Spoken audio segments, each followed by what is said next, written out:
Okay. Actually, in the procedure also, we did the peripheral balloon dilatation initially. That may have formed the nidus as well. And the proglide was, I think, main cause was the proglide suture that was so tight that it led to the formation of thrombus. And was there an atheroma? Why did you do a balloon? Why did you do a balloon angioplasty before the procedure? Because, sir, in CT, the caliber of vessel was narrowed at the after common iliac to the external iliac and before femoral. The segment was narrowed in the CT. So we did prophylactically balloon dilatation. And what was the diameter of the iliac and femorals? Like femoral was, I think, 5 to 6 millimeter, but exact I'm not remembering, sir, iliac artery. But it was mentioned that it is narrowed as compared to. And what was the profile of your device? Yes, sir. What was the profile? What French size was your device? 22 French, sir. So 22 would at least require a 7 or 7.5 millimeter vessel. If you are using a 5 millimeter vessel, you are bound to get problems. Balloon dilatation actually doesn't work. If you really, I mean, it's not good to actually oversize these vessels. But if you really have to do, then the best way is to put what we call as an endolining. You put a covered stent first and then dilate inside the covered stent. You were lucky that you only got away with the thrombus. Sometimes, like, you saw yesterday, sometimes you can even have the whole artery on your, catheter and balloon on the stick, and you may have a catastrophic bleed. So it's never ever required to take to do and put, stent grafts or a high profile delivery system into vessels which are 2 millimeters smaller. If you really have to do, you have no other access, then better do an underlining first and then dilate, because even if you rupture the artery, you're still, you have a covered stent to hold it in place. So that's one thing. Proglide suture normally almost never causes this sort of a problem. We normally put in a 22 French, we'll probably go with two proglides and sometimes three proglides. Anything above 22 French, I use three proglides pre-closed. And I have never seen this sort of an issue. And if you have an issue, you just have a very small, stenosis there. You don't have thrombosis like this. And I mean, that's number one. Number two, coming on to your stent graft selection. So why did you choose Ankura over, I would say, the other better grafts? I Mhm. mean, your aorta was type 3 aorta with an aneurysm, type 3 aortic arch with an aneurysm. So how do you decide which stent graft to use? You have many. You have Ankura, you have the Medtronic grafts, you have the Gore grafts, which is now available, and also you have the Cook's Craft and the Life Tech. So you have four companies, and now even Terumo. So you have five grafts to choose from. Why? What? How do you decide which graft to choose in terms of company and also in terms of the anatomy? In our hospital, most commonly this Ankura is being used in TEVAR patients. But I don't have any answer like why we choose this one. Because if you have arches, aortic arches like this, it's very difficult to actually align the stent graft to the inferior wall or the inferior curvature of the aortic arch. So you have especially, special devices like from Cook, you have a Proform, which will have more coverage on the lower side. It will align better to the inner curvature. Otherwise, you tend to get endo leaks either on the table or later on because the stents keeps migrating, and you will not have a very stable position of the stent graft. As you listen to Dr. Sharif Sultan's lecture, many of these stent grafts then require a late, explant and redo surgery, which is very messy. And that's one part. The other part, why did you not consider a fenestrated graft or hybrid is a good approach. I mean, I'm not saying it's a bad approach, but a fenestrated graft or maybe a chimney. We can use, sir. We could have used fenestrated, but the only one vessel, like only the left subclavian, we have to. That was our proximal landing zone that was hindering. So we did bypass, like left common carotid to left subclavian. And I mean, it's a good case in acute setting. But if I really had to do, I would have actually done a carotid bypass and a left subclavian chimney, and then put taken. I need at least a good length of the neck to hold it in place for a long time. Otherwise, these aortas are what you see today is not what you're going to see after a year. They are diseased aortas. They have different types of hemodynamic stresses, and over a period of time, it will expand and will have an endoleak. So it's always better, at least in the aortic arch, try at least to have a cover of 2.5 to 3 centimeter.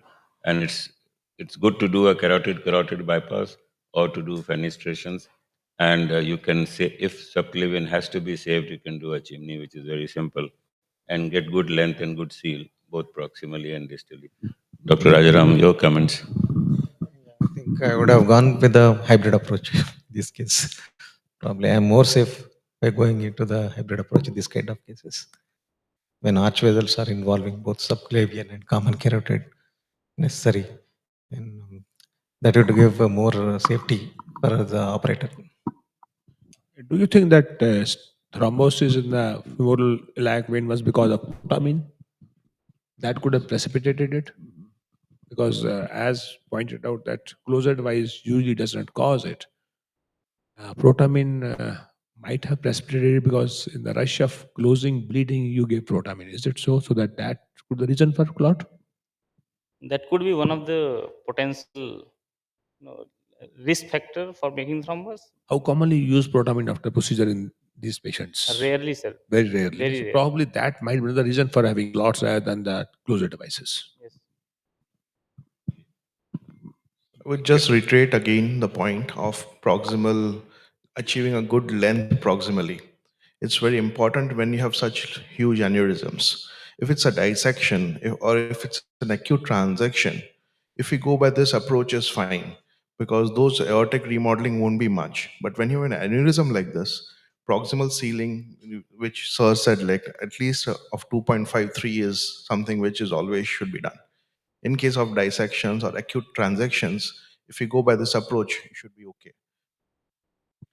Actually, while using manta, while placing the manta vascular closure, 40 to 45 degree, when you place it in 40 to 45 degree, there is a chance of plaque dislodgement causing total occlusion. So is there any expert opinion regarding proglide vascular closure causing total occlusion?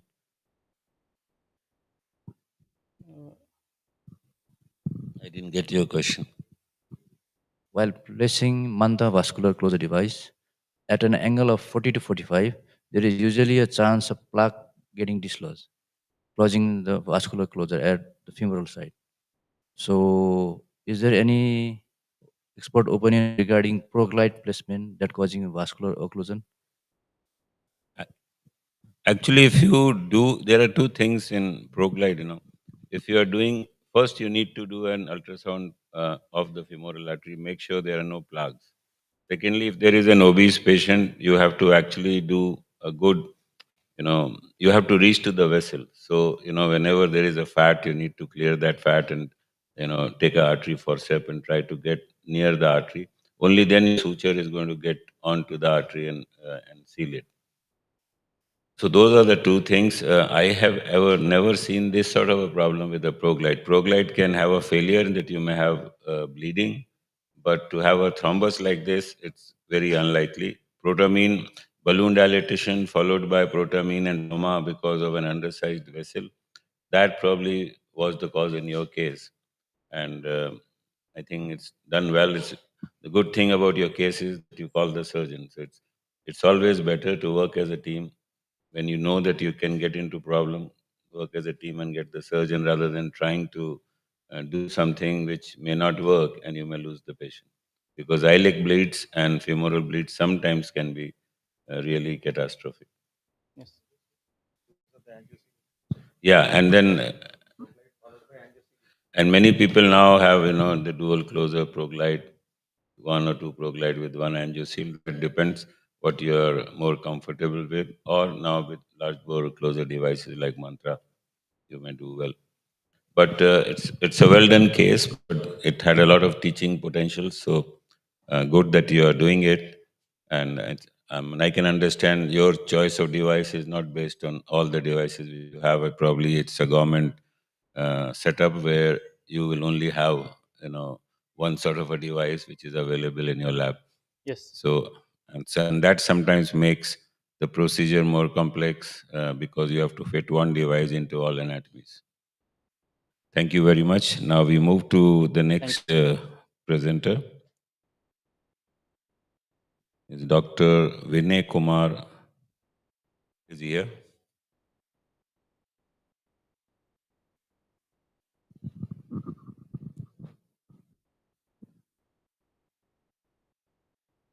Very good morning to all. Present case is a 40-year female on evaluation found to have hypertension, and she is on multiple antihypertensives but uncontrolled. So she was referred to our center. On his clinical examination, she have found to have differential blood pressure. Blood pressure on the upper limb is very high, and lower limb pulses are feeble, and BP is very significantly low. So CT iodogram was done, which shows a coarctation of aorta. Then we have done the angiogram. The iodogram was done.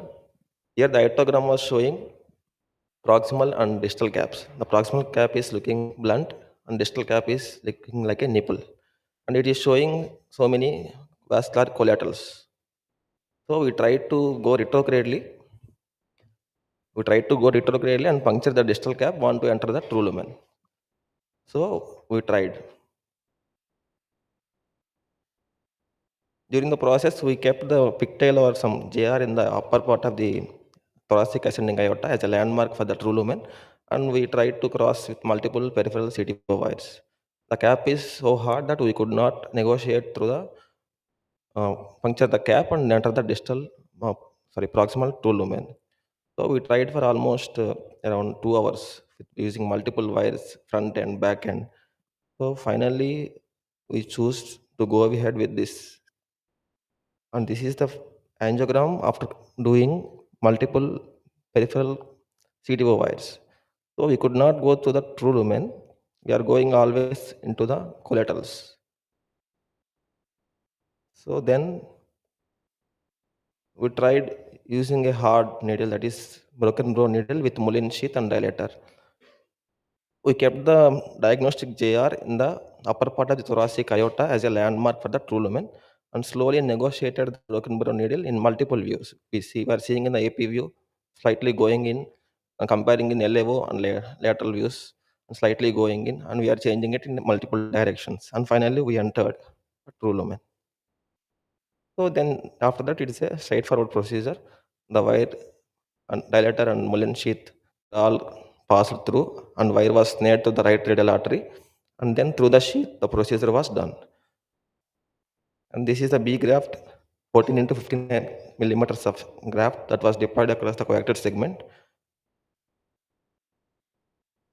and dilatation was done, which is showing a good result. The gradient was decreased from around 80 initially to the 35 post procedure. So in this case, identification of cause of hypertension is important, and identification of a cap, whether to go antigradely or you need to go retrogradely, that is also very important. And we should have a good hardware, and we should have the thinking of using some other out of the box thinking to use what what we are using conventionally to puncture the cap, and we should go it carefully, going in multiple views, choosing it slowly. You should have the patience of doing it for a successful procedure. Thank you.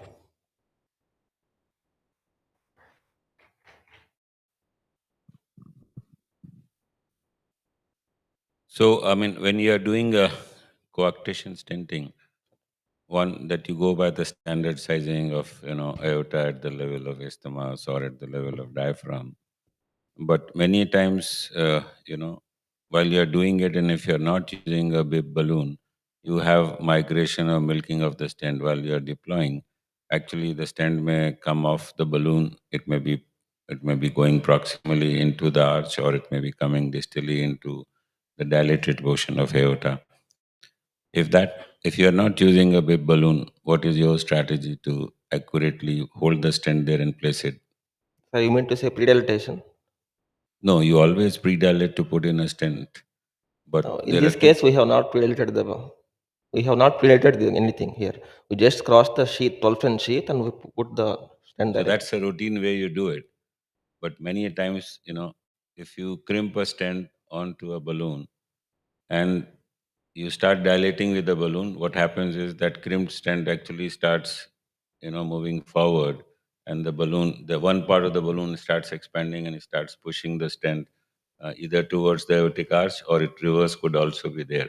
And then you are stuck in a situation that you can't take that stent out or withdraw the balloon because it's already half dilated and the stent is half dilated, and you need to hold the balloon or a stent there and implant it. So these are, that is the reason why we have bib balloons, which are balloon in balloon. So first they saddle the stent. So the outer balloon is going to actually dilate first and hold the stent in place, and then the inner balloon will actually put it in place. Okay. This is a very common sort of issue. If and sometimes you can really get into problems. And if you get into problems, because you've not seen any, so you won't be able to answer. If you get into problem, how do you sort it out? That's number one. And do you really worry that your stent is loosely hanging into the post-stenotic segment, which is dilated? Yes, it can be there, possibly. No, but it always happens. You Mm. cannot match it to the Yes, post-stenotic yes, sir. dilatation. So so how do you take care that this stent is in a stable position? It is not going to, No, we are be think pushed out. we are planning that it should oppose to the coactor segment properly. Yeah, but that's too small a sealing zone. So Yes, sir. So normally you have a very dilated proximal Proximal and aorta descent. and subclavian artery. You have a very dilated post-stenotic segment in aorta. So only place to hold is that stenotic segment. And if you dilate it adequately, almost like 100%, you lose that grip. It's only like 2 or 3 millimeter grip. So are there any strategies to hold it in place over a long time? No, what I feel is you can do a check angiogram after at least 3 months to 6 months. No, you can do a CT. I mean, you don't need to do a check Okay. angio. Okay, sir. But try to take a bigger stent, because whatever stent you are using, when you're dilating, it is foreshortening. So try to be more liberal on the aortic arch side rather than on the post, uh, post-stenotic dilatation of the aorta or in descending thoracic aorta. And I would prefer, if you're doing adult coax, always use a covered stent, Yes. because then you can be more liberal to dilate. And if your patient can afford, it's better to have a covered stent on a bib balloon for an accurate position.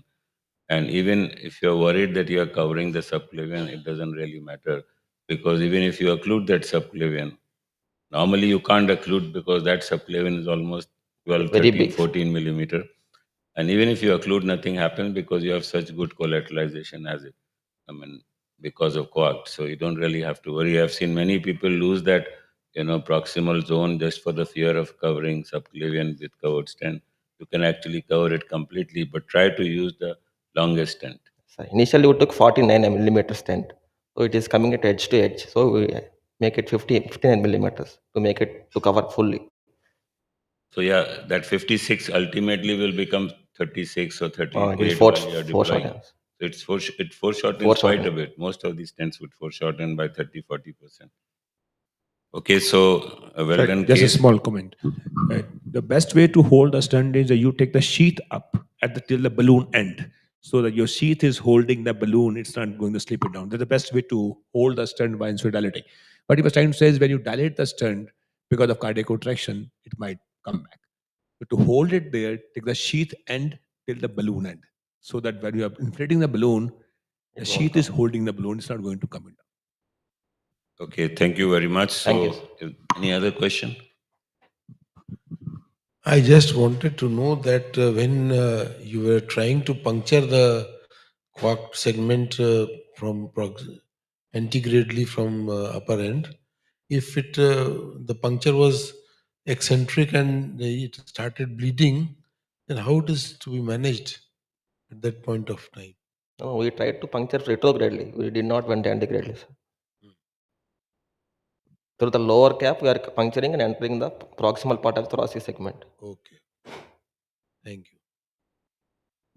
If there are no other questions, and we were actually running in time in our meeting, we normally run in time, and there have been two presenters who didn't show, who didn't come because one had emergency at home, another one had an emergency patient.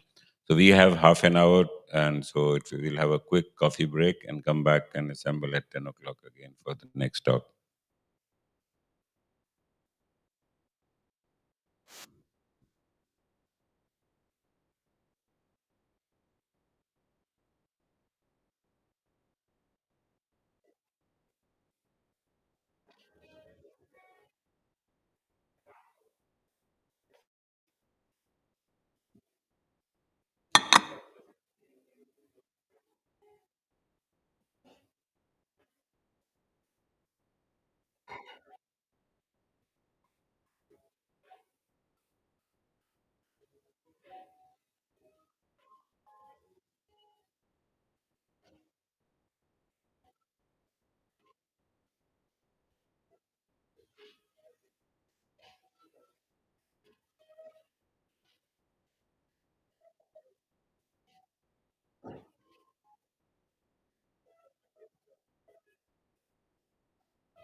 Wait बोल रहा है।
Hello, I'm Raghu Kaluri.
Dr. Raghu, can you hear us?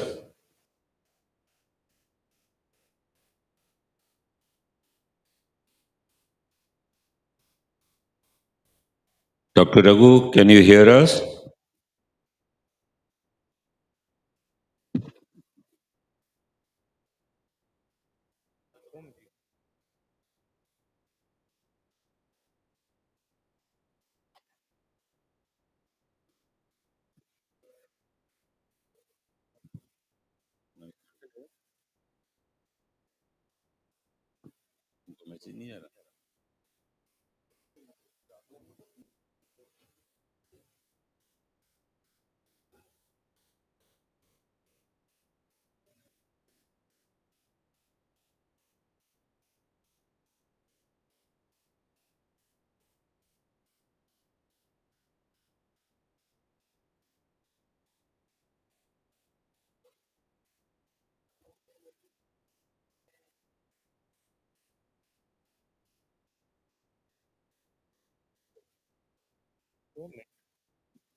बोल रहे हो तो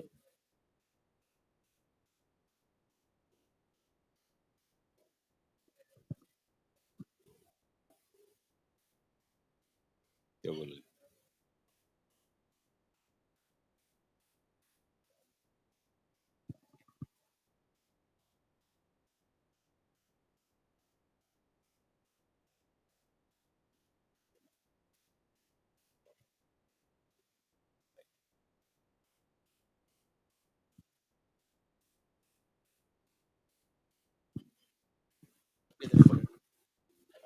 Can I request the chairpersons of this session to come up to the dais? Dr. P.K. Asokan, Dr. Rekha Mishra, and Dr. Surabhi. Can you come up to the dais? We have a lecture from US. Dr. Raghu Kuliri would be speaking on duplex scanning and peripheral vascular disease.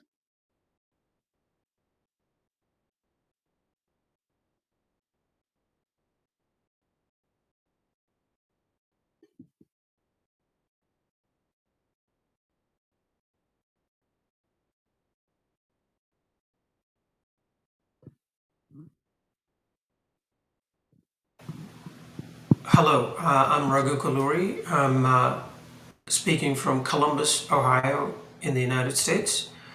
I practice at Ohio Health, and I also run the Centropic Core Lab, which is involved in multiple clinical trials. And it is an honor to speak about a topic dear to my heart, which is duplex scanning and peripheral vascular disease. Well, vascular will include arteries, veins, and lymphatics. So I am going to concentrate today on duplex scanning and peripheral artery disease. These are my disclosures, non pertinent to today's topic, by the way. When we run the vascular labs, at least here in the United States, and look at the number of tests available to us to assess patients non-invasively, they fit into sort of four broad categories, and we'll concentrate on the top two, which are basically ankle brachial indices, along with segmental pressures, toe pressures, pulse volume recordings, and duplex ultrasound. Um, I think talking about skin perfusion pressures and TCPO2s, etc., will be out of scope for this topic. So let's start with ankle brachial indices. I thought I would include ankle brachial indices because it goes hand in hand in assessment of vascular pathology with duplex ultrasound. So ankle brachial indices, we all know it's a pretty simple test. Most anyone with minimal medical knowledge can perform this test in the office setting, clinic setting. It could be used to diagnose vascular disease or rule out vascular disease, and also before and after intervention or surgical revascularization. Obviously, if the vessels are stiff and you're unable to compress the vessels, you won't be able to get an pressure in those patients. Sometimes patients are really intolerant, maybe because they have ischemic ulcerations or otherwise, and you won't be able to inflate the cuffs. So we all know that ankle brachial indices should be considered normal if they're less than 1.3 and more than zero point 0.9. And they're considered non-compressible stiff vessels if um, the ABI is greater than 1.3. Any value less than 0.9 is and above zero point 0.7 is considered to be mild, and any value below zero point 0.7 and above zero point 0.4 is moderate, and any value below zero point 0.4 is considered to be severe PAD or critical limb-threatening limb ischemia. When ankle brachial indices are not obtainable, then we can get a lot of information through pulse volume recordings. For those who are not familiar with this, it's basically applying the same blood pressure cuffs, which have sensors that are plethysmographic, that generate plethysmographic tracings based on the volumetric changes around which the cuff is applied. And in a normal, healthy state, you will have a normal anacrotic upward stroke, a catatropic downward stroke, and then a dicrotic notch. And that is considered to be a normal waveform. In mild peripheral artery disease, the first thing to lose would be the dicrotic notch. Then the slopes start sort of tenting down, if you would, and it will go into moderate, and in severe cases, they appear like flat tracings. So here is an example of two cases where the ankle brachial indices were normal, meaning more than 1.3.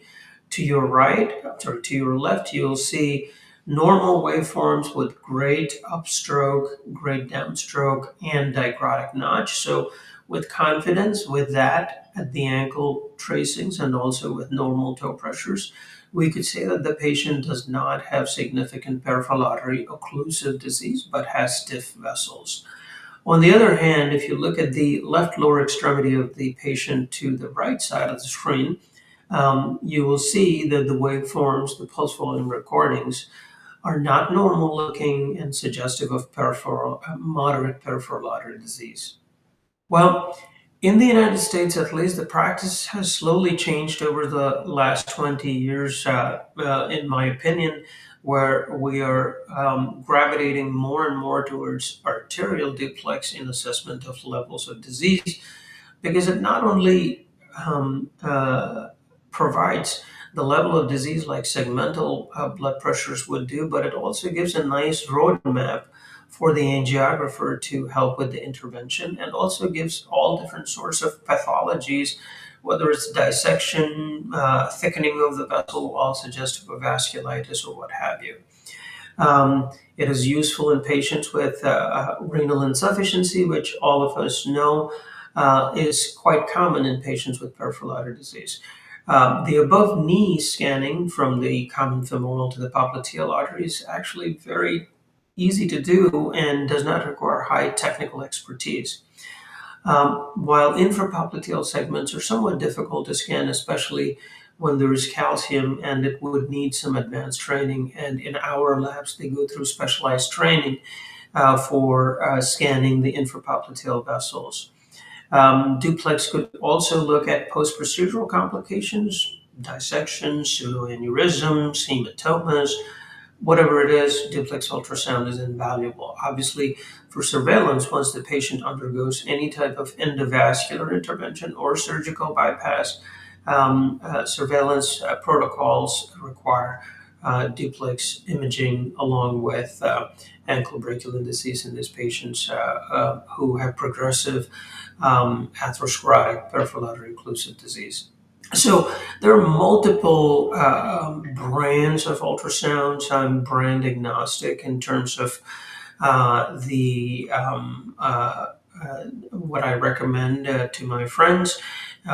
you have to pick what provides you best value for the money and good customer service. Obviously, vascular probes are the linear probes, and the curvilinear probes in the morbidly obese. The latter is used in our lab fairly commonly in the very obese patients, especially for the aortoiliac segments. So when you look at normal Doppler waveforms in an artery, it's a high resistive bed. So we all we all know that there's a quick upstroke with a cardiac systole, but the peripheral resistance in the skeletal muscle creates that reversal of flow, creating the triphasic waveform, which is now called multiphasic waveform by nomenclature. And then you have the forward flow during diastole. Um, so when we move on, for example, in a post-intervention surveillance, here you'll see an SFA stent that is nicely opposed to the vein, to the artery wall, and the flow seems to be normal, and there is a triphasic waveform through the stent because it's post-dilated and opposed nicely to the vessel wall. So when we talk about stenosis or detection of stenosis in the peripheral arteries, typically we talk about step above velocities more than doubling, or the peak systolic velocity ratio of greater than 2.4, along with spectral broadening and other changes in the Doppler waveforms. And obviously an occlusion is an occlusion. We will talk about that in the upcoming slides here. You'll see a pre-occlusive thump and then no flow after that. So the binary stenosis follow in most labs and most clinical trials is a peak systolic velocity ratio of greater than 2.4. However, some labs just use the doubling of velocities, and here is a paper that looked, which suggested great agreements between duplex ultrasound and angiography, and the only moderate level agreement is with the perineal arteries, which obviously are difficult to scan because they are the deepest arteries. But again, as you see, the sensitivity, specificity are in excess of 85%, both for below knee arteries and above knee arteries.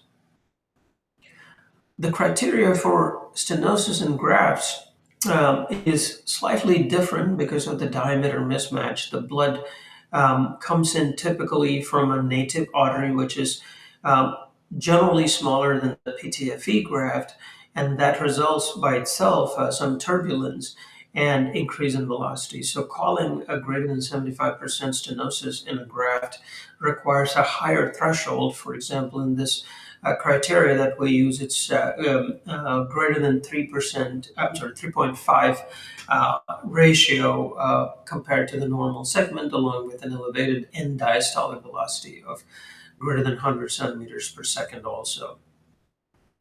So here is an example of an in-stent restenosis. As you can see, there's a plaque with shadow casting through the proximal portion of the stent in the native vessel, and the velocity waveforms are not properly upstroked.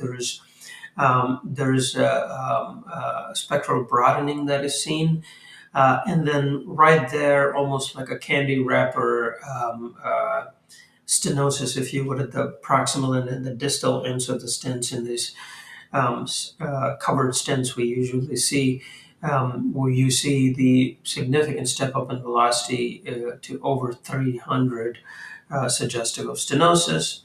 And then distal to the stenosis, you see the post-stenotic turbulence. Some of us call this the Bart Simpson hairstyle. As you can see, the top of the waveforms looks pretty hatched, somewhat like Bart Simpson, the character in the cartoon show.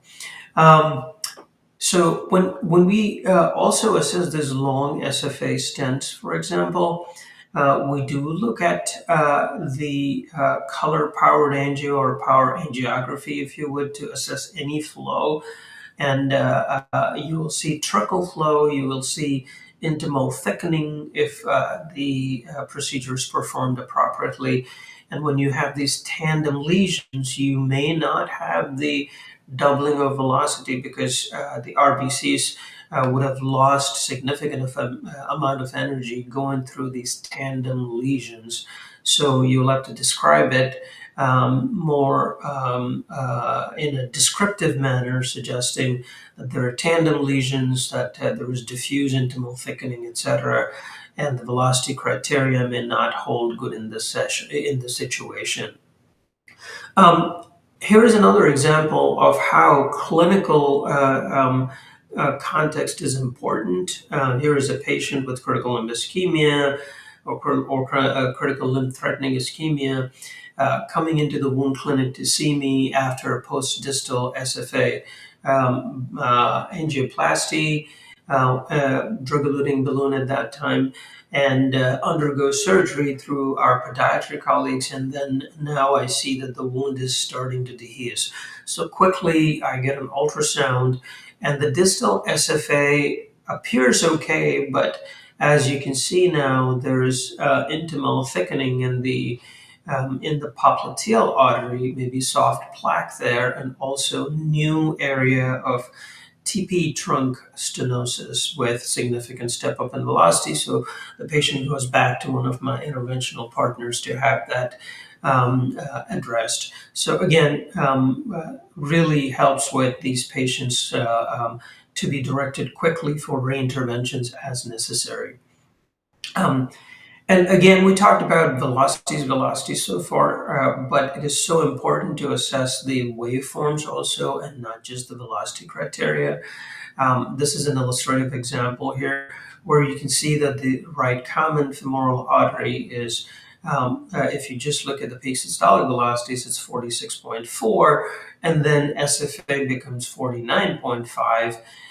Similarly, on the other side, the common femoral also does not show any step up in velocity from 56, but what you notice here is really the waveforms look parvus tardus and they're not artery waveforms. This basically demonstrates reconstituted flow distal to an occlusion.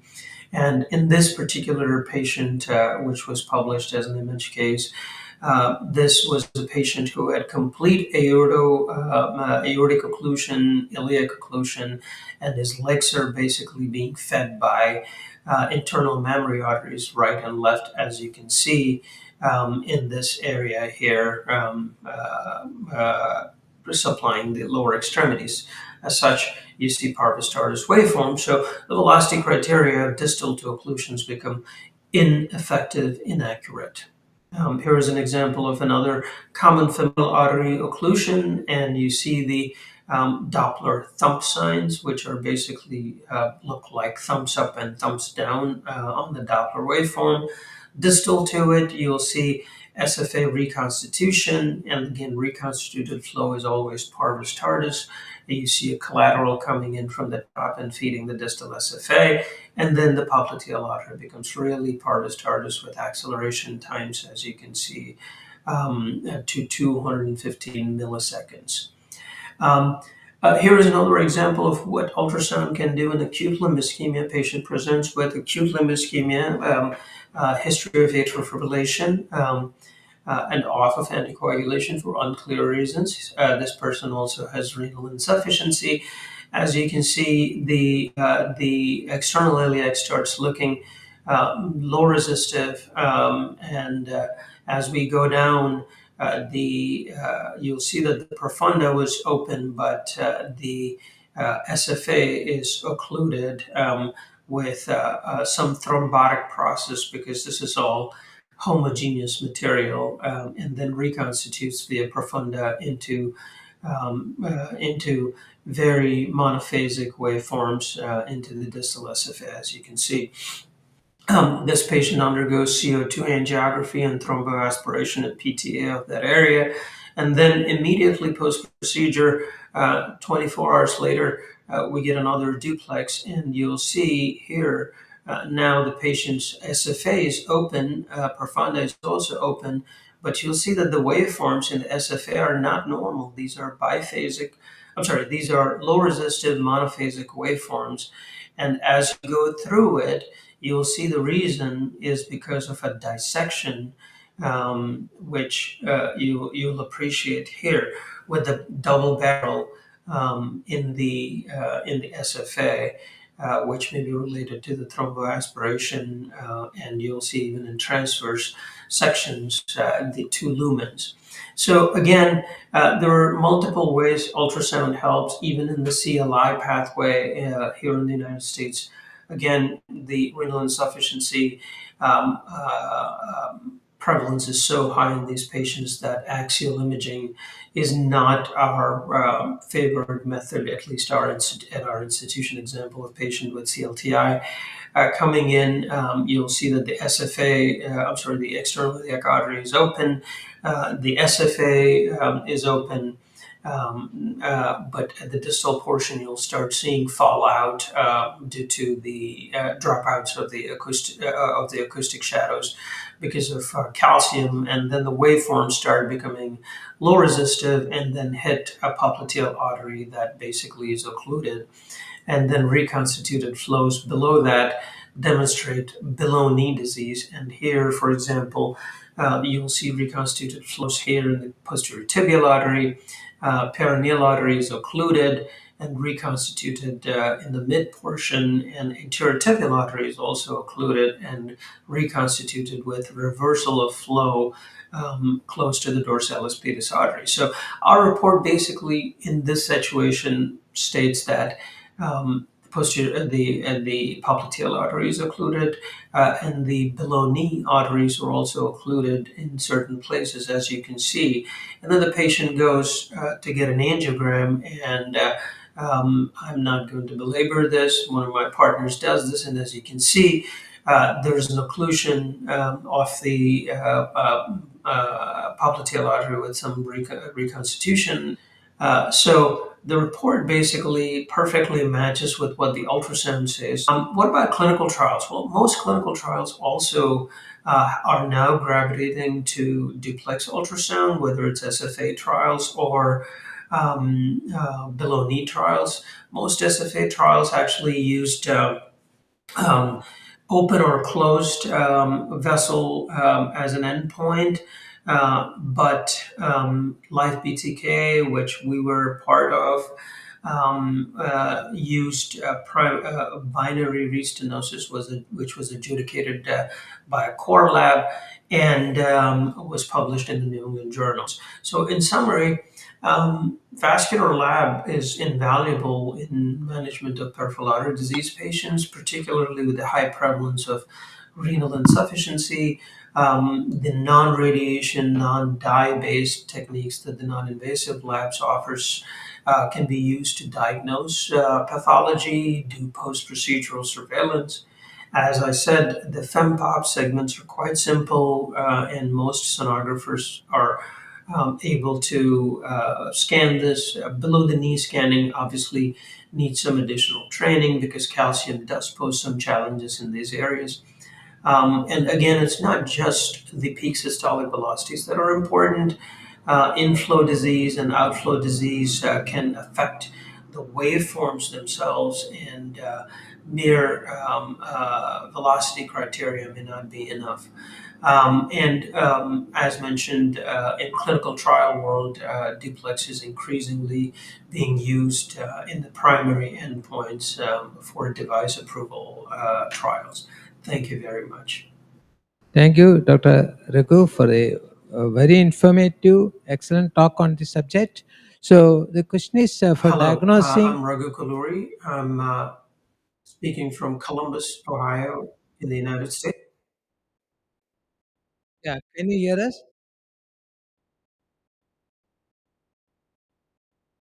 Can somebody help us?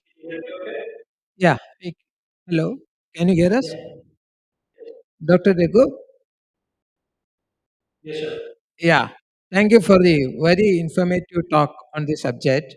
The question is regarding the diagnosis, routine diagnosis of peripheral vascular disease. Do you recommend duplex ultrasound or ABI just for So diagnosis, first, a screening tool? yeah, this for screening is ankle break in the next. That's the reason I want that even though the topic was deflex. Um, the way I do or I recommend the ordering of testing is if the patient presents with no peripheral disease and now extracorporeal ischemia or worsening symptoms, yes, you could do resting APIs and arterial deflex, but if the patient has symptoms consistent with claudication and if I am able to feel the pulse, then I would get an exercise ABI, meaning ABI at rest and then ankle brachial index with exercise. Because if the ankle brachial index with exercise is normal, then the specificity of ruling out peripheral artery disease is in excess of 97%. On the other hand, if the patient is complaining of claudication and the pulse exam is abnormal, then I will get an ankle brachial index with segmental pressures to start. And then later on, I will get ultrasound as needed. Hello, Dr. So, Raghu sir. any other questions you would like to? Yes. You can continue the carotid talk, sir. So for mine, do you want me to share Yes, sir. my Yes, sir. talk? Okay. Yes, sir. Well, sorry, this probably will not be as clean as my previous talk because I was asked to do this 5 minutes ago, so I put some slides together for my full talk. I'll try to do the best ability here. 1:09 a.m. So can you just send to share? I don't think it's allowing me to share.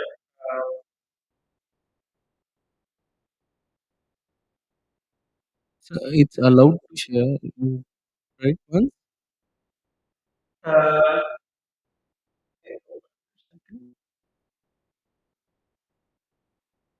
it's showing. Give me just a second. Are you seeing the?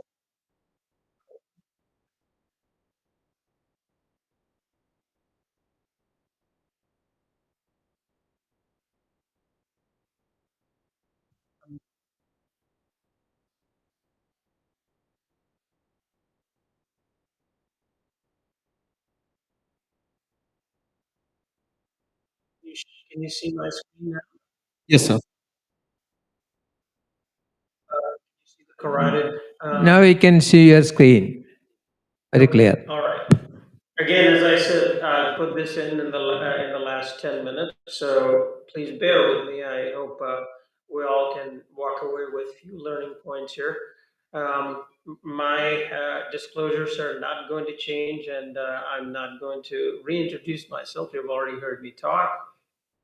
So carotid ultrasound is a workhorse. I read about in my clinical world. I read approximately 50 to 80 ultrasounds every single day, vascular ultrasounds, and I manage 16 labs for our health system, ultrasound labs, and carotid ultrasound is one of the most common ultrasounds ordered, and it is the best screening,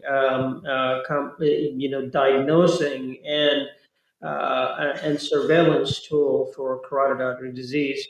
And the meta-analyses have demonstrated that the greater than 50% stenosis diagnosis has a sensitivity of greater than 98% and specificity of 88%. And that sensitivity and specificity goes up further with a greater than 70% stenosis. And it's a pretty low cost, minimal risk, and many labs can do this. Although the operators need to be careful in understanding the pathology, understanding the stenosis, and also getting the velocity criteria right, and understand the pitfalls also. I'm sure you all know that there are multiple different criteria for carotid stenosis. The famous one is the Strandis criteria from Seattle, Washington. Then there's a Society for Radiologists and Ultrasound consensus. And then the Intersocietal Accreditation Council came up with their own criteria, which is what we have been using for the last 2 years, which basically for greater than 50% stenosis, one needs to have a velocity of peak systolic velocity of 180. For greater than 70%, one has to have a velocity of greater than 230 and ratio of ICA to CCA of greater than 4. For greater than 80% stenosis, which is the asymptomatics, and most of the clinical trials are using this, should have an end diastolic of greater than 135 and a ratio of 4. And in stents, we use a criteria in post-stented patients, I'll come to toward the end of the talk too, of 300 as a greater than 70% stenosis. Now, there are several pitfalls, and many things can affect the carotid velocity criteria, and it's sort of important to understand that. And here are my favorites and caveats. First, let's talk about the pitfalls and the conditions that can increase the velocities in the carotids. Obviously, if you take a very young patient, like if you take a 10-year-old person and scan their carotid arteries, their velocities are inherently high because of the hyperdynamic circulation, and it's the same in a pregnant person too. Similarly, if you have a patient with vasculitis, it depends on how many tandem lesions there are in the vasculitides. If it is only one or two, then you'll see significant step up in velocities. I'll have another Takayasu case in the following slides. Also, tortuosity will increase the velocity around the bend. Next, fibromuscular dysplasia. This is not an atherosclerotic disease, as all of us know, and it affects the more mid to distal portions of the carotids as opposed to the osteo internal carotid artery arteries that are usually affected by atherosclerosis. Again, the velocity criteria are invalid because most velocity criteria are based on angiographic correlation in the atherosclerotic carotid artery disease for the ostia. In our labs, if we see the beating in the mid to distal portion, we just say that velocities are elevated in those areas, consistent with fibromuscular dysplasia. Here is that example of Takayasu's arteritis, where you see the vessel wall thickening. The waveforms look fine. Here is a temporal tap in the ECA. This is so important, the temporal tap, especially in vascular disease, to differentiate between ICA and CCA. I'm sorry, ICA and ECA. And then the same patient further out will show an occlusion of the ICA, and the velocities will be all over the place in this. So it's a very subjective thing. Now, what are the conditions that decrease the ICA velocities and change those waveforms? And again, these velocity criteria will not be valid because the cause of the decrease in velocities is entirely different. Here is an example of a CCA dissection. The initial portion, you'll see the bidirectional flow here.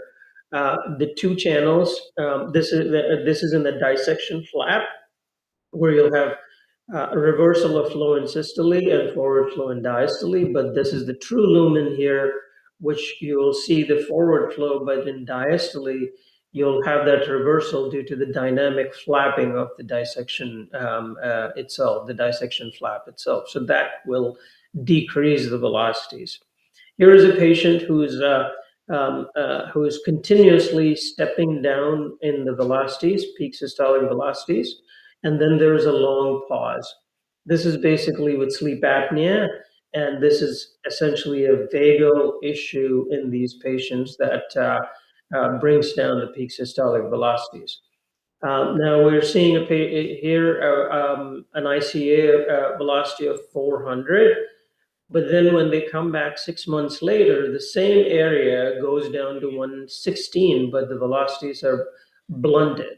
In 6 months, the velocities are going down. It does not mean that the stenosis is getting better there, but there is something more proximal because the CCA is also low velocities. ECA is looking abnormal, and the vertebral also looks parvus tardus, which basically tells us that the source of the problem is the innominate, that is decreasing the flow into all of the branches it supplies. So innominate stenosis can make the velocities go down. That does not mean that the stenosis at the ICA itself is improving. Now, there's also internalization of ECA where the velocity criteria is not valid. When you look at the waveforms, it looks low resistive, not high resistive, but this is an ECA because we know this from the temporal tap. And this is the angiogram where the external carotid artery is actually internalizing to compensate for the occluded internal carotid artery. What about big pathologies? Um, Regurgitation, severe regurgitation.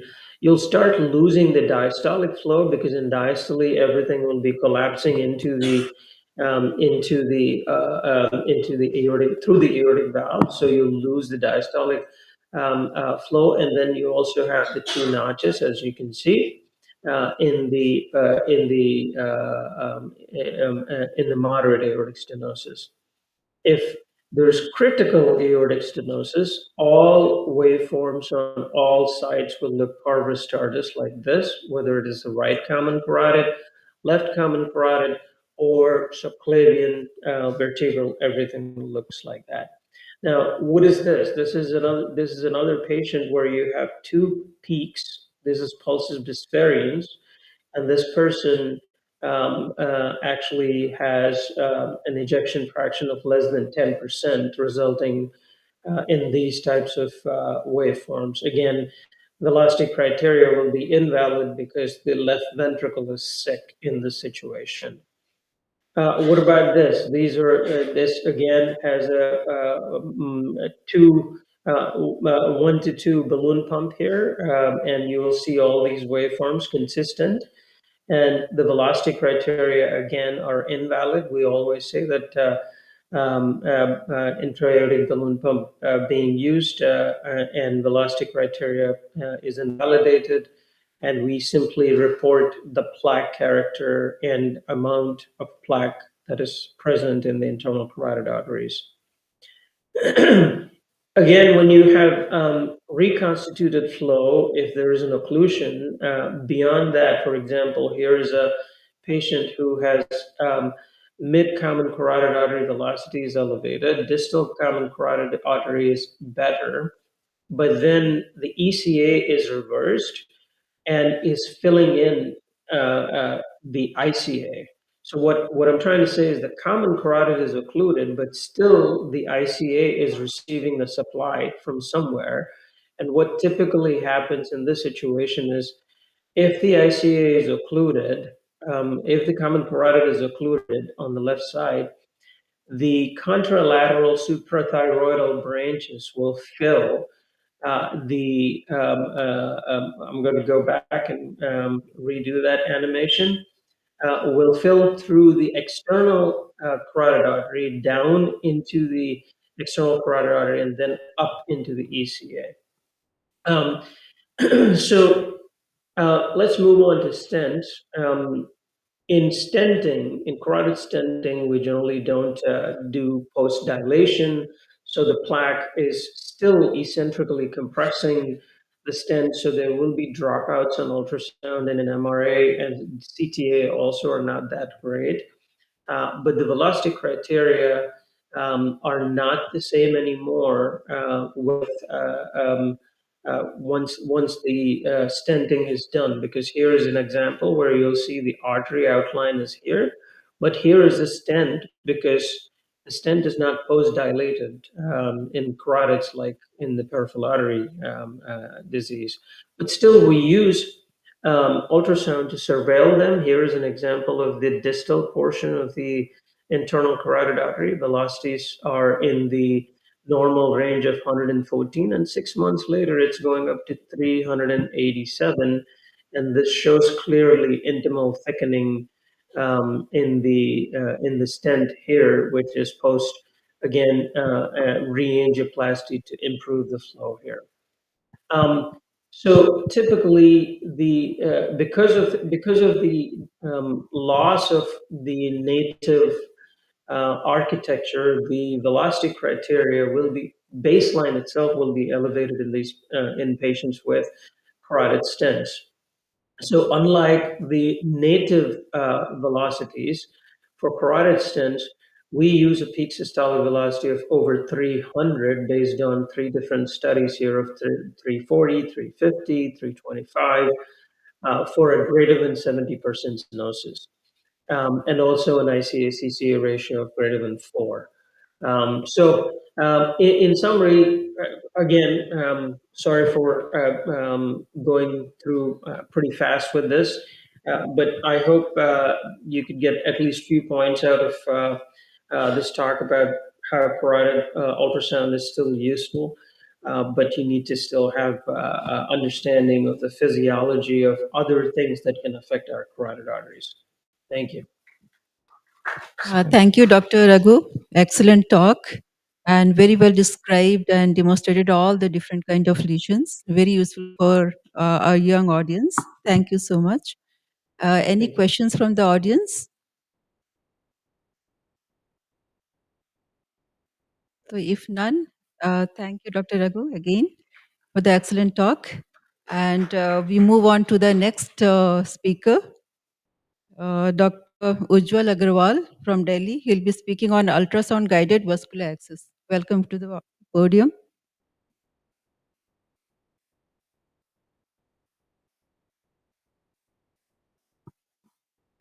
Morning, everyone. I will be taking a talk on step-by-step approach of femoral artery access.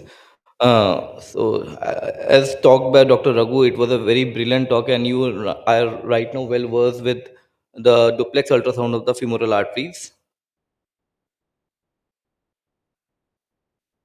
So, common femoral artery is the most common access site for our percutaneous procedures from cardiac, neuro, and other vascular. Why do we choose common femoral artery? Because it is relatively large. It is most superficial part of the CFL lies in front of femoral head, and it is less involved in atherosclerotic disease, and it is fixed. And these relations allow us to give a proper manual arterial compression, thus reducing the bleeding risk. And the anatomy, as we are well versed with the anatomy, we have to take the puncture at the between the bifurcation and between the origin of the inferior epigastric artery in front of the femoral head. And so the what are the various methods of femoral access right now we have? So inguinal crease method is the old method. Bony landmark method we still follow while we are not using ultrasound, and we can mix the bony landmark method with the ultrasound method also. Maximum pulse method, we can feel the pulse and then take the puncture. Fluoroscopy method and the USG guidance and the combination of these. So why we are so much concerned right now about the femoral access? Because right now we are using a large bore sheet for TAVI procedures and other EVAR, TVAR. So we need to have a proper puncture in the center of the femoral artery. Otherwise, the procedure as well as the vascular closure device will have a problem. So why? So this is the first method, that is the fluoroscopic guidance method, in which we target the needle tip according to the site of the femoral head.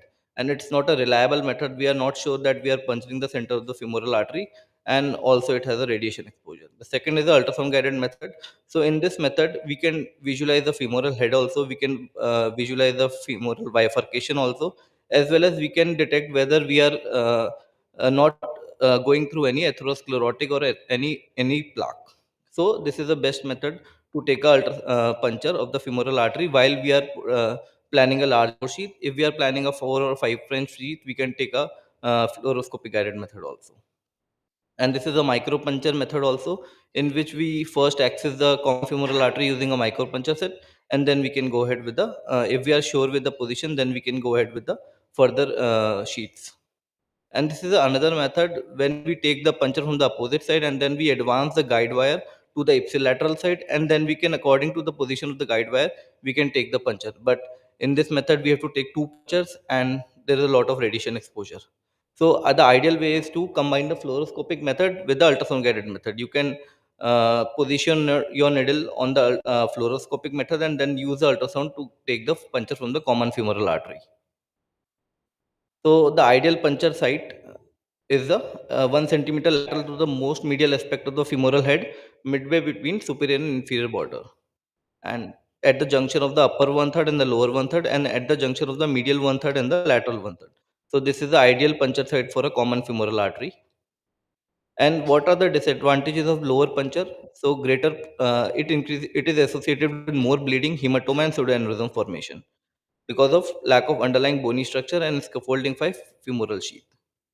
And the smaller arteries below the bifurcation also make prone catheter related arterial occlusion as well as while we are using the vascular closure device.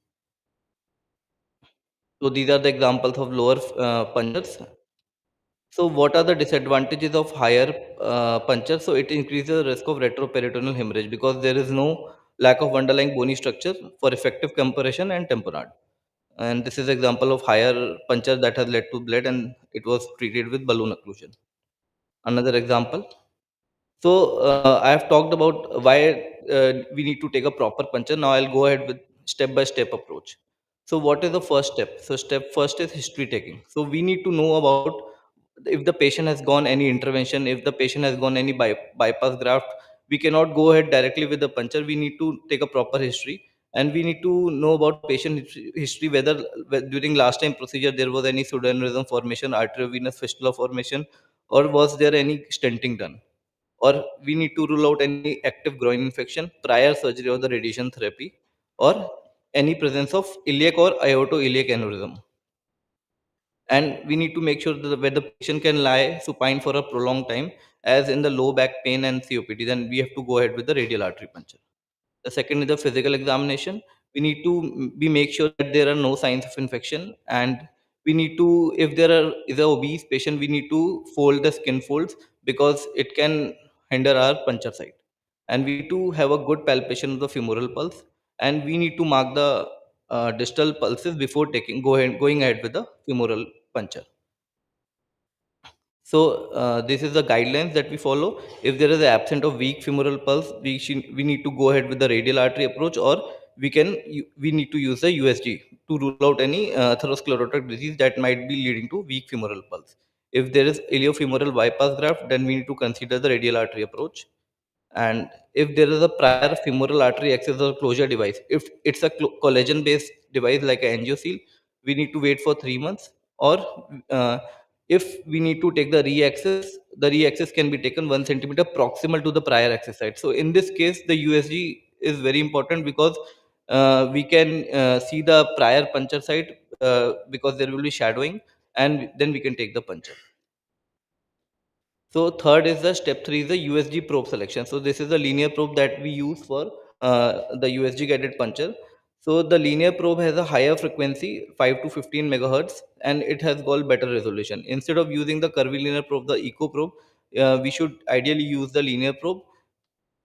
Step 4 is while doing the ultrasound, before taking any puncture, we need to do a visualization of whole femoral artery as well as the external iliac artery. So we need to rule out the atheromatous changes like in this. So the second example is a case of dissection. We need to rule out dissection. Third is the pseudoaneurysm. So this is a yin yang sign that we see in a pseudoaneurysm formation. And this is an example of the pseudoaneurysm formation with hematoma. And this is another example. So we can see a large atherosclerotic plaque. If we are taking a blind puncture, we will directly go through this plaque and there will be no backflow. So it's better to use ultrasound rather than puncturing the plaque. We should go ahead with puncturing the true lumen. Then the choice of the needle, as we are very much we usually know about the choice of the needle. Then the local anesthesia at the plant site, we need to give the local anesthesia, adequate local anesthesia. Then there are two approaches of taking the puncture, either the axial approach or the longitudinal approach. The axial approach, I'll just show you with the example. So this is the longitudinal approach in which we can see the whole femoral artery as well as the bifurcation point. So this is the bifurcation point and this is the femoral head. So we can visualize the femoral head as well as the bifurcation point clearly on USG. And before going ahead with the puncture, so we need to be make sure which is the femoral vein. Femoral vein is this one which is compressible, and we need to be make sure whether we can see the bifurcation as well as the whole femoral artery nicely. Or and these are all inguinal nodes. We need to avoid going through the inguinal nodes. So avoid any plaque area, any stenosis, and rule out any pseudoaneurysm formation. Place the needle in the middle of the transducer. So like this, we need to place the needle in the middle of the transducer. So this is the axial method that I am showing. So this is a femoral artery, and you can see the needle is coming at the middle of the artery. You need to make sure that you are puncturing the middle of the artery. Once the needle tip reaches the tip of the interior part of the femoral artery, then you can puncture under the ultrasound control. I'll play this video again. Then the other method is the longitudinal method. So this is the longitudinal method. So first you need to visualize the femoral artery very nicely in the longitudinal view. Then we can give the local anesthesia, and then we can go ahead with our needle.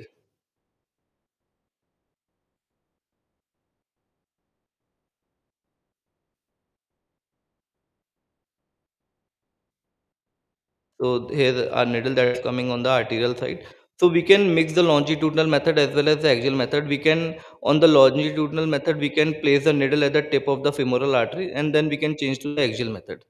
So this is how our needle is placed at the anterior part of the femoral artery, and then we can go ahead with the puncture, and then we can put the wire.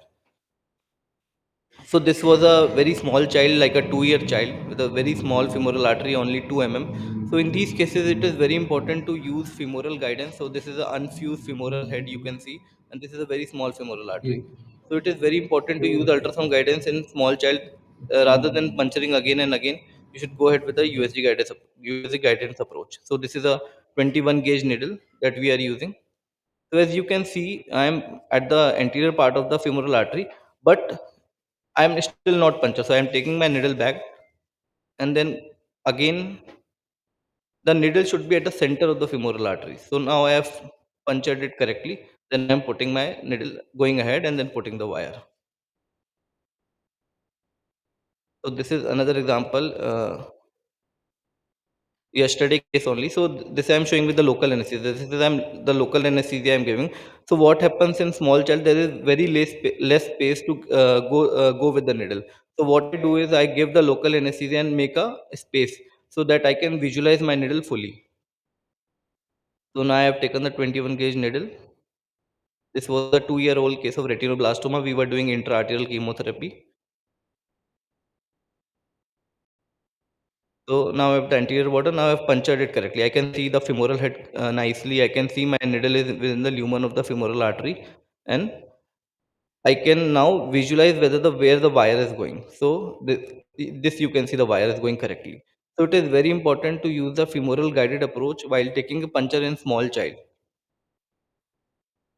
So after taking the femoral like a puncture from the USG guidance, then the steps are easy. You need to put the 035 wire. If the resistance is encountered, you should the guide wire should be removed immediately. You should not force the guide wire and adjust the needle to ensure the brisk flow. After the guide wire is positioned in the iliac artery, then you can remove the puncture needle and put the sheath. And first, the exact method is to first aspirate and then flush, because the microthrombi can be present that need to be removed, and then we can give heparin according to weight. Then what are the reasons for the poor flow? You might be taking a puncture, then there can be a poor flow. So the needle might be lying in or against the vessel wall or within the plaque. Aortoiliac stenosis giving the low femoral artery pressure, hypotension due to vasovagal reaction during the puncture, and femoral vein puncture. So femoral vein puncture, if you're taking a blind puncture, then it's the femoral vein can also be punctured. And if any resistance during advancement could be related to subintimal dissection, vessel tortuosity, or area of stenosis. In case of dissection, the access site should be abandoned and manual compression should be used for a few minutes. And sheath removal is when the ACT is less than 150 seconds, and these are the ways to remove the sheaths, as we all know. So this was a study of which compared real-time USG guidance femoral access versus blind punctures. So in USG guided resulted in improved first pass success rate 83% as compared with 46%, and the p value is significant. Reduced number of attempts, reduced risk of venous puncture, reduced mean time to access, and when vascular complication occurred in 7 cases in USG guidance and 17 cases in fluoroscopic group. So now I'll go ahead with what else we can see with the USG. So with the help of the USG, I have taken a puncture, I have closed the vascular site with the angio seal.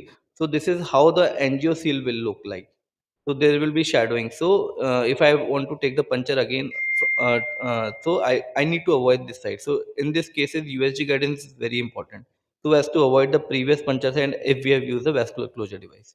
Similarly, if we had used a suture based device like a per close, so we can see a suture base like this, and this is a star close device, so we can see a clip here with the hyper quick clip.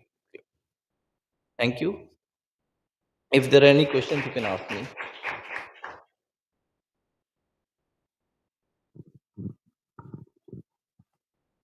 So great talk, Dr. Ujjal. A few questions. So, do you recommend a combined fluoro and ultrasound puncture? Combined fluoro and ultrasound. Usually, right now, I'm doing only ultrasound, but I'll advise if you are a beginner, you should combine fluoro with ultrasound, because sometimes there will be high bifurcation or lower bifurcation. So, if you are using fluoro with the ultrasound, that may be a correct method. And what do you recommend, longitudinal or transverse prop? I usually take in longitudinal view, because if you are a beginner, then you should advance your needle in the longitudinal view and then make it axial. So make sure that you are in the middle of the artery, because in the longitudinal view you will not be able to see whether you are lateral to the artery or in the middle of the artery. So after advancing the needle in the longitudinal view, turn the probe into the axial view and then take the puncture. Do you recommend micropuncture always or? Micropuncture only for children. If adults, we do not recommend So, micropuncture. any other?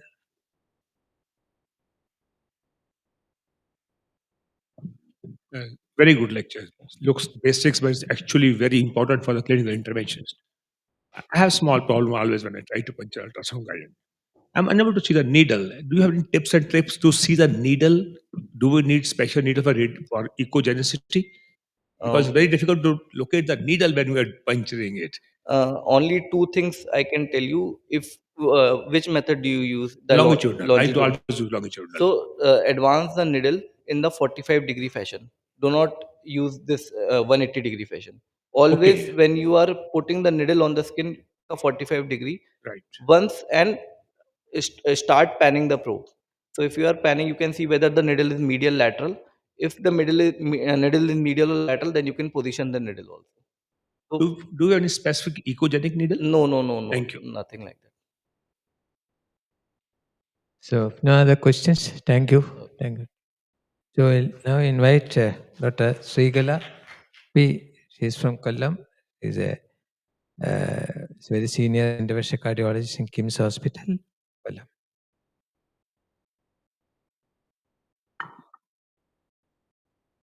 Good morning, respected chairpersons and my dear friends. After the extensive talk on Doppler and carotid Doppler and all, my case is I would like to present before you an OCT guided recurrent ISR of left superficial femoral artery in a person with critical limb ischemia. So it's a 73-year-old male with history of diabetes and hypertension since 25 years and old CAD anterior end STEMI, for which he underwent angioplasty to proximal LAD. He also underwent peripheral angioplasty to left SFA with two stents at a different center. The proximal the proximal SFA was stented with 6 into 40 and mid to distal was stented with 6 into 120 millimeter for symptomatic occlusive vascular disease around 5 years back. And he also had recurrence of claudication symptoms also for 2 years back, that is before he presented to me, for which he underwent a repeat peripheral angiogram which revealed diffuse instant restenosis of the distal stent, for which he underwent drug-coated balloon angioplasty, that is also at a different center. So when he presented to me, he again had recurrence of symptoms with rest claudication since 2 months, no evidence of ulcer as such, but he had severe claudication symptoms limiting his daily activities. So we proceeded with the angiogram. As you can see, the distal peripheral stent shows a long segment of instant restenosis, chronic total occlusion. The proximal stented segment looks okay, but you can see the distal stented segment is totally occluded with faint filling of popliteals. So we planned for a angioplasty under OCT guidance since it was a recurrent peripheral restenosis. We thought, what is the reason for this recurrence? Since the initial ISR was treated with a drug-coated balloon. So we passed you can see it was a tough CTO. I tried multiple wires and ultimately crossed with a thermo wire, and serial pre-dilatation was done with a coronary 2 balloon. And 3 runs of OCT was taken. You can see in the first, this is the first run from the distal popliteal artery to the distal edge of the stent, which shows the lumen area is around only 2.6 millimeter, and with areas of diffuse stenosis and areas of neo-intimal hyperplasia with neoatherosclerosis can be observed. So the lumen area, the length studied was 60 millimeter initially, and the lumen size, as you can see, is very narrow. It's around 2.9, 3, 2.6, and the narrowest part is around 1.09. That is inside the distal part of the stent. So this was diffuse neoatherosclerosis with an 80% stenosis with the neo-intimal hyperplasia. And now the second run was taken. Pullback is the second run. That is from the distal part of the stent. That is the entire stented segment was again, we did the OCT guidance. And you can Okay, so this also shows a pullback from the mid part of the stented segment to the proximal part. We were surprised to see a stent edge dissection. It was actually a flap, a dissection flap, which was present in the proximal part of the stented segment and which was non-healed. Probably that was the cause of ISR, but the entire area was showing areas of neo-intimal hyperplasia with neoatherosclerosis. And again, the last pullback was taken for the proximal SFA stent. And since there was a unhealed stent dissection and areas of neoatherosclerosis with significant stenosis, we thought of stenting again after doing the balloon dilatation. So the two stents were placed in the 5 into 120 millimeter in the distal part of the SFA, and the post dilatation was done with a 6 into 60 millimeter balloon with good results. The patient was discharged home, and this case highlights the usefulness of OCT imaging in ISR CTOs. And the cause of repeated ISR was probably because of this stent edge dissection, which was significant to cause occlusive thrombus, and this was not identified probably in the first and the second procedures where drug-coated balloon were used. And he was discharged on dual antiplatelets and peripheral pulses appeared post-procedure. So thank you for the patient listening. As a follow-up of this patient? Yeah, this was done around 1 year back, sir. And I have presented this case in the EuroPCR, the last EuroPCR also, and he's under my follow-up. He's having good relief of claudication symptoms, no further recurrence of symptoms. I think it clearly shows the role of imaging in peripheral also. Yes, sir. Yes, sir. Especially in ISR. ISR, sir. And we don't have any data regarding the optimum criteria in imaging.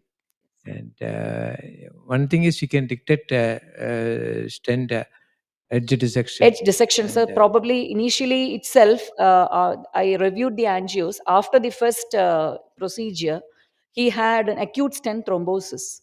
And that was treated with thrombus aspiration. That was in a different center. It was treated with thrombus aspiration, and just a check angio was taken on that day. That is around 8 years back. And he again had recurrence after 2 years. So probably that is the reason for his ISR. That's what, because the proximal stent was okay. There was 2 stents placed in the proximal SFA and the mid to distal SFA. So the proximal stent was okay with some areas of neo-intimal hyperplasia, but the distal stent totally got occluded probably because of this proximal stent edge dissection, which was not healed. Dr. Srikala, that was a wonderful case, and I think very few people in the country actually do OCT or IVS or peripheral stents and SFAs. Since you have an experience, what do you think if you have to choose between OCT and IVS?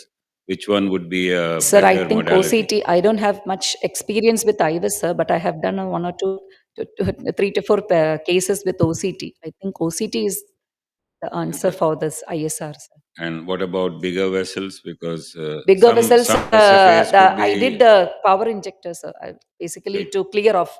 So big I also. don't find much difference, sir. So you can use saline or whatever, and you can do the one thing you should use a power injector. Otherwise, you won't get a good picture. Because that's a wonderful case, and I think a lot of times we look at the angio pictures and we really don't know whether we think it's good, and the patient does come back after some issues, there's a ISR or It was a thrombosis. recurrent ISR, sir. Yes, so I Second believe time. in patients who come with recurrent ISRs or with thrombosis following long stints in SFA, probably, or even popliteal, this could be a very good approach. Yes, sir. As you mentioned, there's a edge or IVUS in this case because of the size. But in your experience, OCT is also. Sir, I don't There's have a much peripheral. experience with peripheral IVUS, Yeah. sir, so I don't Okay. know how to compare, sir. Yeah. But in this case, I did OCT just because Could of two clearly reasons: see to the clearly see what is the That's etiology correct. of this recurrent ISR. Yeah. But in large cases, sometimes IVUS will be more helpful. IVUS might be good. Yes. Anything? Thank you, Dr. Shrikala. Thank you. Very interesting case. Thank you. So, Thank you. any questions? No? So, it's time to conclude this wonderful session. Thank you very much, everyone.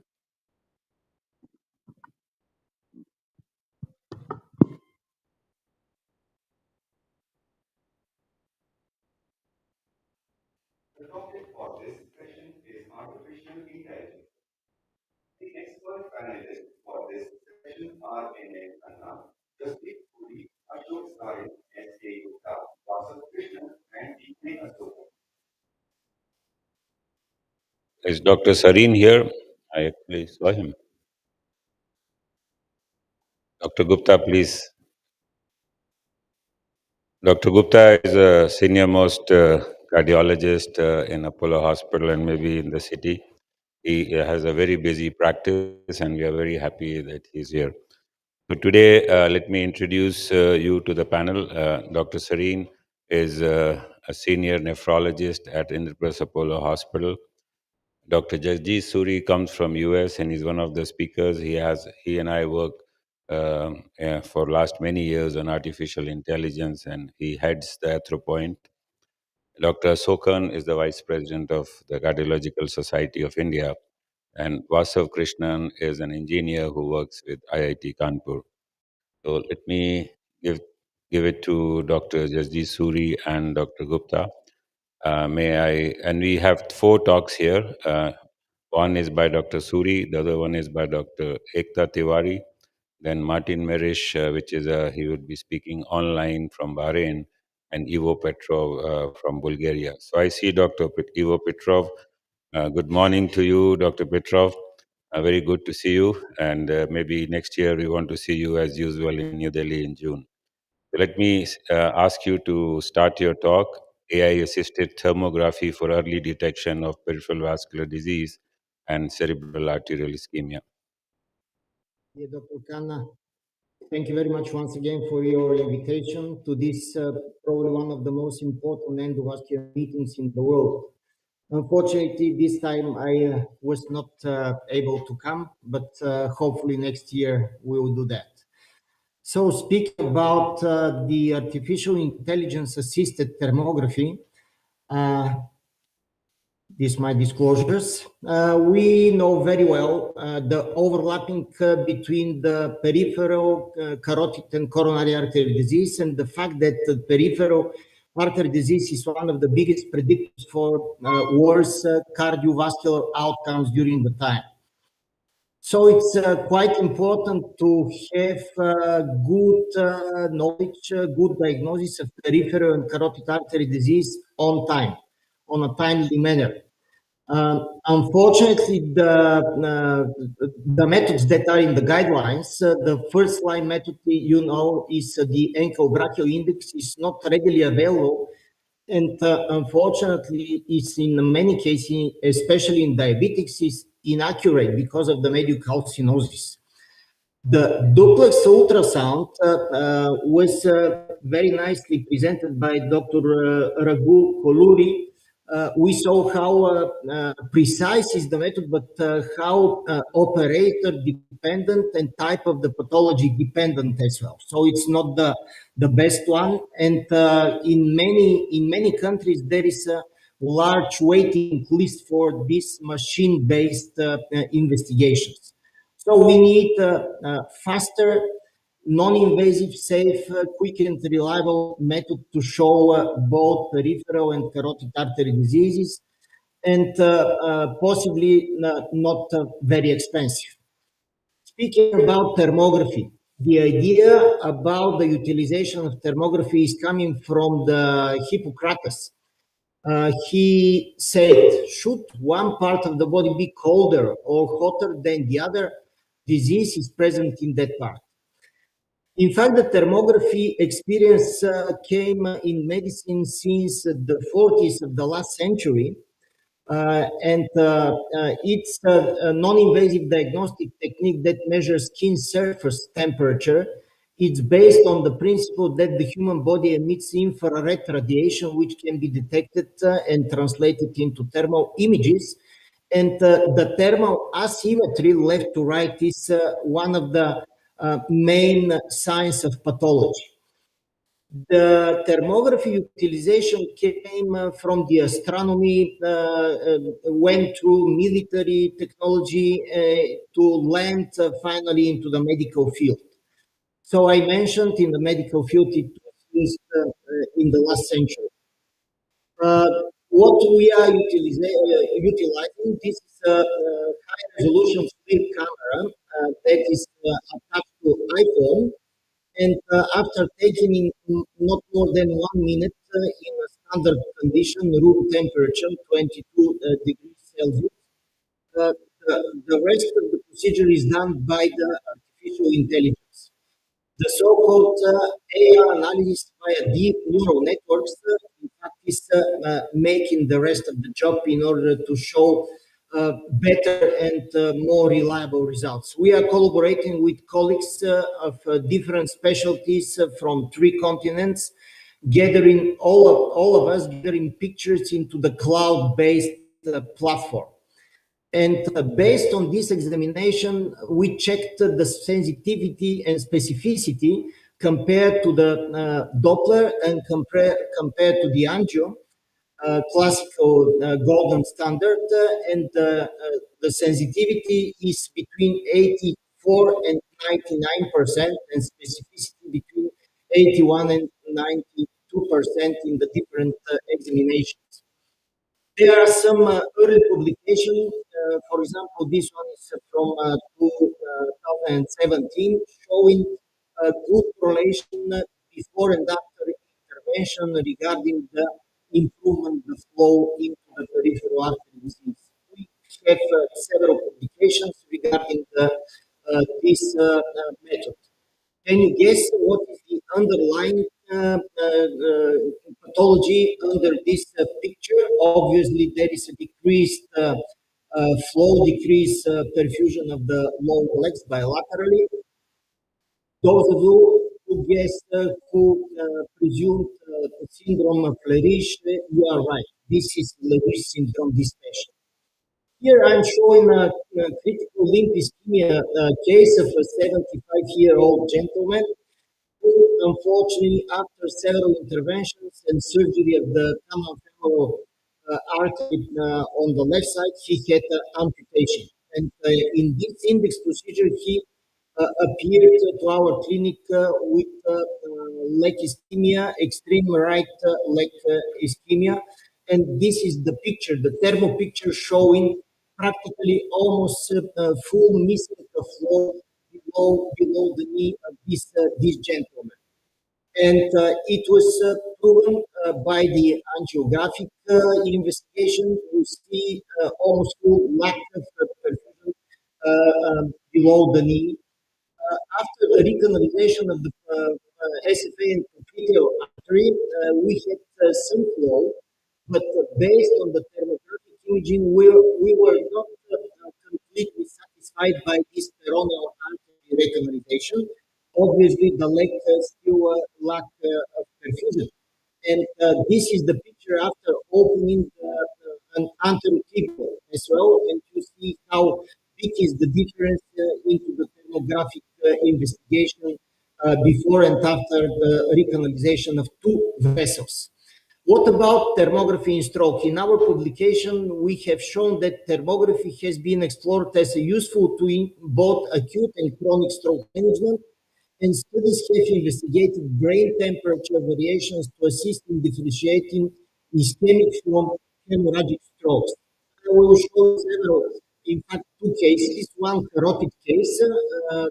Here is a correlation between the thermographic imaging of this critical carotid stenosis, external carotid, and severe stenosis, internal carotid. You see there is a lack of perfusion both on the level of the face thermography and also the skull thermography. And this is the change in the thermographic picture after the recanalization of the external carotid and stenting of the internal. You see how big is the difference. You see left to right, lack of perfusion to restore perfusion by the thermography. The other case is even more dramatic. It's a young female with a recent AMI.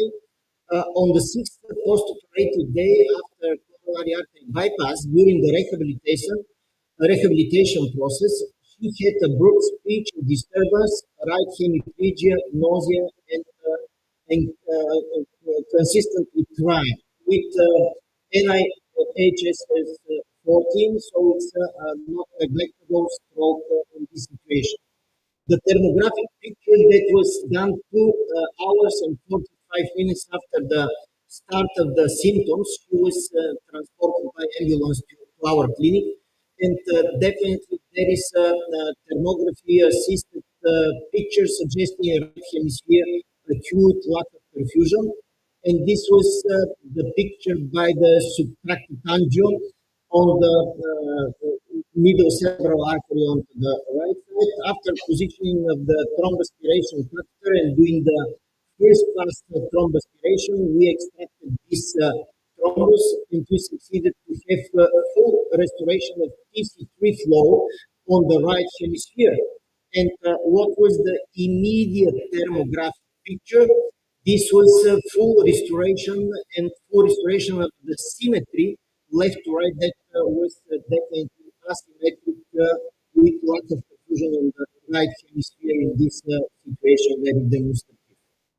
And as a take-home message, I would say that AI assisted infrared thermography carries numerous benefits. It's non-invasive, non-operator dependent, radiation-free, time-saving. In several minutes, it can be performed, and it's detecting early changes, enabling early detection, intervention, and follow-up of peripheral arterial disease. And with huge potential of early detection of hyperacute hypoperfusion phase of ischemic stroke and early differentiation of the ischemic by the hemorrhagic stroke. And with that, I'm thanking you for your kind invitation.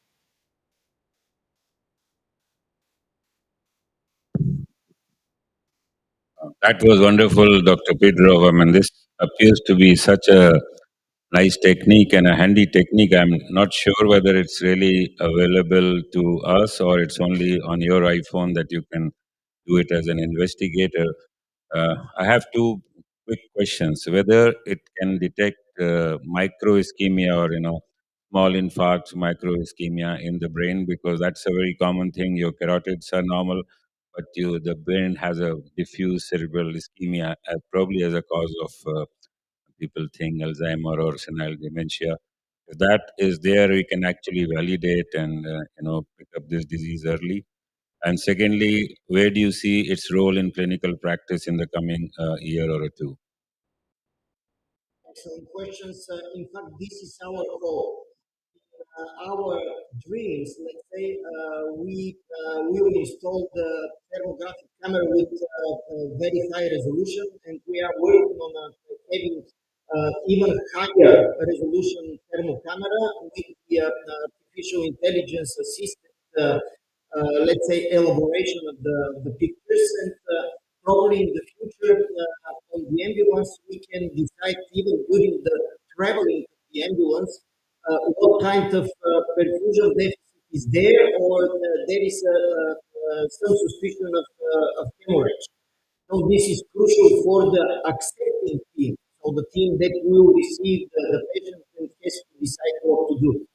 And to be fair, our experience is mainly on peripheral arterial disease, and based on the angiosome concept, you saw in one of the cases that I have shown that it's very well seen that this angiosome is very well shown by the artificial intelligence, in fact, post-processing, and the lack of perfusion is definitely very well coinciding with the concept of angiosome. And for me, we are utilizing it even during the procedure in the cath lab itself, because it takes not more than 30 seconds to take the picture and to decide to continue with the procedure or to stop. Thank you very much. Is there any other question from the panel? Yeah, Doctor. By using artificial intelligence, how much time do you save in your procedures? Is it time saving, accuracy? So how is it superior to the conventional methods? It's, there are several advantages. First of all, the improvement of the sensitivity, and the second, it's immediate. There is no any delay. So after taking the picture and sending automatically the picture into the cloud, in the cloud platform, the artificial intelligence software is turning back the pictures immediately in less than 1 second. So this is really. So you're saving a lot of time. You're saving a lot of time. Yeah. Absolutely. One minute, not more. And the scope of error is also less, reduced, is it? Scope. Definitely, and it's probably secondary, but in the context of the recent pandemic, it's not necessary to touch the patient, so it's a relatively remote method. So it's very safe for the doctor, for the physician. Thank you very much, Dr. Pedro. Stay on for a discussion maybe later on, and we have very good talks. The next speaker is Ekta Tiwari. She's going to be speaking. She works a lot on women cardiovascular risk. She's going to be speaking on advances in AI-based cardiovascular risk in women.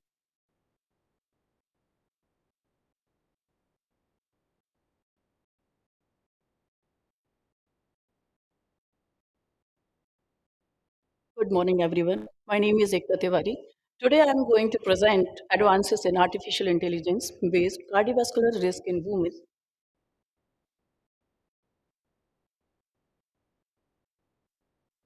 So this is the layout of my talk. We are discussing about the biological structure of women, women statistics, why we are using carotid artery instead of coronary artery. We have implemented AI architecture, that is neural network, UNet and UNet++. After that, I will show result of my project and then conclusion. As we know, biological structure of women is different than men. Due to these reasons, women's heart is smaller than men's heart. Hormonal fluctuation happen in women body. Pregnancy is also a biggest cause in women. Autoimmune disease.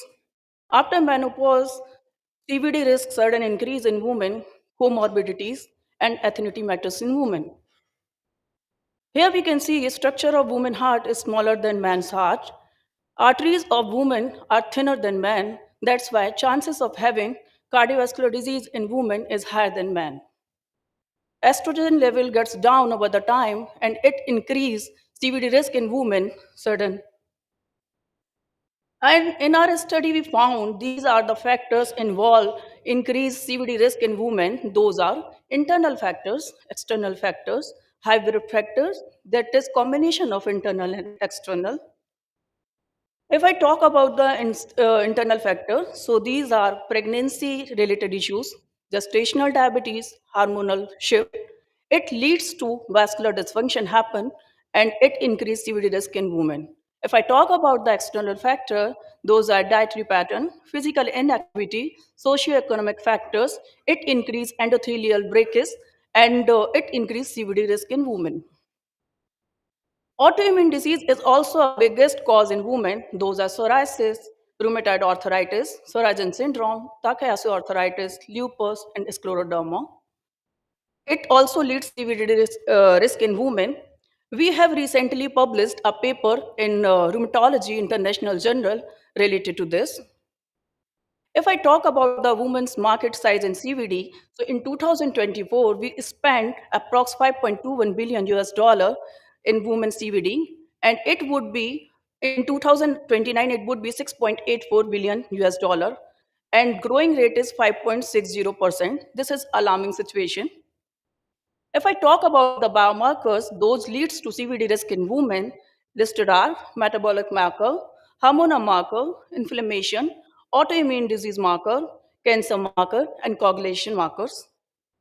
This is the image of coronary and carotid artery. We can see origin of carotid artery and coronary artery is same due to same genetic makeup. That's why we are choosing carotid artery as a surrogate biomarker in our project.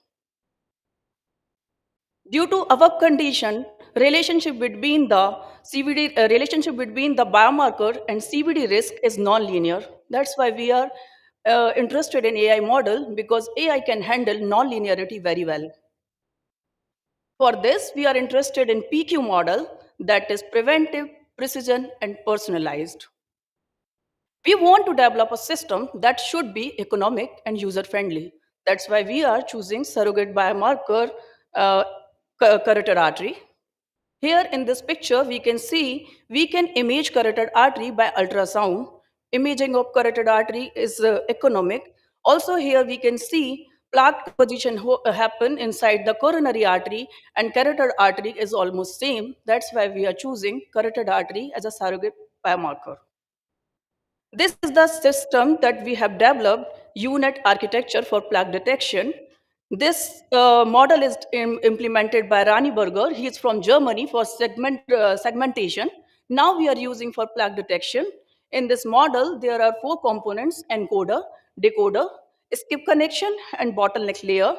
So we are taking data and encoder extract features from the data and it passes features from the by skip connection to decoder. Also, it passes feature extracted data by bottleneck layer in the form of vector to decoder. Decoder receives these data and it reconstructs the image in the form of binary for plaque burden. And by using that image, we can detect plaque composition happen inside the artery. This is the second model that we implemented, that is UNet++. It is an advanced form of UNet and it extracts feature more beautifully than UNet. This is the image of our wall inside the artery. Here we can see red line is lumen intima and green line is media adventitia. And between these 2 layers, plaque composition happen inside the artery and yellow line traced by doctors. And we can see our result is more close to the doctor's result. For this project, we have taken 300 images from 50 Chinese ladies, and we implement this model to detect risk of having CVD. In our project, we can see a coefficient of correlation between AI and doctor's reading is beautiful, that is more than 90%.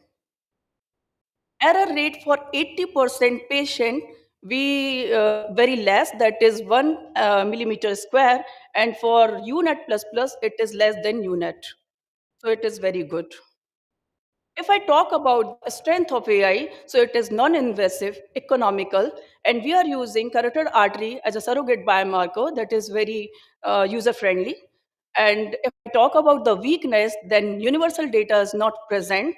Hypertuning is very tough in AI. Also, if I talk about the future scope, then we are interested to design more compact model. Conclusion of my talk is that women's market is not covered that much in CVD. Ultrasound is very user-friendly and invasive. So we are interested to design an AI model for risk stratification in women. because AI is more powerful and adaptable. Thank you so much. After that, I would like to thank my team, Dr. Suri, Dr. Khanna, and all. Thank you so much. To Dr. Ekta, is there any question from the panel? Thank you for the Dr. Ekta. So I'm working in IIT Kanpur with the Startup Incubation Center as a domain head of AI/ML. So as you rightly pointed out, that it's really important to have separate data sets for women and men. So as because the regular models are trained on male data set, so it will not perform for women. So how have you taken some steps to ensure that you get the right results in terms of women? Uh, Actually, it's a very good question, and you're right. The generalization has to happen when you are taking in data from another institute, and we call it as unseen analysis, where we try to validate. So we train on a model which is known, say, China, and we test on Indian ethnicity. So that's the whole idea. And we want to, a lot of times when you take data from abroad, the training is not accommodated. So one way to handle is we augment the data, which is in the training set, say 10 times or 20 times, using GAN, generative AI. Once we have a large volume, then with large number of epochs, it allows you to train. And there is one way to check that the training is really well, is to look at the validation and loss curves. If they're very close bumper to bumper, it means it is generalizing. The system can be generalized. And once you have achieved that, at that moment, no matter where the data for the test, so Russia or India or Australia, wherever it comes from, you'll find the right place. So generalization is the key, and that is, she mentioned in the last slide, hypertuning, if you noticed it. That is a tough part because everybody would claim an accuracy of 100% or 90%. But when it comes to generalization, taking a data from another country, it becomes a challenge. So it is very important that the generalization is achieved. So hypertuning is necessary where we adjust the weights. We call L2 normalization of the data and the augmentation and the large number of epochs till the loss curves actually settles down. Once it's as an asymptotic decay, that means we know that the training is really well. Just to give you an example, Chat GPT, it has billions and billions and billions of parameters. It takes 6 months for them to train for you to use for 2 minutes, right? So this little addition takes 6 months on a supercomputers scattered in United States to train and train and train. And that's how it becomes a robot. I hope it answers the generalization I question. have one quick question. Will Yes. not waste much time. So AI will surely assist physicians in all the fields. I mean, there is no doubt in that. Now, my question is: does the body weight, age, and all those features? Because for example, we have women who are shorter height and all that. I mean, so those kind of things. Do you think they will influence your interpretation of these images? Or you will be looking only at the intima and some deposition over there. So regardless of whatever it is, I mean, I am whether I'm looking at a whatever size of pipe. So there are three kind of biomarkers. One is the office-based biomarkers, which you mentioned, like hypertension or height or weight or BMI or some which a nurse does it normally, right? And the second is a laboratory-based biomarkers. You go and get your blood tested, and at that point you get EGFR, ECR, or cholesterol levels, and so on. And the third is the radiomics-based biomarker, which is actually derived what Ekta said using an ultrasound. And from those scanned images which you're getting, you're actually taking the features from those hyperechoic or hypoechoic plaque. And these are the important ingredients or neovascularization values. So these all are classified into three bins: the office based, the laboratory based, and the radiomics based, the imaging based. They all are fused together. And you have to know what a gold standard is. You must know what is the CVD risk condition of this patient a priori. Then only you can train your AI model. And whether you have had cardiac surgery or angina or some kind of peripheral disease or whatever biomarker you consider for the case of the patients that he had shunting or um, carotid artery disease, that becomes your gold standard. And the gold standards is very important because once you have a super gold standard, then you can train your system with all your biomarkers we listed out. And that will take the larger the data, of course, like one of the gentlemen was asking, like how well you can train it, right? And the larger the cohort size, multi-ethnic cohort size, maybe you've got Caucasian or blacks or all of those, then you have a gold standard, then the training goes very well. And then you have to generalize it. So once you're able to generalize, I hope that answers the question of all composite biomarkers are important. And now I did stop at, okay, office-based, okay, laboratory-based, radiomics, but now it's the genetic. Your papa or your grandpa passes 10% of the genes, right, to you. So those genetic biomarkers started to come to family history is important for that. I hope this answers. Thank you very much, Dr. Suri, for clarifying that. May I now request you to speak on Oh, sequential deep learning models for cardiovascular and stroke risk stratification? I hope you can move this back and forth, right? Okay.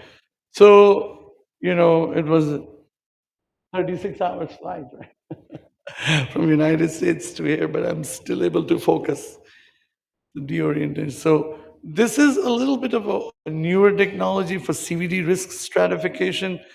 And these models are, AI is nothing but model. And if I talk to somebody and say, what is AI? AI means able to get the best features.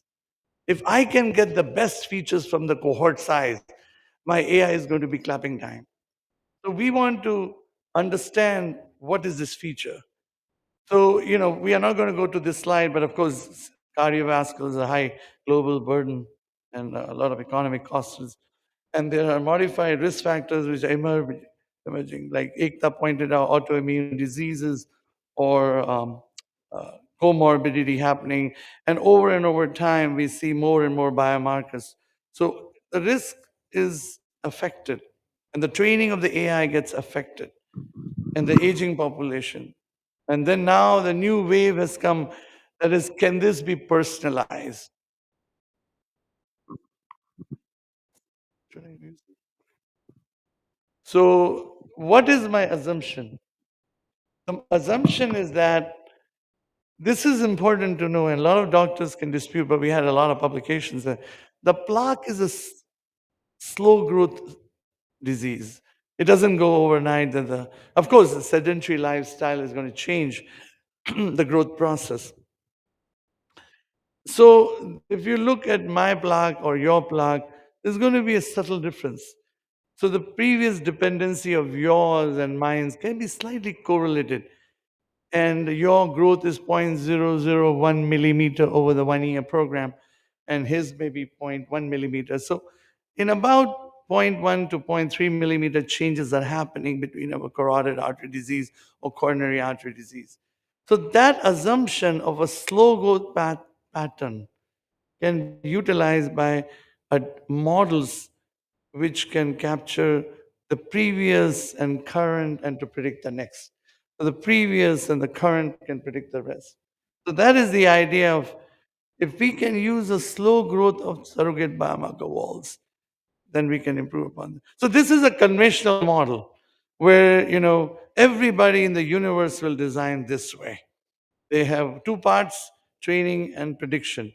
So they're going to train on the left of the dotted line, and they will get as you pointed out, there were biomarkers like OBBM laboratory or radiomics or ECG and all that.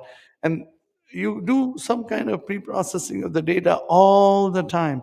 And this is a key step, because if you don't get the proper filtering done, the AI is a chaos. So whether the classes are, if there are classes like low risk, moderate risk, or high risk patients, then you must have multiple class balanced out. And for AI, it's a requirement that the number of studies in these bands have to be equal. That's an important condition. Otherwise, you're going to overfit the data. So on the left-hand side is a chip saying training can be done. And the important was a gold standard, GT labels.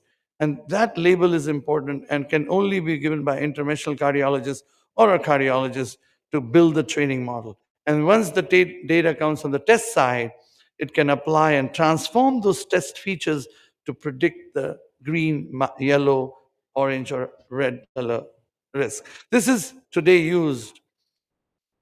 So, but the feature extraction is the key. So I'm trying to tell you this small animation of how a filter walks through these wires of neural network. In the bottom, you see 5, and then it passes through the blue circles and become positive 99 and negative 99, 0.99 plus. So I am taking this data and making it digital. You see that trick? So I'm taking this data, which is got unbalanced values, and I'm making it balanced to 0.99 and minus 0.99. So the whole game of this simple animation is to tell, can I convert into my format, which AI loves? And this slide shows that a 1 minus zero point 0 became 1 and minus 1.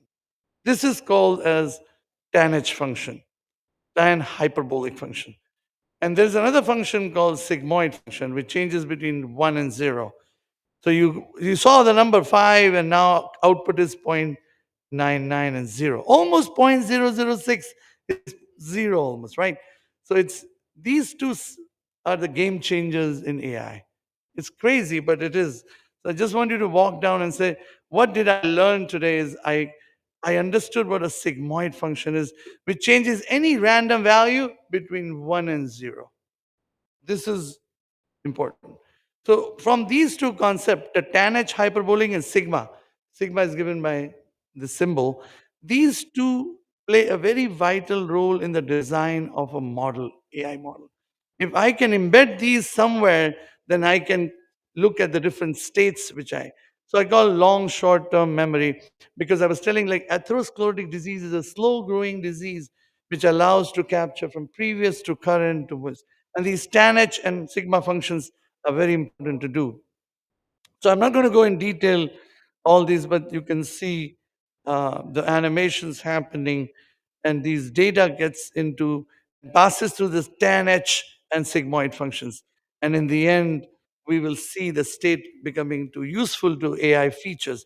So what is this LSTM? There are 3 gates which allow you to extract the features. The whole game is to extract the features. So the green black box is giving you the features. Now the features are telling A to AI, please train me because I got the best deal out of you. So I pass through the ReLU network, and we have all seen this network of neurons and all that clutter. It's called dense layer. In the end, you have 3 orange buttons in the end: low risk, moderate, and high risk. So the whole game is to getting the features in the digital form. So when you walk down and tell your children what is AI, the answer is, get me the data, which is in the form of zeros and ones, pass through the network and classify them. So what is the advantage of this conventional long short-term memory? It handles vanishing gradient problem. So whenever you're training the model, there is a glitch in the model, it damages the whole thing. And that is a vanishing lost. You're lost in a tunnel somewhere, you can't come out. So we use this sigmoid and tan hyperbolic functions to get to the best features. And using that tan and hyperbolic functions, you can lead to it. We don't want to go into the mathematics of all this, but now we come to the hypothesis. What do we believe in? The cardiovascular disease can be in both directions. Bidirectional is better than a unidirectional, and the deep learning is better than machine learning, and the hybrid deep learning, which is the next phase, is better than the deep learning. And can we tighten this by introducing some attention blocks? It's like you knowing, okay, if I can access through a curvilinear probe versus if I want to do a carotid probe, which is a linear probe of 10 megahertz. So something like a subtle differences can improve the performance of the hybrid deep learning. So this is just to give you an idea, the number in the union and bidirectional movement of these filters, you can see the bidirectional doing better. That's the whole idea. And you can see if we compare against the machine learning model, the area under the curve is 0.7 versus 0.9. So that clearly shows that larger the number of layers, the more deeper it goes and it accesses the features and squeezes the best features we want. So as I told you when I walked on the stage, I said, what is AI? AI is nothing but feature extraction. If I can get the best features, so the blue color is showing me best features. That's why it's a higher accuracy. So there is a hybrid which combines two deep learning models, means a hybrid. Like one question was there in the last slide, can we fuse fluoroscopy with ultrasound? And the answer is yes, because ultrasound will give you a different feature. Fluoroscopy is a projection image, which gives you a little more cluttered image of noise, unlike ultrasound, which has hyperechoic and hypoechoic features. So here is fusion of two deep learning models allows you to access. That's the whole idea, to notice. So, and we add with these features some kind of Savdhan kind of attention blocks. It allows you to get more concrete output. And then this is to show you that if you add these attention blocks and a fusion block, so here you're fusing, adding attention, then fusing at adding attentions, then you can achieve the risk stratifications more accurately. It's all about passing the best features to the classifier, to the neural network. And you can see the results of the uni versus bi. The bis have a higher accuracy compared to the uni, and so is the area under the curves. Now, if you obviously when you have, more and more features added, you can see on the first column, you can say, okay, if you have fusion of LSTM with the GRU with a little attention block or dual attention block or multi-attention. So as you keep adding, you're adding more sugar in the tea to make it more sweeter, and that allows you to get more accurate results. So I'm not going to go in detail, but the idea, this paper has just gotten accepted recently. But again, the idea is to show bidirectionals are better than unidirectionals. And if you add attention block to it, it becomes much better. And you can see the ROC curves of a bidirectionals are a little higher than the unidirectionals. So again, the fused models of these data transfer fused models are better than the bidirectional. I just want to say that the temporal information on the growth of the plaque is very important feature which can be captured well by these models in the AI. And of course, there is a bigger challenge is the data collection, as Ekta was pointing earlier, that if we can get hospitals to collaborate, we can get a larger data to do an efficient AI modeling.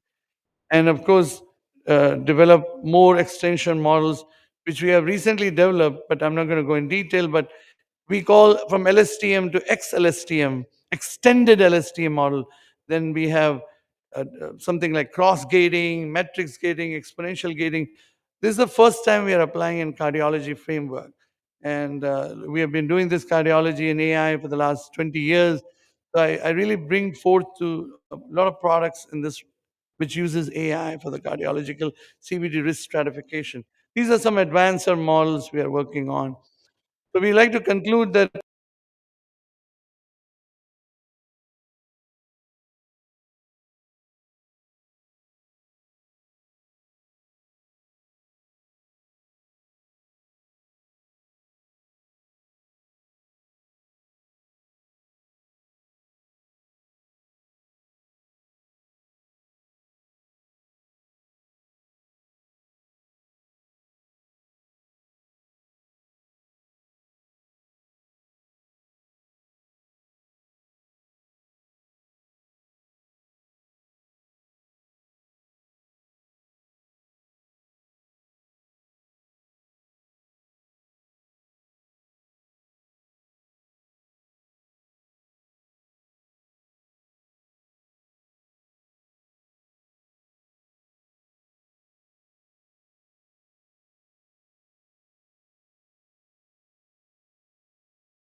across where we are proposing models to monitor that, both for the patient, either inpatient or outpatient, who had surgery or profile.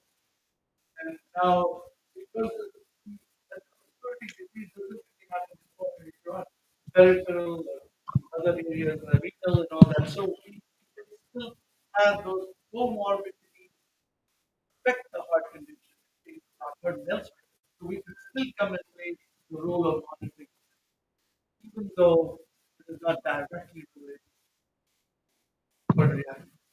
So I think insurance companies, and also I want to emphasize the pharmaceutical industry. They want to know how the regression progression of the plaque is. And this is very important role because they can get a cohort of a large size. And it used to take 5 years to do clinical. But with our systems, we can do AI based, it can be done in the going on a Lipitor or metformin or whatever the diabetic now they can follow up for 2 years and they have a good cohort size. And they can have multiple cohort size in other countries. And they can evaluate effectiveness. Dr. Suri, apart from this insurance, it will be a useful tool to detect, to stratify the risk. I think is very important. Early intervention, and you can individualize the treatment, individualize the risk stratification. The question is, we need more data for this. So most important thing is the data collection. Second one is all based on retrospective. So what is your opinion about it? AI is nothing but quote unquote data. And Google and Facebook, what do they do? They're beautifully what they're doing behind the curtain. That data is all going to pass through one place. You won't even know when you Google it and you see, oh, you selected the shoes I'm going to buy tonight. They already knows you what you like. So tomorrow you start, oh, do you like these shoes? So the AI is so intelligent. So that all they are doing is collecting that data. And once you get that data, now these all Indian hospitals, one day we should have a data flux into a place, and we can own that data where we can design tools for the Indian cohort. And you know, quote unquote, we are the capital of diabetes, right?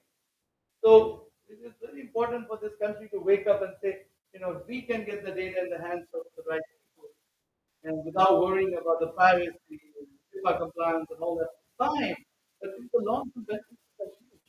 And for the next 25 years, we are going to still be managing AI. Not going to say. I've been doing AI for the last 25 years now.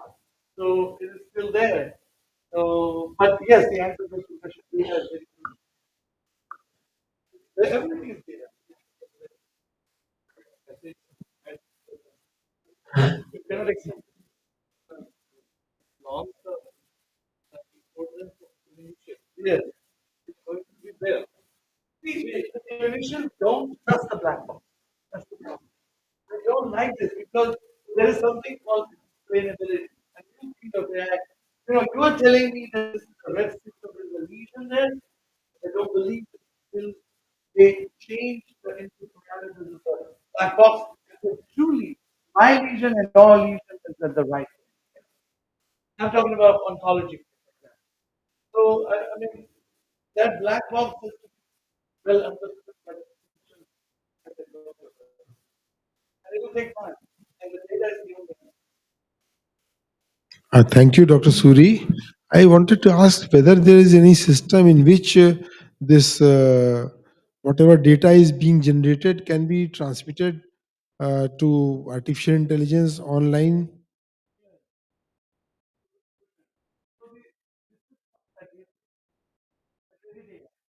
So there are servers that crash, right? Cloud is only the same one. You are having a small communication lab. Download, upload administration to the federated cloud. Everything is kind of a telemedicine, but more larger scale cloud. Is it working in India? Well, I don't know if people are Okay. trying to. But Okay. yes, it Okay. does. And second thing I wanted to know whether these all things which we are concentrating is on agnostic aspects, and during intervention and therapeutic interventions, Can artificial intelligence? Uh, okay.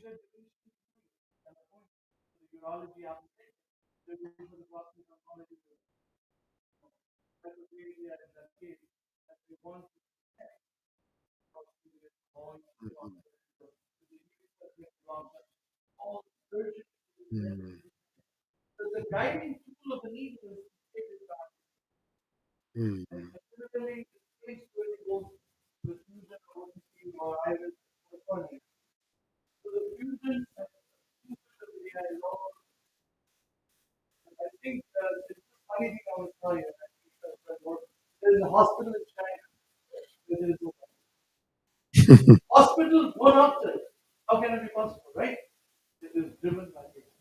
Yeah.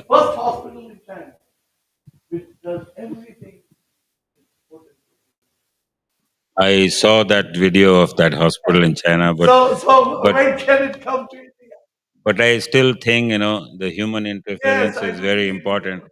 It's not without risk leaving everything to AI. You know, we it there could be an element of bias and a catastrophe if we leave everything to AI.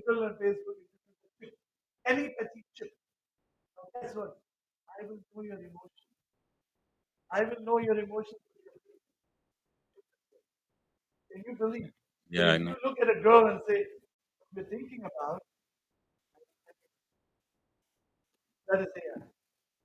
But it also brings us to a philosophical question. We are human beings. We need to be emotive. And if we leave, we become like machines and robots. We are entering a very dangerous era where machines are actually going to control us, and that could be a very dangerous day. Right.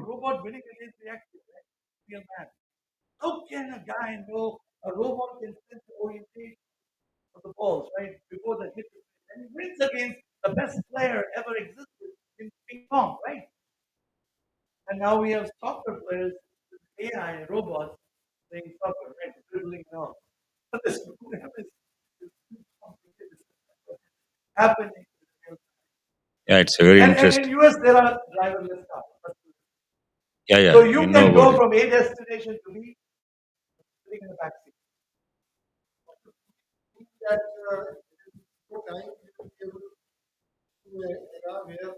All the knowledge the skill of Dr. Khatta can be transferred to a robot.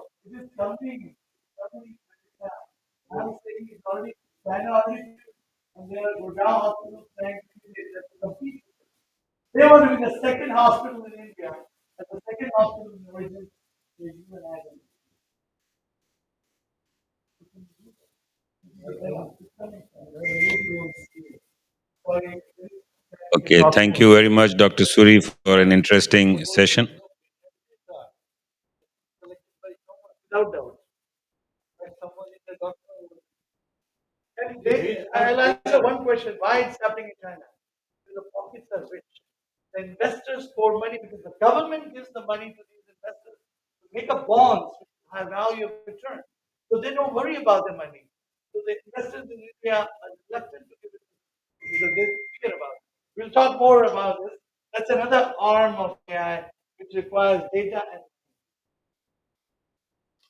Maybe, one day we will use AI as an assisted intelligence rather than being dependent on artificial intelligence. Okay, thank you very much for an interesting session which we wanted to introduce this year. Let's move on to the next session, Master Your Embolization Skills. And we have Dr. Ashwin Garg, Dr. Nishchin Jain, myself, Dr. Raman Chawla, and Abhishek Bansal to actually give the talk. And also we have Dr. Gajen to give a talk on uterine artery embolization. May I call on Dr. Ashwin Garg, Dr. Nishchin Jain, Dr. Raman Chawla, and Abhishek Bansal to chair this session. And may I also request Dr. Suri if he's here to chair this session.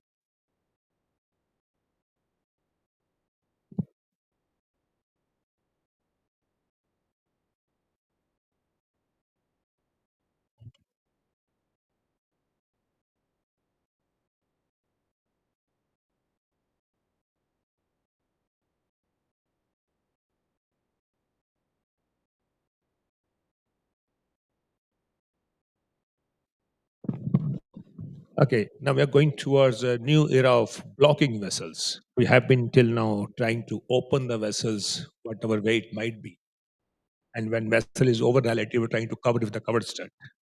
Now, the different topic is that how a blocking vessel can help in treatment in different modalities, different specialties, starting from pulmonology, gynecology, urology, and orthopedic surgery. Let's have first talk about basics of ambulation, right? Please go ahead. Thank you.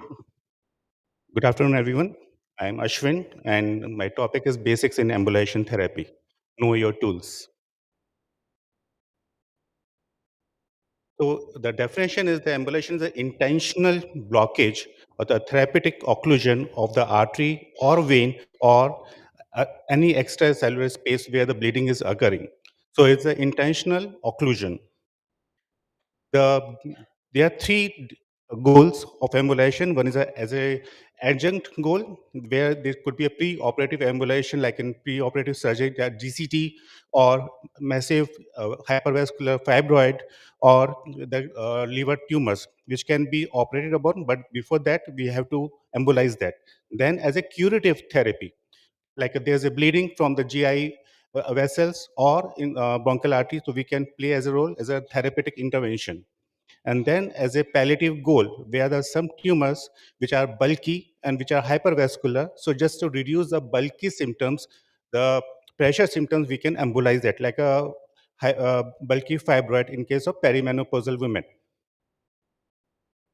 The, and what are the different indications? Well, there are vascular anomalies like AVM, AV fistula, venous malformation, lymphatic malformation, and hemangioma. Then there could be hemorrhage like the pseudoaneurysm or the true aneurysms, pelvic trauma, epistaxis, and hemoptysis bleeding. Then there are other conditions like tumors, varicocele, or any organ ablations. So any part of the body, wherever the catheter can be placed, we can do the embolization. There are many different embolic materials available, so one should be aware of those properties of those embolic materials, like whether the embolic material is X-ray or fluoroscopy opaque, or is it the radiolucent. Then the size of the various particles, because we need to use through the catheters, which can be microcatheter or the normal angiographic catheters. Then there's a viscosity of the liquid embolization materials. We need to, many of the liquid embolic materials are radiolucent, and to make them opaque, we need to mix with the lipidiol or another DMSA solutions. So we need to know the viscosity. Then there, how does these embolic agents act? Means mechanism of occlusion, then the biological behavior, then whether they can be a temporary or permanent. Whether there is a recannulation after the occlusion, and how do we use those embolic materials. So the classification wise, there could be a temporary and there could be a permanent. The temporary, like a gel form autologous blood clot, then the permanent are coils, particles, and liquid agents. The particles of PVA particles are generally classified as a permanent, but we have seen that there is there could be a recannulation of the even after the PVA particles. Then the materials which are there made up of, like mechanical, the coils and plugs. The particulate matter, like a PVA and the microspheres or embospheres. Liquid glue, they say NBCA or onyx. Then the embolization devices, the flow diverter or stent grafts, though these are not classified as embolization materials, but they are used to occlude the aneurysm or to occlude the sideways flow. Like the pipeline embolization device, which is used in the neuro cases, it is labeled as a pipeline embolization device. Then flow diverter, like a covered stents or the flow diverter in the brain. So coming to the the particulate agents, PVA or gel foam. Gel foam is the commonest and the easily available, and it is the cheapest embolic material available, just costing 100 rupees. And it can be used in hypervascular tumors, fibroids, or slow bleeds. The advantages are that there's a distal penetration. However, the drawback is that there are high chances of recannulation. And there's a risk of non-target embolization with this gel film or PVA particles. But once they are in the microcatheters or the major catheters, you don't have any control. So you have to continuously do the fluoroscopy while you are injecting these PVA particles or gel foam. The difference between the embosphere and the PVA, they are almost similar, but the PVA's particles are non-uniform in size as compared to the embosphere, which are uniform in size. So the embosphere has got a deeper penetration as compared to the PVA particles, but the uses are almost similar. And they have to be used with the microcatheters like which is available like a Prograde. I have been using only Prograde. Though there are number of microcatheters available, but to keep the cost lower on the lowest side, I have been using this only the catheter, and it is available along with the wire. This is a major advantage as compared to the another microcatheters available in the market. Then we have got a mechanical agents, which could be a coils, like a detachable coils, or there could be pushable coils. The advantage between if we compare with the pushable and the detachable is detachable have got a you can place wherever you desire, but the pushable coils once it comes into the blood vessel, you don't have any control over that. Then to make them more thrombogenic, many of the coils are fibered, like over here you got a fibers in the coils. Then these are the permanent embolic materials. They act as an internal ligature. Internal ligature means like a surgical ligature. So wherever you are placing those coils, it will ligate at that particular site. Then their precise placement possible. Instant action is very immediate unless the patient has got a DIC. Then there's a easily to deploy or easily to inject. You can inject the microcoils and it will float with the blood flow. And these are the other advantages. These are radio opaque. The limitations is they need accurate catheter positioning, and once the coils are deployed, there's a focal ligature, but there is a distal collateralization. So one of the drawback with the coils is there could be distal collateralization in case there are multiple collaterals like in the liver. But in case of the kidney, which are the end arteries, there won't be any collateralization. And the third group is a liquid embolic material, which is the NBCA or onyx. With the advantage with the NBCA is the fast polymerization as compared to the onyx. Then the absolute alcohol, which is easily available in the pathology department in all the hospitals, and it may be used for the liver tumors or the renal angiomyolipoma. The indications are like AVMs, tumors, and inaccessible bleeds. The advantages are deeper penetration, permanent occlusion, but the drawback is they are high chances of getting migrated into the venous side and embolizing into the pulmonary vessels, causing the hematuria. So you have to be very careful while using the absolute alcohol. The dose of absolute alcohol is 1 milligram per kg, and when you are injecting the absolute alcohol, you have to compress the venous side so that it does not go beyond the capillaries. Then the tool selection. They are the three factors which decide the choice of embolic materials. One is the embolic agent selection. It acts at different levels, like I told you earlier. The coils are equivalent to surgical ligation and occlude the medium to small arteries. The liquid agents and the smaller diameter particles occlude at the arterial level or the capillary bed and have no or limited control once in the blood vessel. Then the clinical application, whether you want to occlude temporarily or the permanent. In case of the trauma, there could be the temporary occlusion, but in case of the other bleeds, you have to occlude the permanently. Then the technical skill, how expert are you in those embolic material? Most of the gel foam or coils are much safer, but the liquid embolic materials require high expertise. And how urgent is the embolization? That also decides which embolic material you have to use. Like, this is a patient post-Whipple surgery. Patient BP was coming down, and the CT angiography revealed a small aneurysm arising from the branch of the superior mesenteric artery. So ideally, I had to go into this branch so as to prevent the infarct into the adjacent bowel. but the patient BP was going down. So I need to do very urgently. So that the only thing I could use is the glue. So I entered into this small vessel and embolized with the glue. Then this is another patient with a liver trauma. You can see over here there is a laceration in the liver. There's a blob of the contrast which consistent with the pseudoaneurysm in the hepatic artery. The angiography reveals a small aneurysm in one of the distal branch of the right hepatic artery. So here it is not very urgent, and just you have to occlude this uh, artery, which could be done with the PVA particles and the coils. So there is no need to use the glue over here. This is another case with a hyperesplenism. When the patient has got a hyperesplenism because of the portal hypertension, then we have got different and the multiple choices, whether you can the PVA particles or you can the coils or the glue to occlude the splenic artery and its branches partially. The aim is to 60% deprivation of the splenic artery. So though there are multiple embolic materials available, but they are time consuming and very expensive. So I prefer glue over here. I go into the selective branch and use glue. So the procedure take hardly 35 minutes to 50 minutes to for the hyperesplenism as compared to the PVA or coils. Then you need to take the precautions while you are using the embolic materials. Like the embolic material must always be introduced under the continuous fluoroscopic guidance to ensure that there is a no reflux of the injected agent from the vessel being embolized. The non-opaque embolic material must always be mixed with the contrast agent so that they are visible during the injection.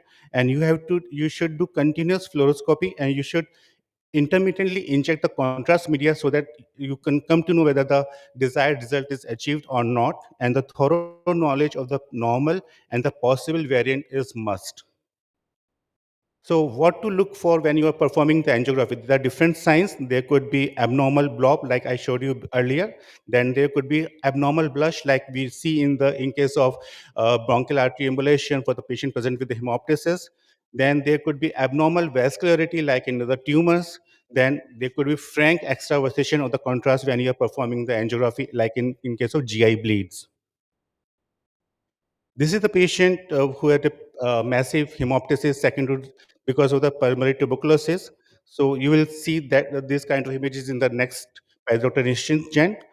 So here you can see the hypervascularity in the left upper lobe, and the bronchial arteries are hypertrophied. So the commonest agent which we use is gel foam, though many of them prefer PVA particles, but the research has showed that there is no difference between the PVA particles, which are much expensive, as compared to gel foam, which are costing 100 rupees.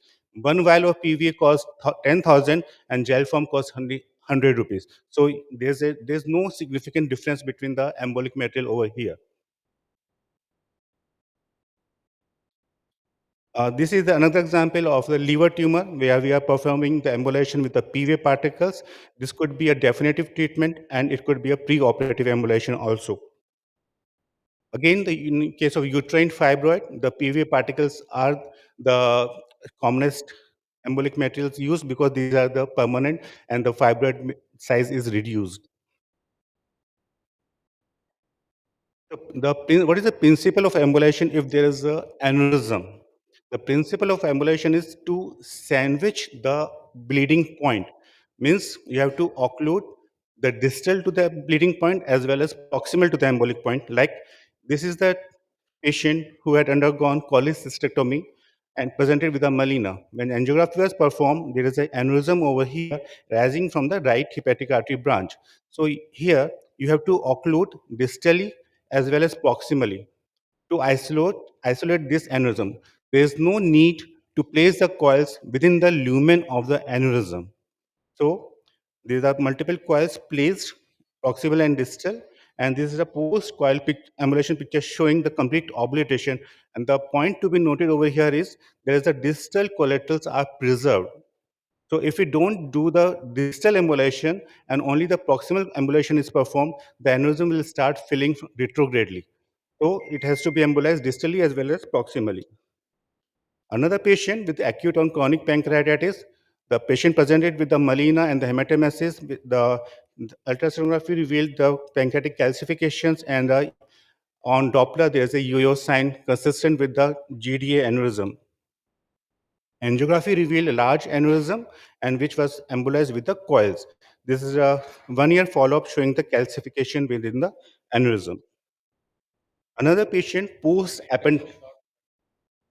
Okay, okay, fine. This is patient with the post-aspergilloma, which was initially embolized with the gel form, then patient again rebleed. Patient presented with the rebleed, and there was a large aneurysm in the pulmonary artery. So here the glue was used to embolize because there was no sufficient neck of the aneurysm. Then sometimes it is not possible to go selectively into the bleeding point. So the glue is preferred because it can penetrate along with the blood flow.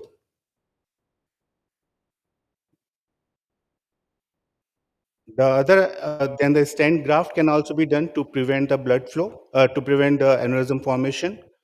So the advantages are that there's a rapid control of a hemorrhage and the hemodynamic stability immediately. And the secondary gains are it limits the hematoma and the blood transfusion need, avoids surgical intervention, and the collaterals are preserved. We do have complications while we are embolizing the blood vessels. Like in this particular patient, there's a aneurysm in the hepatic artery. While embolizing, there was a dissection. So it is a teamwork where you need to know the machines, you need to know the hardware as well as the other manpower. Thank you.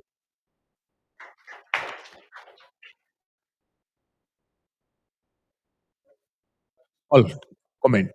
Tell me something about post-ambulation syndrome.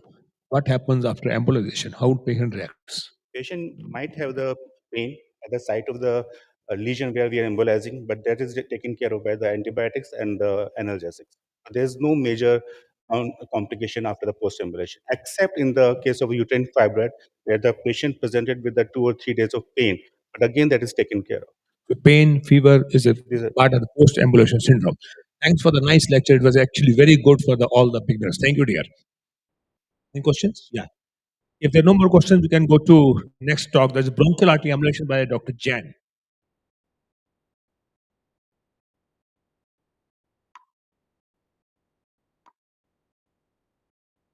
Good afternoon, everybody. So I will be just skimming through bronchial artery embolization, the interventional radiology that we treatment that we do for hemoptysis. So hemoptysis is basically expectoration of blood originating from lower respiratory tract. It is sometimes very challenging to diagnose and treat. It can be either parenchymal airway or vascular in nature, and lungs are supplied both by pulmonary artery as well as by bronchial arteries. Even though the major blood supply is from the pulmonary arteries, the major cause of hemoptysis is generally bronchial arteries. Any active or chronic inflammatory pathology will lead to opening of bronchopulmonary shunts in the lesions, and these vessels are very fragile. They are prone to rupture. They can be eroded. They are prone to rupture, and once they are exposed, they can lead to bleed. This is the battery that can really cause hemoptysis. The most common causes that we see in a clinical practice is either bronchiectasis and then tuberculosis, fungal, or bronchogenic CA. The first question that arises: when do we really treat? And the criteria is coming down. So initially it was said to be about 500 ml over 24 hours. Now any bleed over 150 ml in 24 hours is taken to be a major bleed. And if you have a rapid hemoptysis that is more than 100 ml an hour, it is taken to be a major bleed. Problem is just not the hemodynamic instability. This hemoptysis can cause airway obstruction and respiratory failure, and that is why it is associated with a very high mortality rate. How do we proceed with this case? So a patient comes to you with hemoptysis. Is there a role of fiber optic bronchoscopy before it or CTA? In our practice, we generally do CT angiography. We do bronchoscopy, or we advise bronchoscopy if the bleed is minor or if we are not able to lateralize the bleed. So generally, we do a CT angiogram. This is the protocol that we follow. It is a bolus tracking technique followed by a saline chase, and this is the and then you recon these images in multiple formats. to visualize the bronchial arteries. It is very important to have a good CT angiogram because it not only tells you the anatomy of the bronchial arteries, it is also going to tell you the anatomies of non bronchial systemic arteries or systemic collaterals. Broadly, this is how we. So this is how we. This is how we classify bronchial arteries. The most common anatomical orientation will be a single intercostal bronchial trunk on the right side and a duplicated bronchial artery arising from the left side. The type 2 is a single intercostal bronchial artery on the right and then a single bronchial artery on the left side. Type 3 is you have a combination of a right bronchial artery with a right intercostal bronchial trunk and duplicated bronchial arteries on the left. And type 4 remains when you have only a single bronchial artery arising from the left. This is how reformatted CT angiogram images look like. So this is the descending aorta. You can see the origin of the right bronchial artery, and it can, as it courses to the pulmonary bed, we can see it. And this is similarly the left bronchial artery, which is arising from the aorta. Sometimes using newer tools such as VRT or SSD, you can visualize the bronchial arteries much better. So here you can see the classically how the bronchial artery takes up. It's a loop of the bronchial artery, then its bifurcation can be clearly visualized. Sometimes in cases when you have ectopic or anomalous origin of bronchial artery, so in this case we have a bronchial artery that is arising somewhere from the undersurface of arch of aorta. And a good CT angiogram helps you know the anatomy before you go ahead with the procedure. What are the signs that we look on CT angiogram for us to say that these are the bronchial arteries which are hypertrophied and you should be treated? So any bronchial artery which is more than 2 millimeter at the ostia or more than 1.5 millimeter when it is entering the bronchopulmonary segment, these arteries are hypertrophied. If you can see peribronchial hypervascularity, frank contrast extravasation is very rare. We rarely pick it up on CT angiograms. You can pick up aneurysms or pseudoaneurysms within the bronchial artery. And one of the very important signs is if adjacent to the lesion you see that there is pleural thickness more than 3 millimeters, then it becomes an indication to treat even if you are not able to pick up a dilated bronchial artery. Sometimes, rarely, pulmonary artery will be the cause of bleed, and you can see pulmonary artery aneurysms or AVN. And we should always see for signs of bronchopulmonary shunting. So this is how a normal bronchial angiogram looks like. So the catheter has been taken into the descending aorta. It's a common bronchial trunk that we have. On the right, you can see it's an hypertrophic bronchial artery, which is going and supplying the lesion. This is probably the causative. Uh, this is the probably the causative. Uh, um, the hypertrophic artery is probably the cause of the bleed, as against say the left bronchial artery, which is smaller in caliber. Now, sometimes you can have anomalous origins of these arteries. So we have again a bronchial artery which is now arising from the subclavian artery, or you can have bronchial arteries which are you can have supply from this is the internal mammary artery which is arising from the subclavian artery. Again, an internal mammary artery that is supplying an apical lesion which is hypervascular. These are the scapular arteries that are supplying an hypervascular lesion within the parenchyma. And this is an parenchymal lesion that has been supplied by supreme intercostal artery. So knowing these anatomy prior on a CT angiogram makes the procedure much easier, and you are able to achieve complete embolization. Couple of things that we have to keep in our mind whenever we are doing a bronchial artery embolization and you catheterize a bronchial trunk. Sometimes it can supply the radicomedullary artery or anterior spinal artery can be arising from the bronchial arteries. This is how classically anterior spinal artery looks like. It has a characteristic hairpin turn. So there is a sharp hairpin turn. It is an artery that is centered in midline. It has an undulation in between, a thin linear streak that can be seen going up. If you see such an artery arising from the bronchial trunk, it is an absolute contraindication to provide to perform embolization.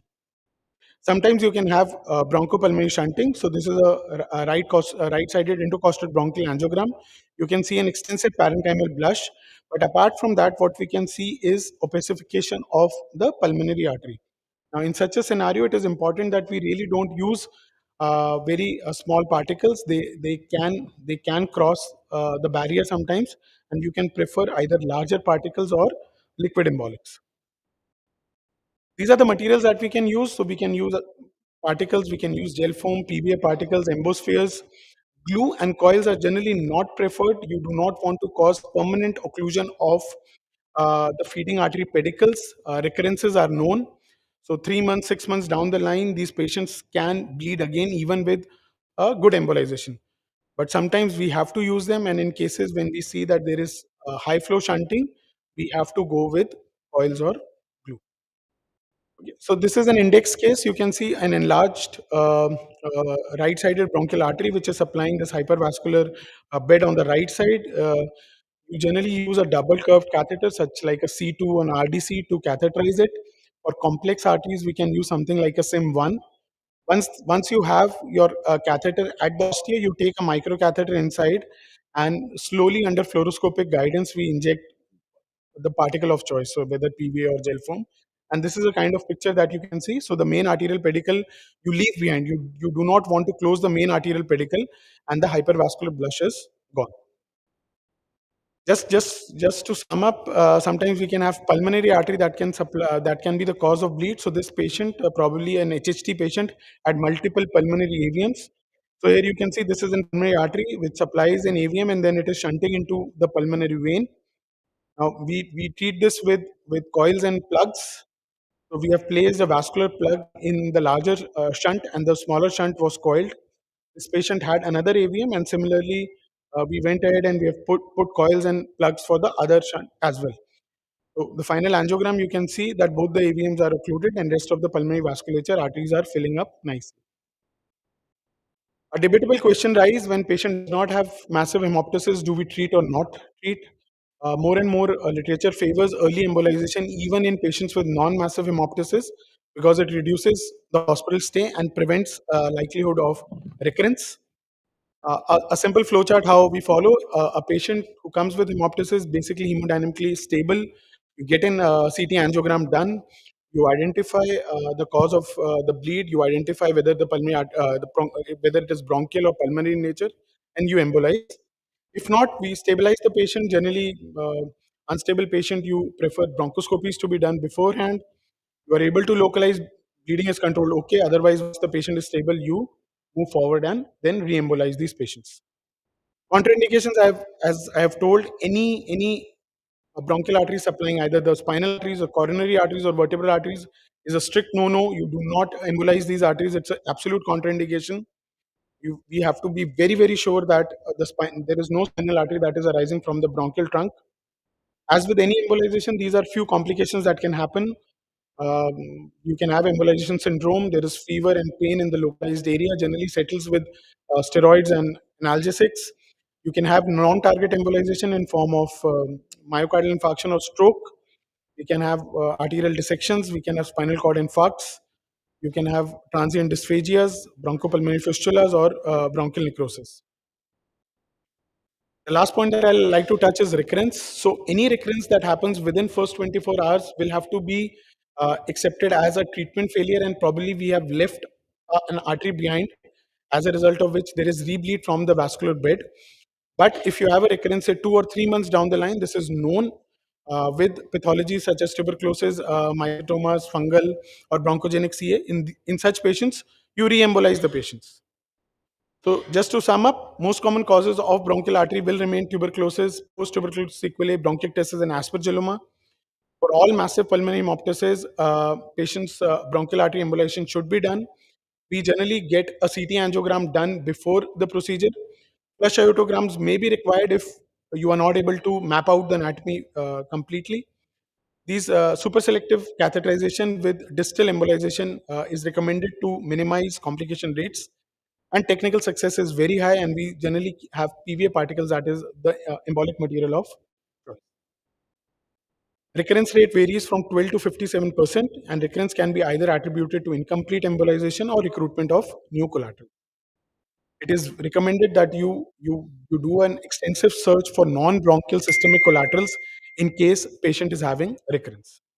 This I would like to thank for a very patient.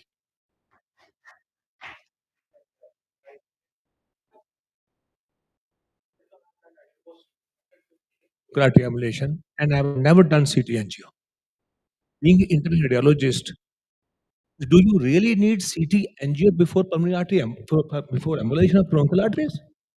So I've never done till now in 150 cases. in my experience, not getting a CT angiogram done before a bronchial artery is something that should be that you should get it done. It is a take home point that I like the audience to take up. You can never on an angiogram map out complete bronchial arteries. You can never know the sources of non bronchial artery sources of hemoptysis. When we show you cases where patient either has an internal mammary supplying the hypervascular lesion, or say dorsal scapular artery supplying the lesion, sometimes you have supreme intercostal arteries that are supplying. You can even have inferior thyroids that are supplying the lesion. With a single CT angiogram, you can map out everything. You are better prepared. The recurrence rates, once you start doing CT angiograms prior to bronchial artery embolization, the recurrence rate will come down dramatically. Second thing is, once you we really avoid a flush aortogram. The amount of the contrast that you use in flush aortogram is as much as you are going to use in a CT angiogram. And it really does not give you as much information as a CT angiogram can be done. So in my experience, and this is with a fair amount of cases of bronchial artery over last decade, CT angiogram is must. So any white paper that comes from interventional radiology side for bronchial artery embolization, a CT angiogram, a proper CT angiogram is must. I don't Coming think to that extra bronchial sources, there are only two bronchial arteries on the left side, or one, and one bronchial artery on the right side. So you don't find, you just get an X-ray test, you find lesions in the upper lobe. You do right bronchial artery, selective angiography. If you don't find the source, immediately go to internal memory artery or thyroid trunk, that's it. So, Dr. Nishin, maybe we'll have a discussion later on because we have a talk with Dr. Ra coming at 1 o'clock. So, I would sort of agree. We have been doing bronchial artery embolization for last 30 years.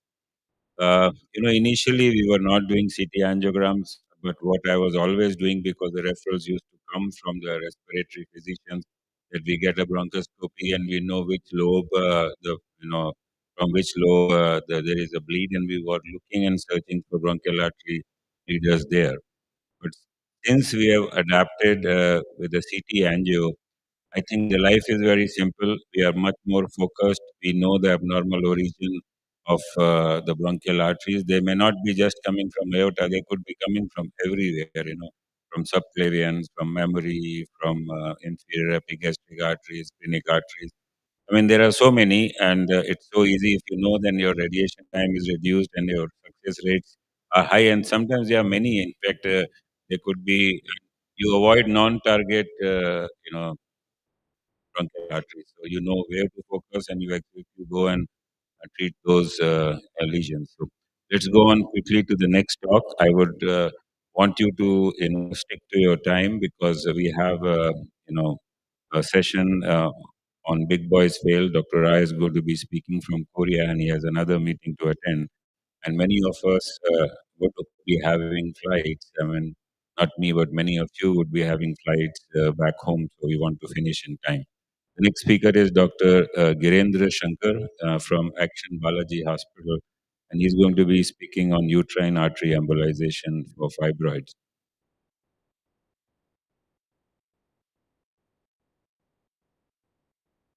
Good morning. Thank you, Dr. N. Khanna sir, for giving us a platform to discuss this procedure. It is a well tried and tested procedure. It has a history of over 30 years under its belt. It is so well tested that even the RCOG, Royal College of Obstetrics and Gynecologists, endorses it for patients who are looking for non-surgical option or looking for non-hysterectomy option as a fertility preserving option.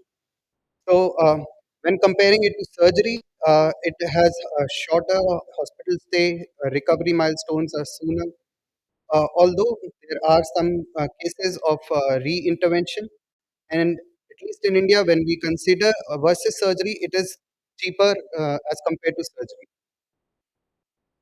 So coming to the international guidelines by IR guidelines and the RCOG guidelines, the most common indication for uterine artery embolizations stays symptomatic fibroids, and not asymptomatic ones. There is no size criteria as per the RCOG guidelines. Also, they can be used for patients who have fibroids alongside with adenomyosis. It is also used in intractable uterine bleed or postpartum hemorrhage. And the contraindications include a viable pregnancy or active infection. This is a more recent study which showed that with the uterine artery embolization versus myomectomy, the quality of life and recovery is significantly better with UAE.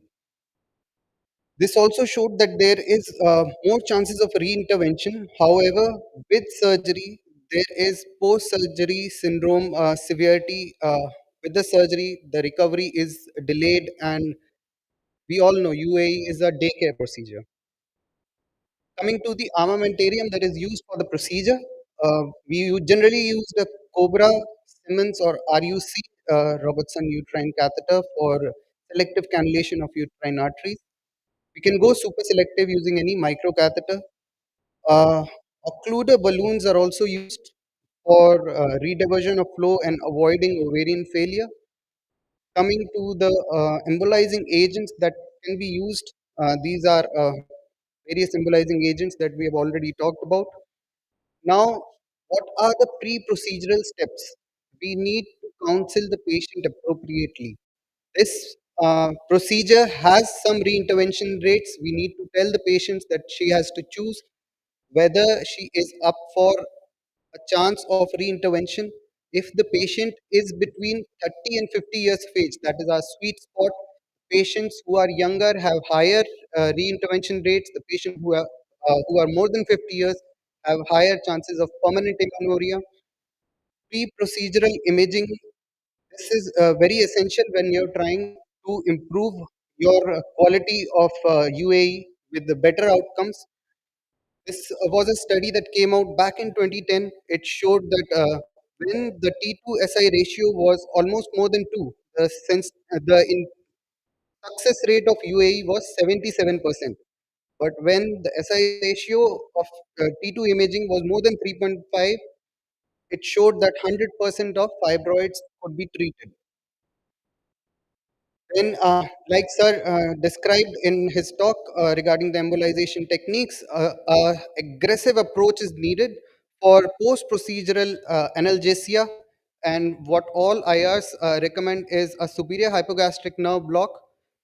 This was a study which showed that post-procedure, very low dose of narcotics was required, and a morphine equivalent dose of about 10 to 15 mg was required after we gave hypogastric nerve block. Now, coming to the complications that can be seen with this procedure. Now, the most common complication that arises is usually due to submucosal fibroid causing fibroid passage or permanent amenorrhea. These both are less than 5%. Now, when we talk about the effectiveness of the study, we can see that almost all the symptoms, including menorrhagia, mass effect symptoms, and dysmenorrhea, had an improvement rate of about 80% to 90%. Now, what causes a concern with the UAE and the need for preoperative imaging is the anatomy of uterine artery. Over here, we can see that uterine artery gets its arterial anastomosis from the round ligament artery and aorta, leading to ovarian artery. So there is always some risk of ovarian embolization. There are other arterial anastomosis arising from internal iliac artery and vaginal arteries. So how does it affect us? So these are three most commonly seen variants of uterine artery. Type 1A is when a uterine artery leads to ovarian artery, supplies ovarian artery first, and then it comes back to fibroid and the mural supply. Others are direct supply from ovarian artery, and ovarian artery is supplying both fibroid and the mural branches. So how does it affect? It increases the chances of failure if the ovarian artery connects the mural artery and supplies fibroid. There is high risk of ovarian failure. That means permanent amenorrhea in a patient that you are trying to preserve fertility in. If the ovarian artery is seen during the pre-embolization angiogram. So always we have to avoid ovarian artery. Then if there is ovarian artery directly supplying fibroid, there are some chances of residual fibroid after your embolization attempt. Now, how do we avoid this? Almost all IRs do recommend non-contrast cone beam CT to look for the contrast stasis after your angiograms. Over here, we can see the right uterine artery angiography and left artery angiography showing almost 90% of the right side involvement. However, when we do a cone beam CT, we can see it is not completely opacifying the left side. So when we did another angiogram in this patient, we can see there was a secondary uterine artery.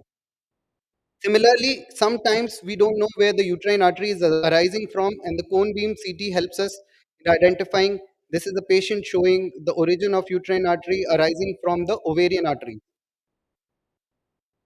So I know when comparing cone beam CT to aortogram, it does increase the difficulty and needs some clinical expertise of radiology. But on-table cone beam CT reduces the radiation dose to almost one-fourth post-procedure. At least this cone beam CT helps in reducing your unfavorable outcomes, and you can avoid things like these. So I'll share some take-home points with you. UAE is always better for the right patient if she agrees and it fits your criteria, and it offers a shorter hospital stay, lesser disability time. There are lesser or major or severe complications such as seen by surgery. We do need aggressive pain control right after the procedure, and we need imaging. I know it adds up the cost, but it is always beneficial for the patient and your outcomes to add imaging with MRI post procedure.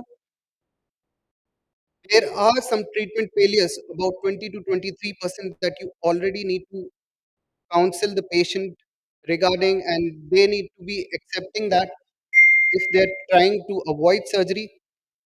And even when we consider the cost analysis of the embolization, it is always effective than surgery, even if we include repeat hospitalization and imaging follow-up. Thank you. Thank you, Dr. Gajendra. I think we will have questions in the end because we have to take Dr. Ra's talk and then we'll continue with this session. May I also request Dr. Asokan to come up to the dais and also to chair this session. Is Dr. Ra online? Hello, can you hear me? Yes, Dr. Ra, we can hear you very clearly. Good afternoon to you. I know that you are in between two meetings in Korea, so let's, Thank you. Yeah. we can directly start with your talk on refractory migrated thrombi-falling popliteal total occlusion. Okay, thank you so much, Dr. Khanna, for inviting me for your very important, excellent international meeting. How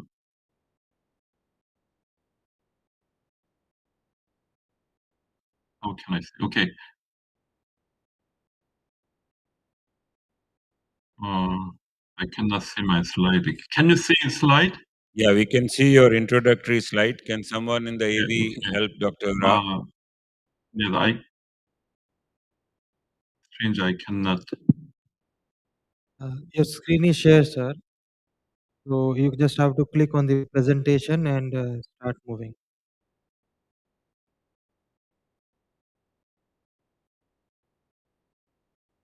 Problem is I cannot see the first slide yet. Maybe I can stop the- sharing from here and you can try sharing again. okay, share again. Yeah, we can see you now. Oh, can you see now? I was seeing you, but I think it says you have started screen sharing. So Yeah, I can now see we your can see. first slide. Okay, now I can see and control. Okay, thank you for inviting me. Given title for today's session, I briefly into this case. 84 years old man, and time to cloud. Okay, this means that clinically recent occlusion or the aggravation of the target region, and risk factor included dyslipidem and smoking. But patient didn't have AF, so it's a less chance of cardioembolic source from the heart. The CT, left panel total occlusion, we see coronary and echo was okay. So the brief CT imagery from outside of my hospital showed the total occlusion in the ponytail P1 segment. So what will be this uh, strategy for this lesion? So we have to differentiate from PTO versus recent occlusion by thrombotic nature, or maybe CT from the cross-sectional image, but we didn't have the good detailed CT. Device selection maybe will depend on the time of onset. What are the evidence of decision for this?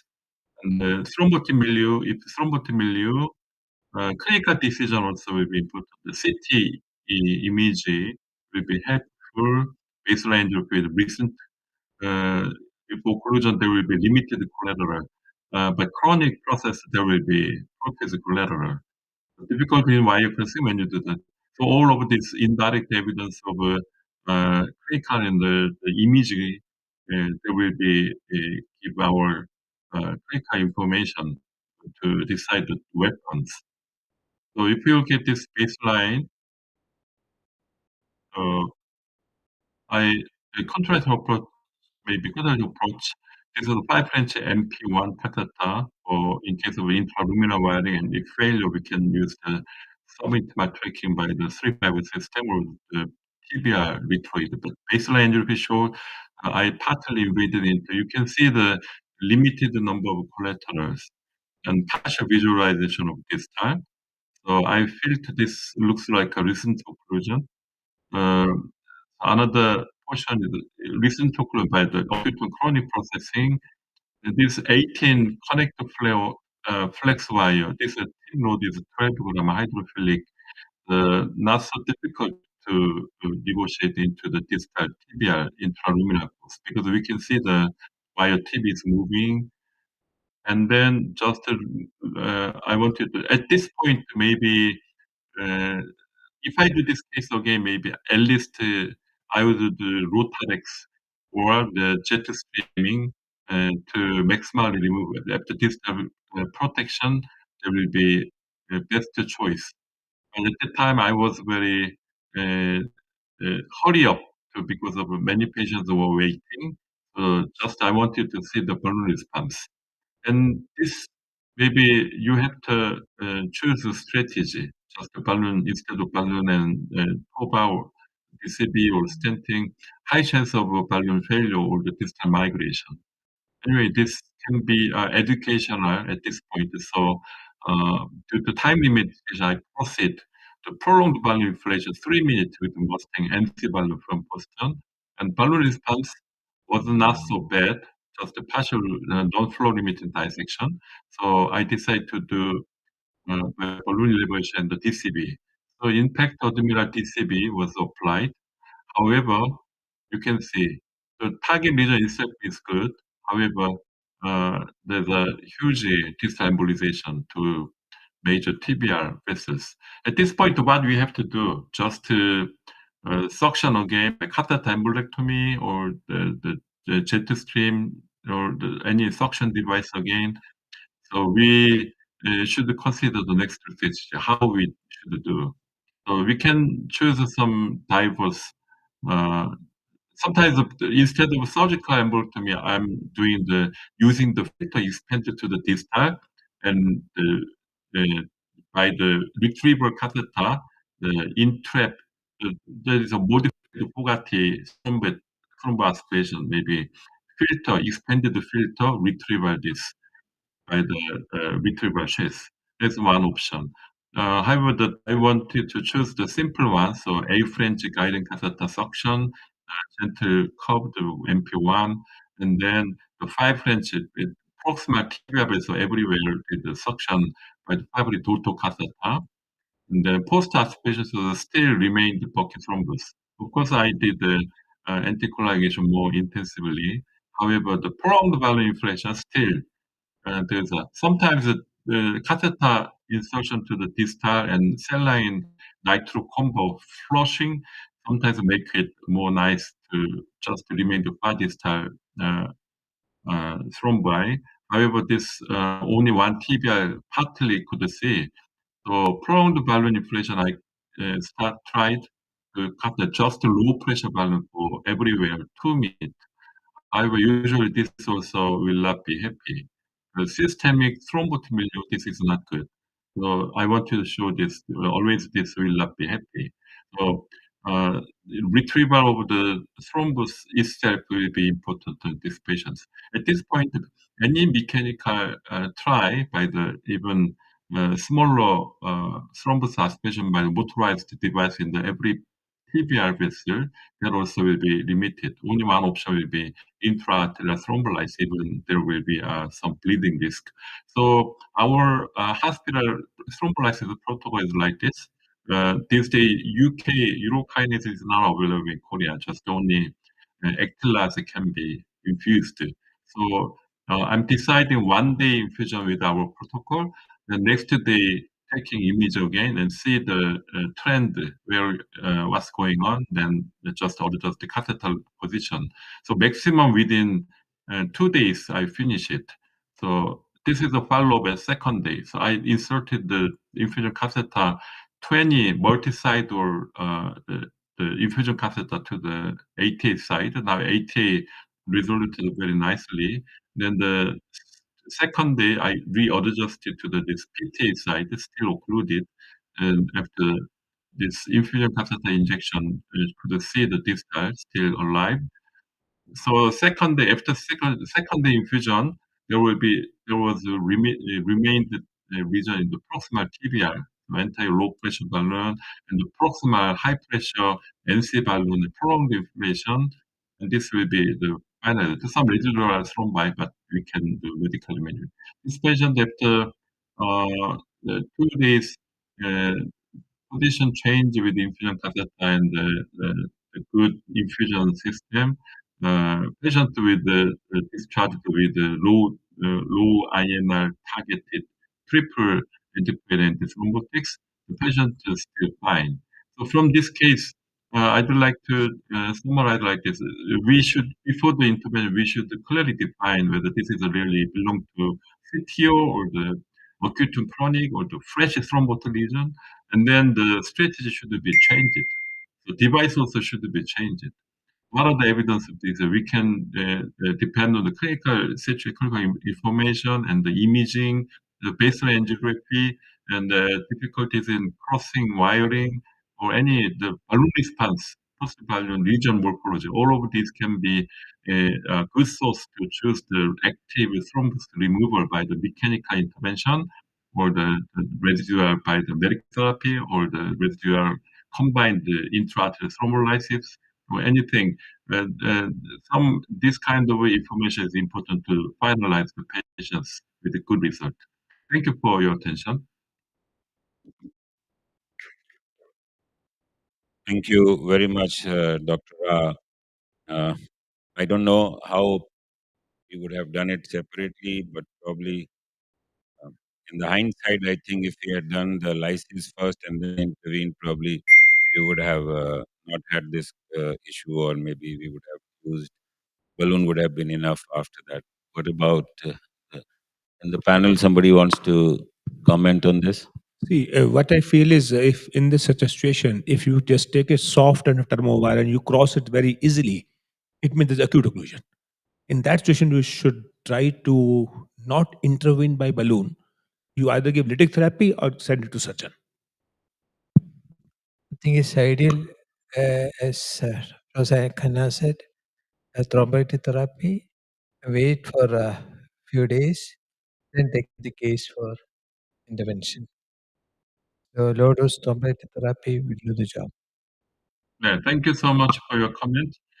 Personally, I think that in our center, I haven't done many intrahepatic thrombolysis cases. Part of them, there was some disaster related to thrombolytics, like intra-retroperitoneal bleeding, and sometimes it's still rare, but one mortality case after thrombolysis. So this day we try to avoid the thrombolysis.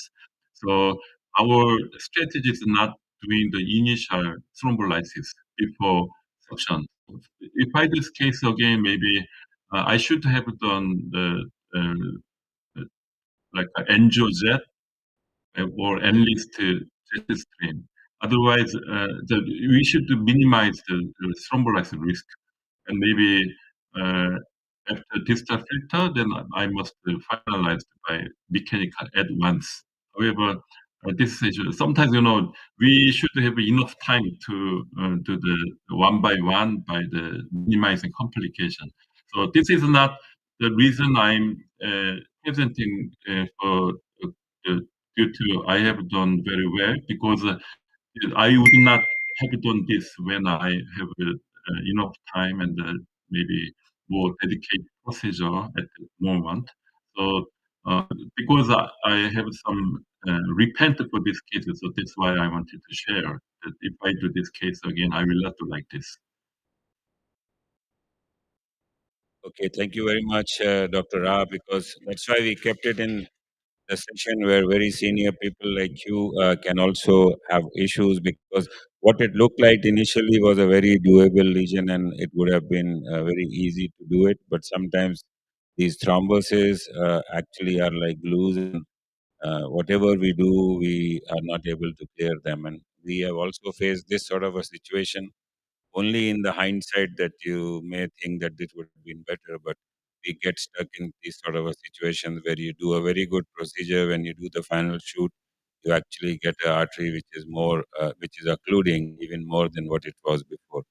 Thank you very much. And next year, probably we'll see you in person in June in New Delhi. And thank you Yes. for being with us. Okay. So, Thank you so much. so with the permission of the chair, I want all of you to be on the dais, and we will go for the best case competition panel round. We had about 120 cases. There were about 250. We selected 120, which were presented in the last 2 days in 9 sessions, and last 3 days in the 9th session. And the four the four finalists are here. They would be representing their cases, and then we'll have the award ceremony, and then continue with remaining embolization talks. So let me start with Dr. Poptani. He has a flight to catch, and Dr. Poptani is an interventional cardiologist from Gujarat. A very good afternoon, respected chairpersons and dear friends. So first of all, thank you, sir, for accommodating this session early. And I'll just go to my case now.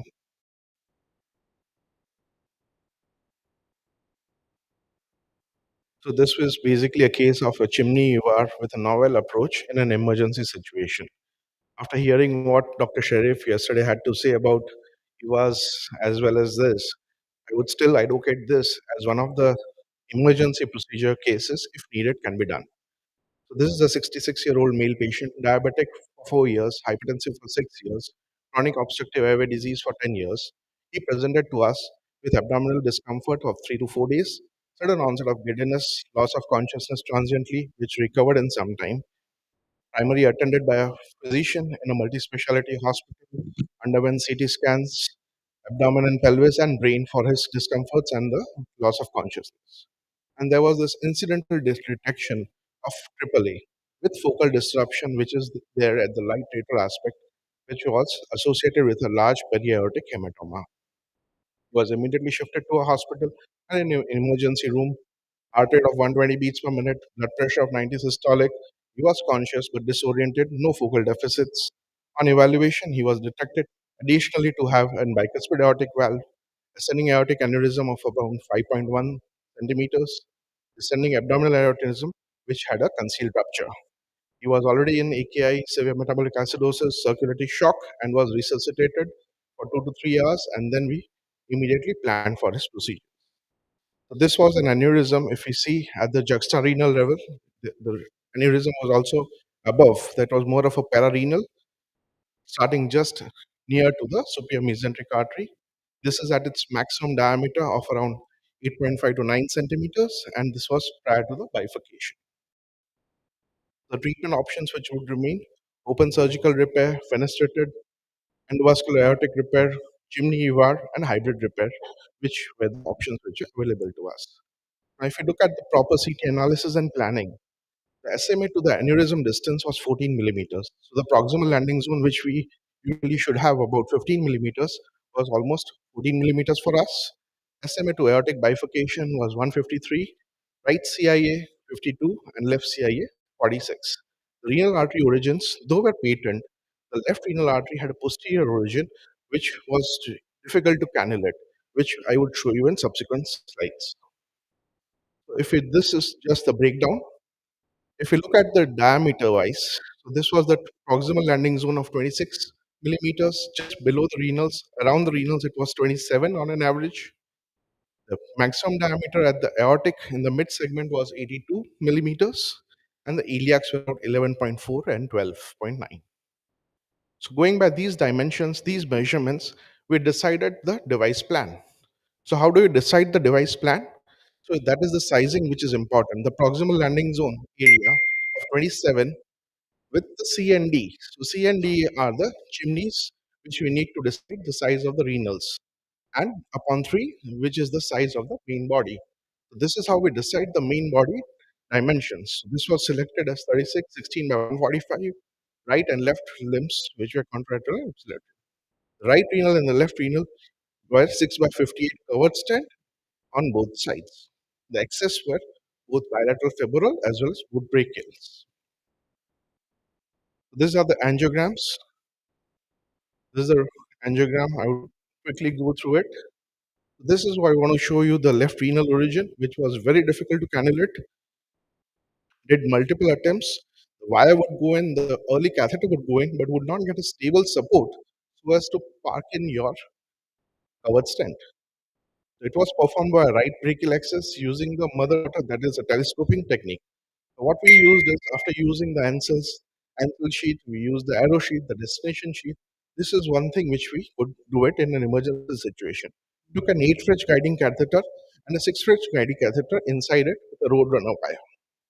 This was the novel approach where no other catheter was stable enough to track distally into the left renal artery. Similarly, the right renal was pretty okay, 7 French destination, and was done very smoothly. And then the covered stents were parked. The entire lip was positioned subsequently. The contralateral gate was done via standard approach, and I'll just show you the endoleaks which had happened. So this is the completion angiography, which is seen on the left. And there is this endoleak, type 1A endoleak, is expected with the gutter formation because of the both renal arteries, which was there at the proximal stem.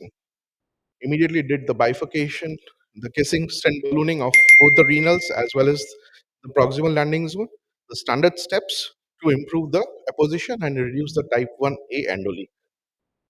And this was the final results which we could achieve.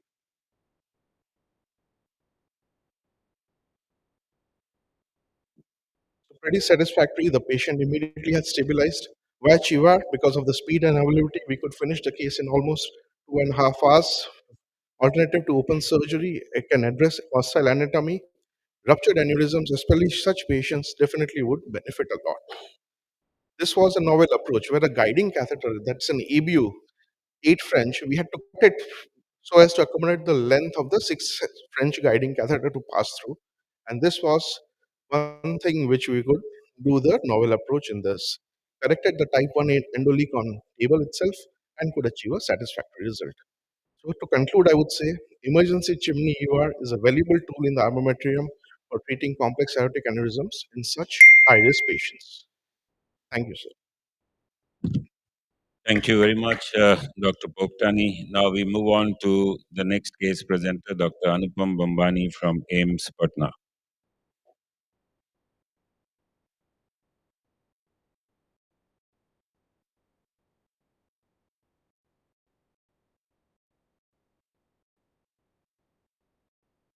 Good afternoon, and my sincere thanks to organizing committee for giving me this opportunity.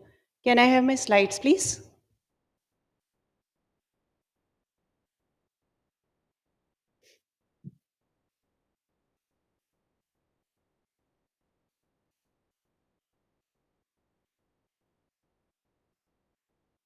Thank you.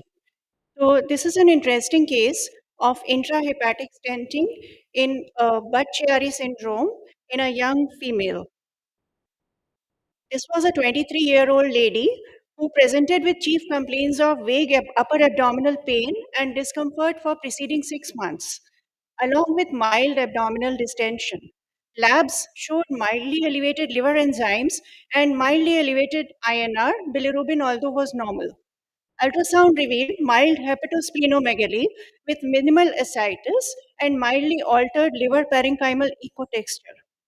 Tight stenosis, also called a web, was seen at the hepatic venous confluence and IVC junction. There was no communication on ultrasound between the hepatic veins and the inferior vena cava. This was the ultrasound. We can see there was no communication and there was turbulence where the hepatic vein confluence is supposed to drain in the IVC. Pre-procedure ultrasound showed a tight stricture which was quite thick, about 1.3 centimeters in diameter.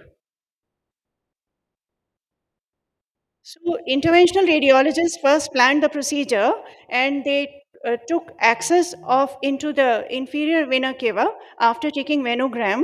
They saw there were multiple venovenous collaterals, but there was no entry from IVC into the hepatic veins.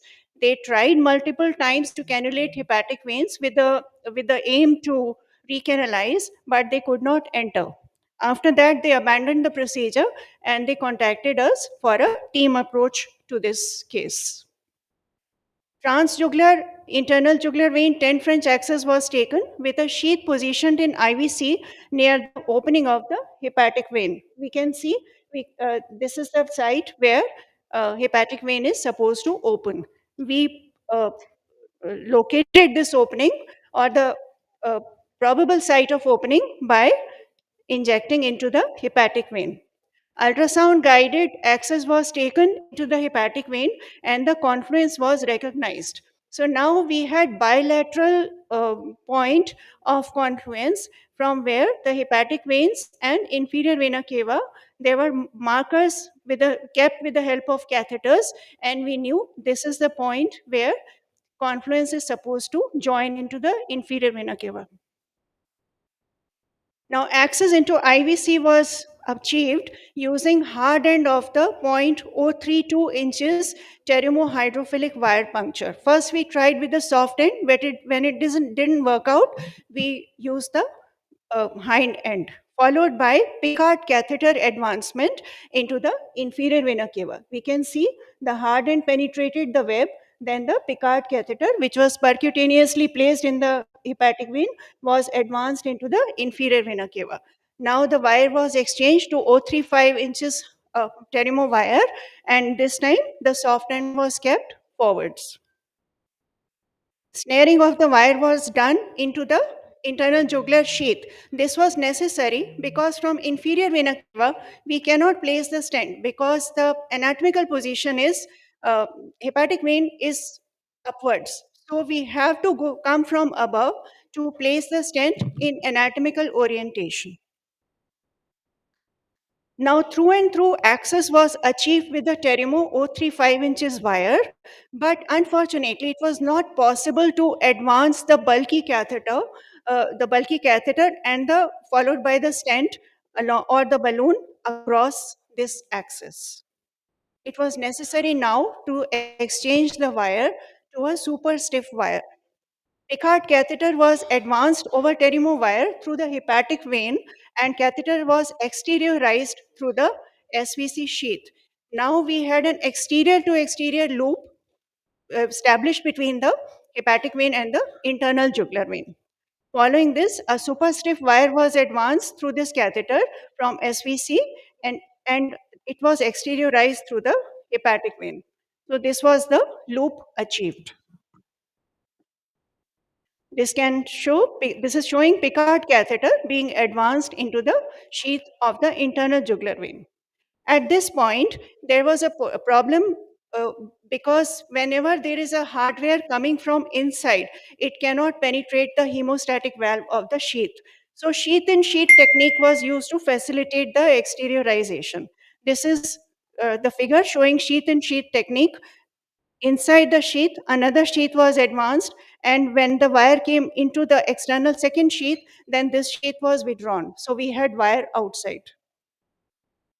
Balloon dilatation of the stenosis was achieved, but even after balloon dilatation, multiple venovenous collaterals persisted. So we decided to stent the stenosis. A self-expanding bare metal stent 12 by 40 was deployed. After this, the collaterals disappeared. Post-procedure, day 4 ultrasound showed disappearance of the turbulence here. There was a patent communication between the hepatic vein and the inferior vena cava. Anticoagulation was given for 2 days till we could achieve INR of about 2. Prophylactic antibiotics were used peri-procedure, transferred back to gastroenterology team for further care. Take home is periodic follow-up is required in such cases because these stenosis do recur frequently. Reinterventions as and when needed can be done easily. Good short and midterm outcomes have been shown in various studies. Long-term outcome studies are awaited. Thank you. Thank you, Dr. Anupam. Now, can I request Dr. Rajaram from Hyderabad to present his final case? So, these are the finalists for the last 3 days' presentations.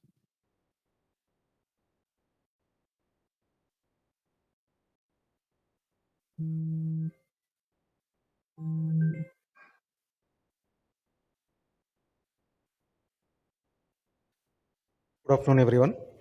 Today, I am going to present my 2 cases of emergency coiling, which was done to the renal arteries. So, iatrogenic or traumatic renal AV shunts are very much common in our day-to-day practice. So, my first case is it is a PCNL, that is percutaneous nephrolithotomy.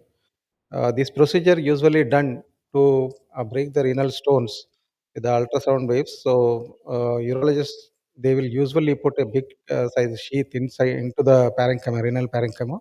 Then they will break the calcial or pelvic renal stones. And another one is routinely done. It is a renal biopsy done by the nephrologist commonly. So my first case is it is a 60-year-old male patient who presented with the fever, pain abdomen, and burning micturition. So he was diagnosed to have the bilateral renal calculi with the obstructive uropathy.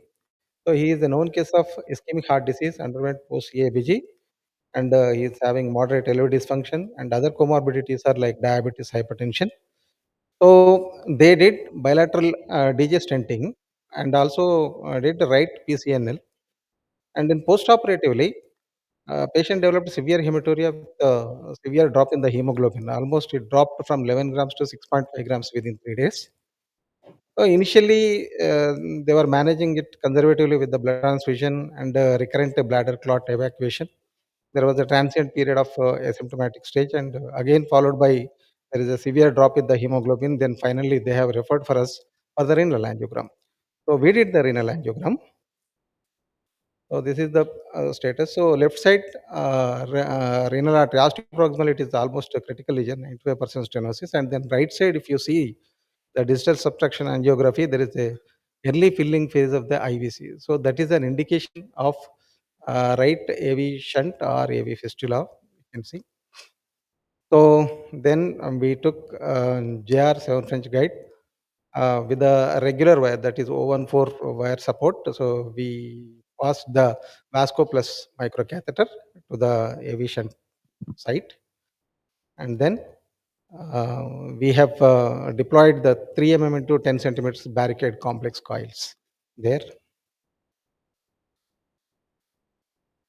So this is the fairly well controlled AV shunts, and then immediately with the same guide, we have passed to the left renal artery. We have passed the BMW wire, CN blue wire. Over that, we have passed the. We dilated the lesion with the 2.5 into 10 mm Tazuna balloon and 4 into 12 mm MC truck balloons.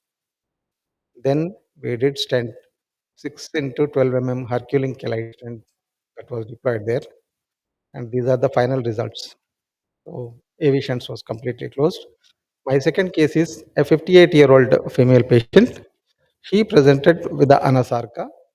She was suffering from the CKD of stage 4. She was on dialysis and also having comorbidities like diabetes, hypertension, etc.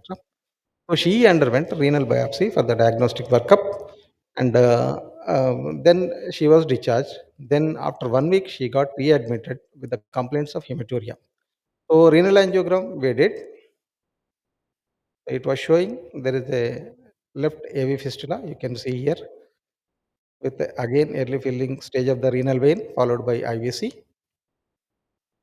and then we took the JR guide, and with the support of 014 wire we passed the FREPAS microcatheter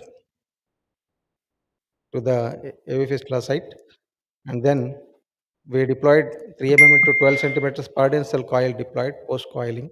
So check angio showed there is a complete decrease in the AV fistula. So to define that AV fistula or AV shunt is a pathological communication, a single pathological communication between the renal artery and renal vein, and its incidence is 7.4 to 11% was recorded. But the renal biopsy, only less than 1% of the cases are requiring some kind of intervention. So patients may present asymptomatically with a simple reduction in the hemoglobin values, or sometimes they complaints of massive hematuria.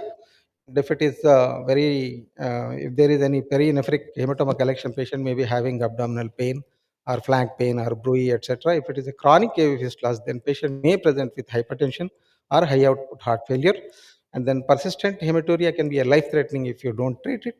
So risk factors for the development of this AV communications or AV malformations is diabetes, hypertension, or a large bore needle used for the biopsy, etc.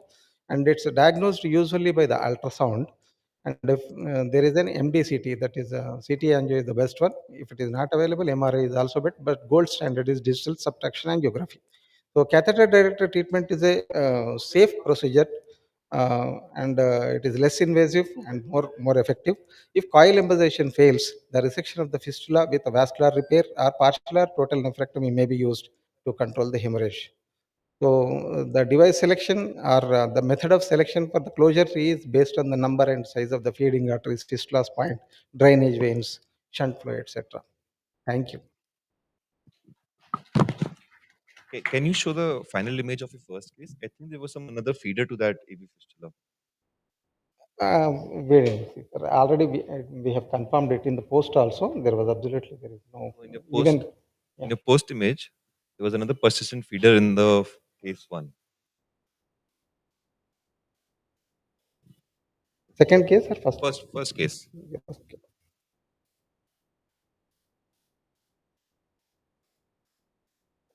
Yeah, this is the final result. Can you On the play right. this? This is the DSA picture. There is no filling of the renal vein or IVC. Filling on the right side. There's a persistent AV fistula, and it is better seen on the previous, on the final angio of the right side, which you took prior to the stenting of the left renal artery. I guess to go back 2 to 3 slides. This is the final picture. Yeah, still seeing that persistent AV fistula. Yeah, first case is the final. So that is not completely occluded. So.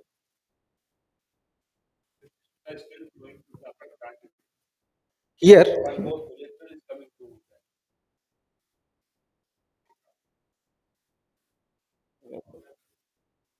maybe, but I think most of yeah, it is very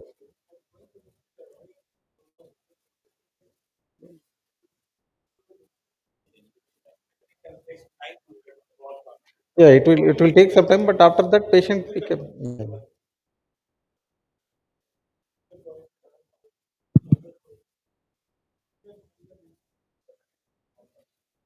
So kindly use the mic.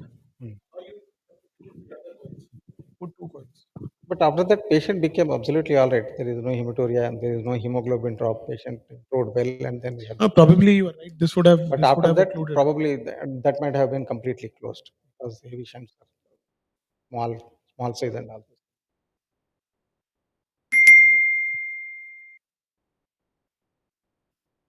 Thank you, Dr. Rajaram. Now we move to the last finalist, Dr. Kiran Kumar Dayawar Konda from Kanakpura. Good afternoon, everyone, and thank you for panelists for selecting my case as a finalist. Can you show my slides, please? Okay, I'm going to present a very rare case. It's very, very rare, actually speaking.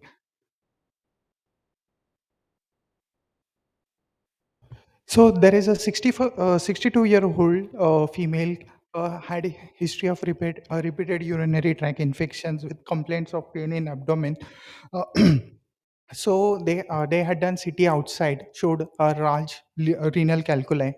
So she visited our hospital and she was planned for a DJ stenting.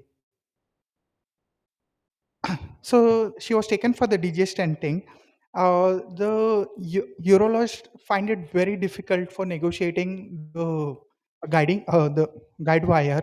With great difficulty, he negotiated, and there was a giveaway while doing the procedure. And he found that there was some abnormal course of the there was some suspicions in his mind and did not have any symptoms such as pain in abdomen, hematuria. Then he planned for a CT scan to confirm that this his stent is in proper place or not. So this was the fluoroscopy which was done in the OT. This is the saved images. You can see here the pointer. Was some abnormal course of the DJ stent. Then we did a CT angiogram, venogram, which showed a DJ stent which has penetrated the urethra and it has entered into the internal iliac vein branch, and it was in right atrium. Then he called up and we had discussions with cardiothoracic surgeon and cardiologist. As it has perforated the ureteric and entered into the left iliac vein, a branch, and entered into the right atrium. As transurethral procedures was very difficult because it has migrated from transurethra and it had entered into the left iliac vein. So we planned to remove the DJ stent while to transvenous approach. It was a new approach. So as you can see in the first video, the DJ stent is in the right atrium, base of the right atrium, and it is entering into the from the side branch of the left iliac vein. So what happened? Just a minute. So we tried from the premolar approach because of the roomy right atrium. We could not catch up the proximal part of the. This is not running.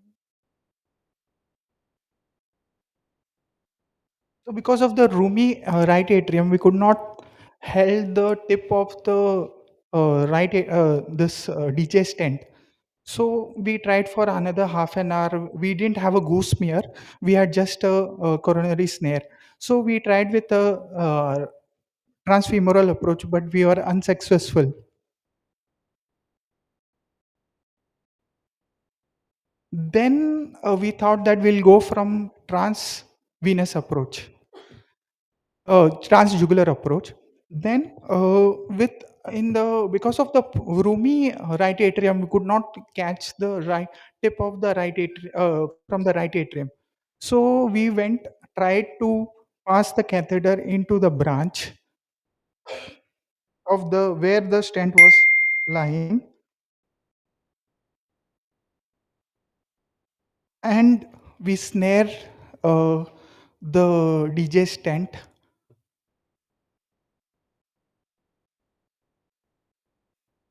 and this is the post removal of the stent. So there are many cases that have it's a rare complications, but usually it is done by transurethral or a surgical procedure. This is a one of a kind case. We have removed the DJ stent by transvenous approach. So, take home message is utmost precaution while handling the guide wires during any procedure. Degestenting migrations to inferior vena cava is a rare complications.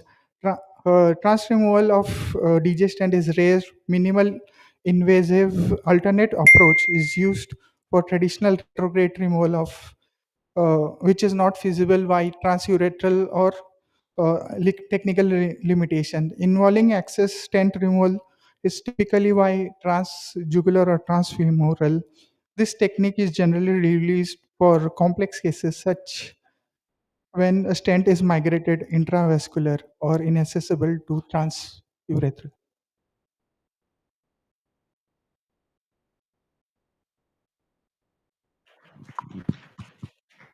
Now we had four presentations from all the finalists. Now we're going to declare the result of first, second, third now, right? Dr. Khanna is supposed to declare. We have already decided. Where is Dr. Khanna?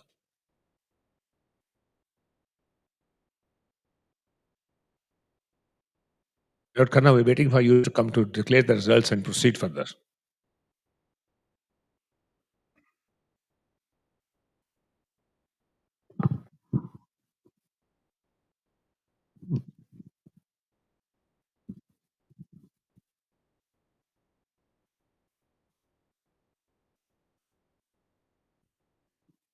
So may I also request Dr. Kaul and Dr. S.K. Gupta to come up and hand over the awards to the best case presenters, and all of you can be sitting here. Dr. Gupta, please. So the first, let me start with number 3. The second runner-up is Dr. Anupam Bambani.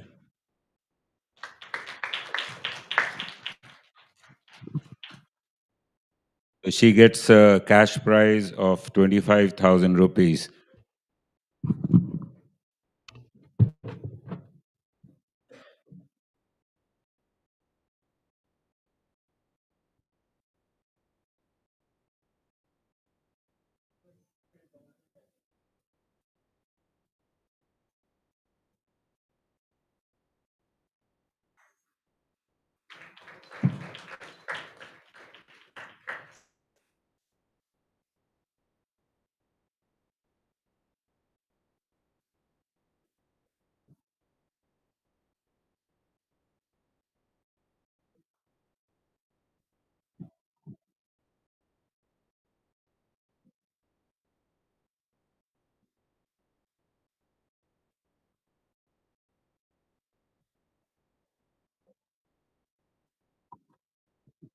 The first runner-up is Dr. Rajaram from Hyderabad.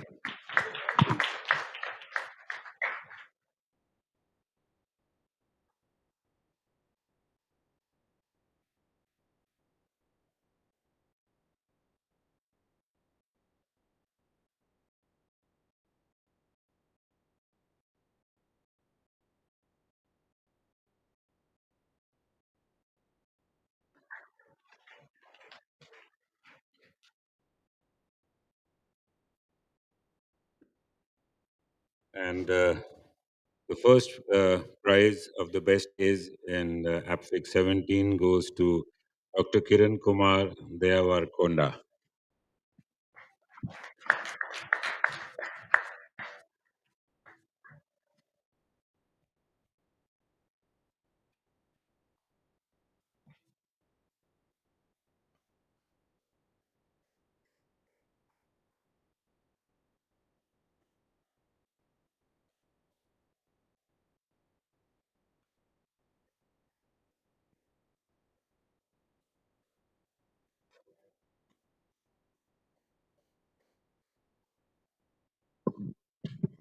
So that was the best case award of 1 lakh of rupees. We will be handing over the checks after we deduct the TDS. Will go to your accounts. So I would request Dr. Kaul and Dr. Gupta to be on the dais, and I'll also request, this is an oration. We will continue with these two talks and embolization session after this. Dr. Sharif Sultan from Ireland is online, and he's going to be giving the Dr. Gargi Khanna oration on revolutionizing precision vascular care, integrated AI and multiomics to redefine risk guide intervention, personalized outcomes, opportunities, and challenges of SOMIC paradigm. So this is a very interesting talk. He is a big innovator and from Ireland. He's a very busy vascular specialist from Ireland, and he's agreed to give this talk today. Welcome, Dr. Sharif Sultan. We see you. I think it's pretty early on a Sunday at Ireland, and we would want you to give the talk for the next 20 minutes. Thanks so much, Chairman, and it's a pleasure and honor to be allowed to give this high-profile lecture. I have pre-recorded this, but any technical issue happened because computer doesn't make sense of the future anyhow. And I hope after this, we have a very good discussion about the future of hospital.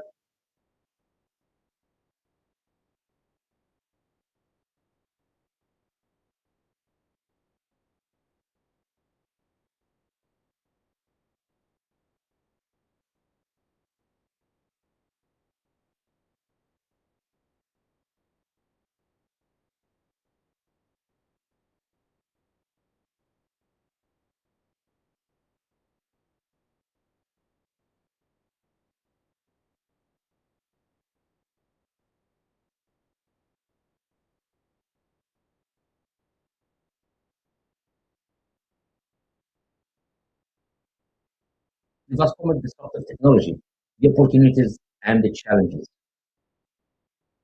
Deliberate practice volume is activity that explicitly intended to improve performance, reaches for objective just beyond one's level of competence, provide feedback on results, and involve high level of repetition. 10 years is the rule. It is the minimum, not the average. You need between 15 to 20 years before hitting your zenith. You need at least 10,000 hours of very hard work. If you cannot put in that, you need to go and open a flower shop.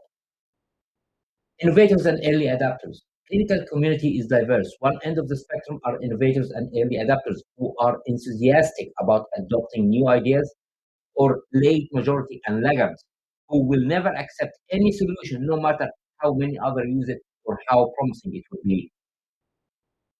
We are witnessing the end of the fifth cardiovascular revolution and the start of the sixth one. It's essential to understand that with time, AI will grow exceptionally in cardiovascular medicine. The significant economic burden associated with its initial implementation will decrease not only over time, but also the return on investment will be worth the initial capital buy-in. The cardiovascular disease challenge a global crisis that demands innovation. It's the number one killer. Cancer does not even match it. Cardiovascular disease are the most prevalent costly chronic disease. It costs 20 million lives per year. It costs also 1 trillion costs by 2030. 1.5 billion people with elevated risks, and 80% of all these risks are preventable.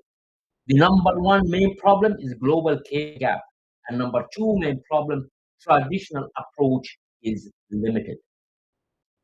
Currently, You are happy that you examined the patient, took a very good history, you done state-of-the-art imaging, you done genetics by swabbing of his buccal mucosa and the diagnosis, and you put a plan and you sat with the patient in prognosis management and lifelong care. That's obsolete. The patient is much more educated than you. With the chat GPT, they have more information about their problem than you could imagine. And if you don't upskill, you'll be unemployable. The limitation of the traditional approach of medicine and patient care is relevant to the current practice. And as you can see, this is the initial assessment of face recognition. There's more than 10,000 points that cannot be seen by the naked eye. However, the AI could diagnose that instantaneously. Fundamental problem why such approach falls short, which I'm going to show you. The current paradigm, reactive rather than proactive care. One size fits all approach dominate clinical practice. The greatest opportunity in cardiovascular medicine lies not in developing new drugs, but in knowing precisely which patient needs which intervention at what time and making sure it is delivered. Diagnostic limitation, single modality imaging provides incomplete information, static snapshot means dynamic disease process, structural changes often detected after functional damage occur. And the treatment limitation, population-based guidelines ignore individual variability, genetic and molecular drivers often overlooked, predict individual response to therapy is so limited. 6% of congestive cardiac failure patients do not respond to guideline-directed therapy. This gets us to the Vascomics disruptive technology. Traditionally, research followed a top-down approach, analyzing broad cardiovascular subsystems. However, modern high-throughput technologies support a bottom-up approach, examining molecular components first and integrating findings into larger systems. This paradigm shift, powered by big data, is transforming cardiovascular research and paving the way for more precise, personalized treatment. A new paradigm, currently symptom-based diagnosis, goes to mechanism-based diagnosis, population-based treatment to individualized risk stratification, trial and error approaches to target therapeutic selection, late intervention to preventive intervention. And the vascomics, there's blood and tissue, whether genomics, transcriptomics, proteomics, metabolomics, or images, radiomics, and imagomics, which is very important to understand the image fusion with vascomics for deep phenotyping, which is becoming crucial in proper diagnosis. 5 years ago, I didn't understand what's a heat map for data visualization nor the circus plot for exploring relationship between variables. However, I have two fellows now knows that upside down. Autoencoder for dimensionality reduction and correlation plot for assessing association between features. All of that is crucial to understand, and you have to master that in order for machine learning algorithms for predictive analysis to be very clear in your mind. This is the vast common technologies upskilling. The human race is divided into two classes: those who go ahead and do something, or those who sit still and inquire why wasn't it done the other way. So we start applying general AI, where we're looking for recurring patterns, machine matching human cognitive capacity. And we find 30 reasons why precision cardiovascular medicine is needed between pharmacogenetics, imaging guiding precision, advanced therapies, biomarker guided therapy, digital twin technology, which I'll talk about it in details later on, and surgical intervention precision like fractional flow reserve in PCI. It's crucial to understand that things are moving so fast and you're becoming like an uneducated physician if you do not match what's going on. Remember, the patient knows far more than you without having any sort of mentoring. A small device that detects diseases and cures them. It analyzes disease early, spot any pattern, detect and treat. This is a clip from a 1990 movie, and you can see in here that this they put a collar on the patient. This collar have rechanged the MRI sequences and treated from her cancer, and just leaving a little scar around her neck. That's what's going to happen. And to understand this is how it happened, we need to understand the algorithm have led to that. And remember, this is a 30 years old movie. Can you imagine what's happening currently?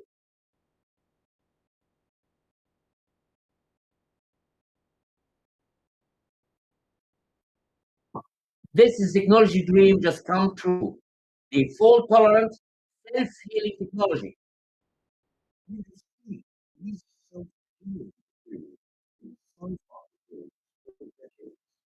But now we are no longer only scientists that managed to develop self-healing to mix your life. Imagine you break your phone sleep during yet you wake up to find it as true. This is the stuff that tech leaders everywhere. So can you imagine that all the graphs that we have put, all the tables that we have put, all the arches, the bivars, the fivars, the stents that we have, it's self-healing, fault tolerant, and doesn't require any follow-up. That's our dream. The technology is available in NASA. Hopefully, they'll give it to the poor cardiovascular community in order to get their patient doing better and better over time. The digital twin and the SPITA 2 monitors.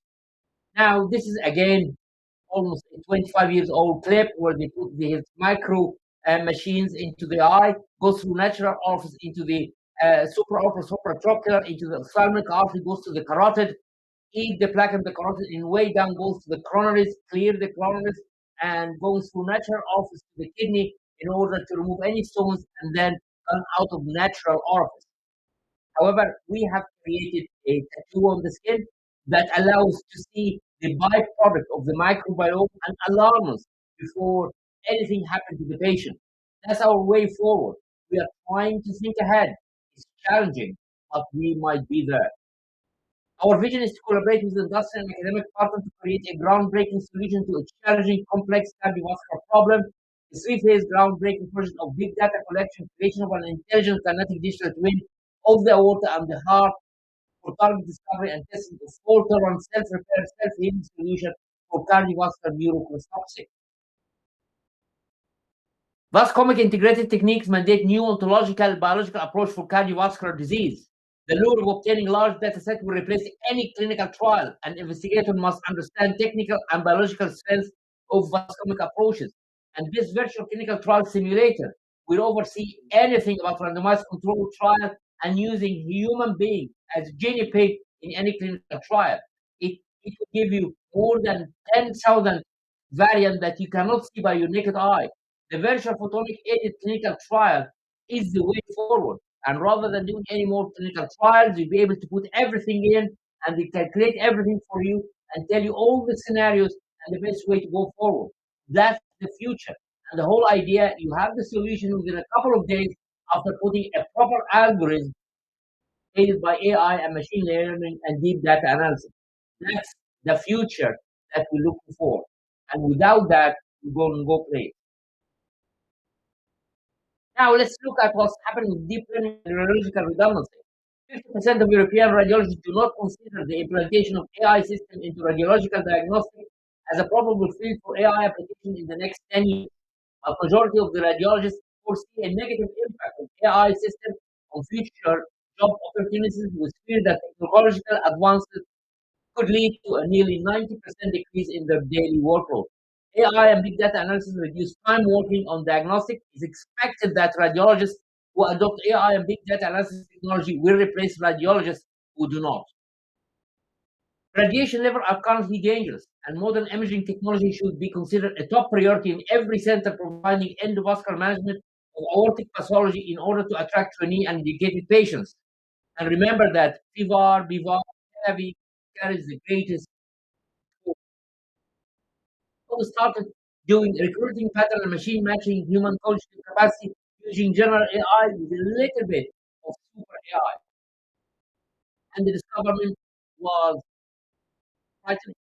Professional fee does not equate for the lifelong risk of radiation exposure for physician, hospital, and patient in any scenario. So you think that you're protected when you put on your label, still you're not protected. The chances that you get brain tumor, problem with your eye, blood cancer is very high. Lymphoma is becoming remnant in cardiovascular clinic. So you have to understand that. You need to find another solution. Super AI and quantum computing in translation medicine, transformative advancement in vascular clinical practice with Vascomic And I'll give you 3 examples. Vascomic identify resilient vascular knee, accelerate discovery of knee vascular phenotypes that withstand high radiation exposure. Triple ASAC volume mapping enhance predictive modeling and personalized treatment strategy as it guides intervention based on SAC expansion as a surrogate endpoint. Dynamic fusion imaging and reduce intraoperative radiation, intervention duration, and contrast use.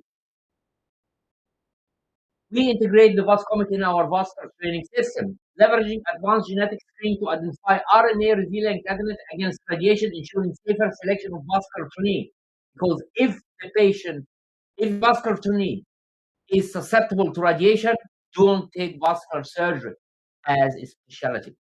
This approach prioritizes radiation resistance, future vascular surgeon, minimizing long-term health risks and mitigating medical legal liabilities while redefining safety standard in vascular medicine. Vascomic in vascular care. Remember, if you like to predict disease, there is free software online. Tools like XGB Boost and SHAP will help you. The patient is already using it. Why don't you use it yourself? It guides patient care on precision risk profile. Remember, the patient is much more educated than you. Now, crucial role of radiomics in cardiovascular disease management: it enhances, identifies, predicts, and transforms cardiovascular care through advanced imaging analytics by enabling personalized treatment, disease management, and prognosis prediction. Vascomic identify atherogenic pathway and create therapeutic target to address AAA and peripheral arterial disease with CRISPR and gene editing. Moreover, what we find through using all of that, the perivascular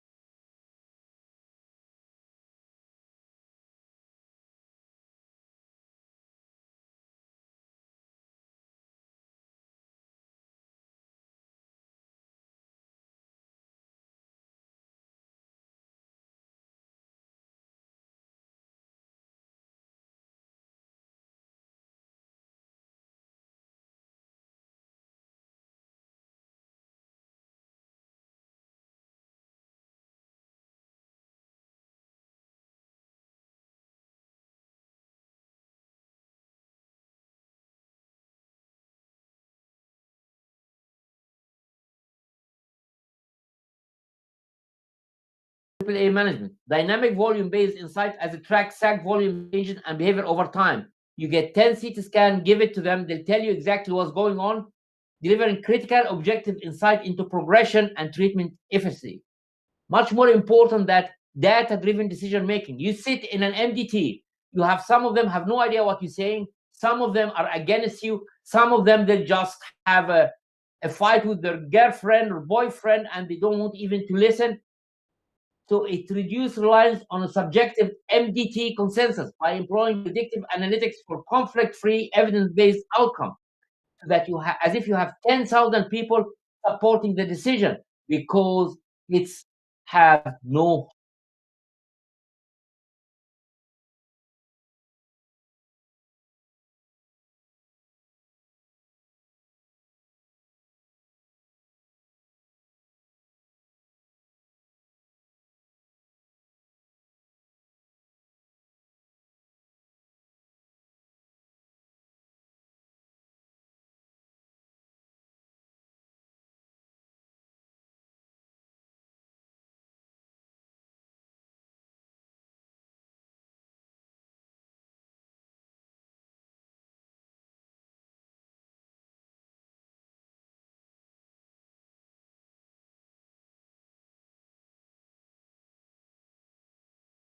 is inoperable. Currently, now we do almost a case every 3 to 4 weeks, which becoming very nice to have the technology like the Nexus graph. But remember, without fusion imaging and decreasing the air embolism through proper venting of the graft, you are running into bigger problems. Again, fusion BBAR assist. This is built in our system. 12-fold lower depth than published literature, 28% procedure time reduction, 70% contrast media reduction. It's very important to understand how this will help you. That's the state of the art of imaging, whether my IQ image guided system, authorized 6P control device, or OPS, EM, AI navigation, or Omnify XR augmented reality. This augmented reality is known currently, and that suite will change your life. You'll be able to do 3D assist.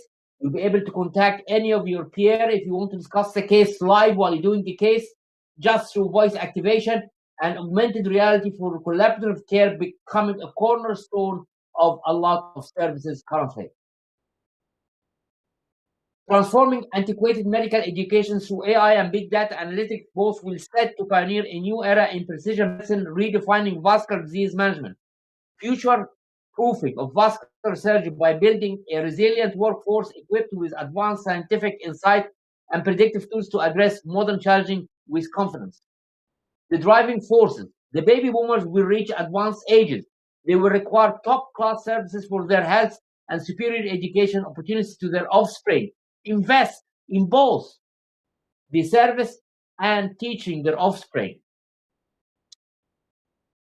Must comment from diagnostic to decision making. AI is transforming diagnostic specialties as radiology, as I've shown you, and pathology with tools that recognize pattern and predict risks.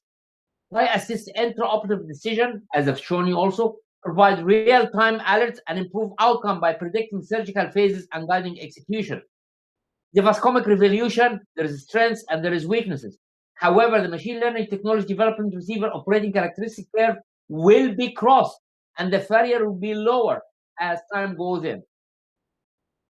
AI implementation in surgery require addressing ethical concern, algorithm bias, and data trust.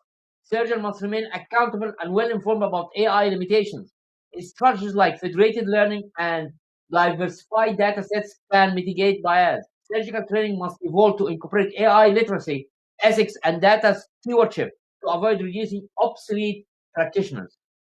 Comics identify specific markers driving stack growth or stability over time, offering tools for precision monitoring and patient-specific intervention. Future direction, integration of Vascomic and gene therapy delivery technology and microbiome manipulation will transform peripheral arterial disease and AAA management by enabling safe, efficient, and targeted intervention, improving patient outcome and life expectancy. The current medical education, again, is antiquated. AI and big data analysis will pioneer a new division in medicine. This professional hybrid physician, part computer engineer, and data scientist will increasingly embark on new role and shift from oracle to counsel to the commander. Part physician, part computer engineer, and part data scientist. Enthusiasm hasn't been met by the ease of access to clinician training targeted to the knowledge and skill set required of any medical practitioner to deal with AI disruptive technology.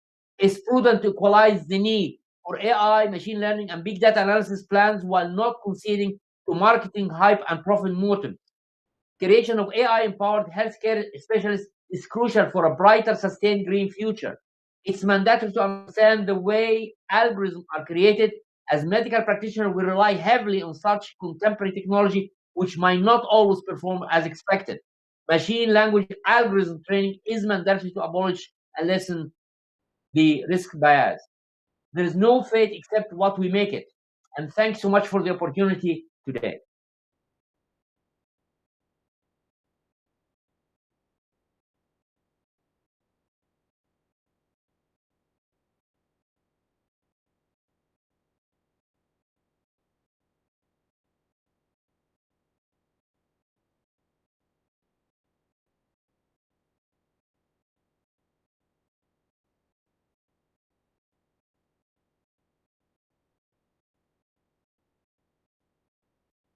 Is there any? Is there any question? Normally, we don't, as a protocol, we don't have questions in the oration.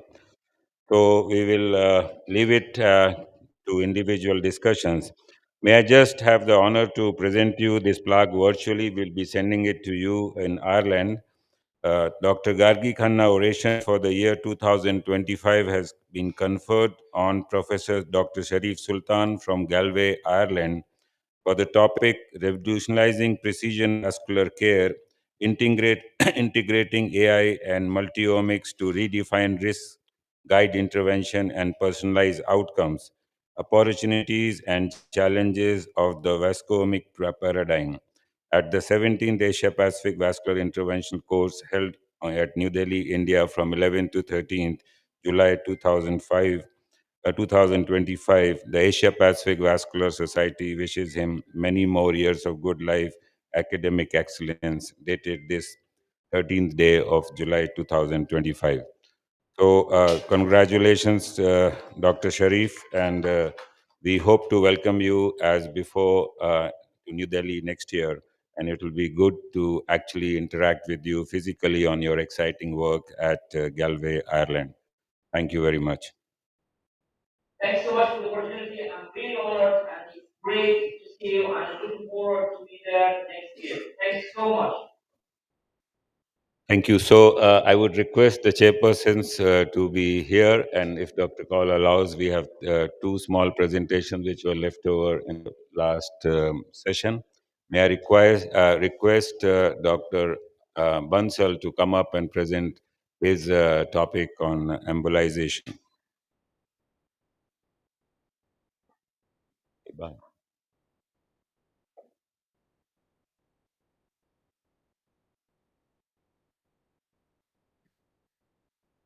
So, Dr. Bansal would be talking on a very new concept of microwave therapy for tumors, a minimally invasive oncological therapy for tumors, especially in the liver and lungs.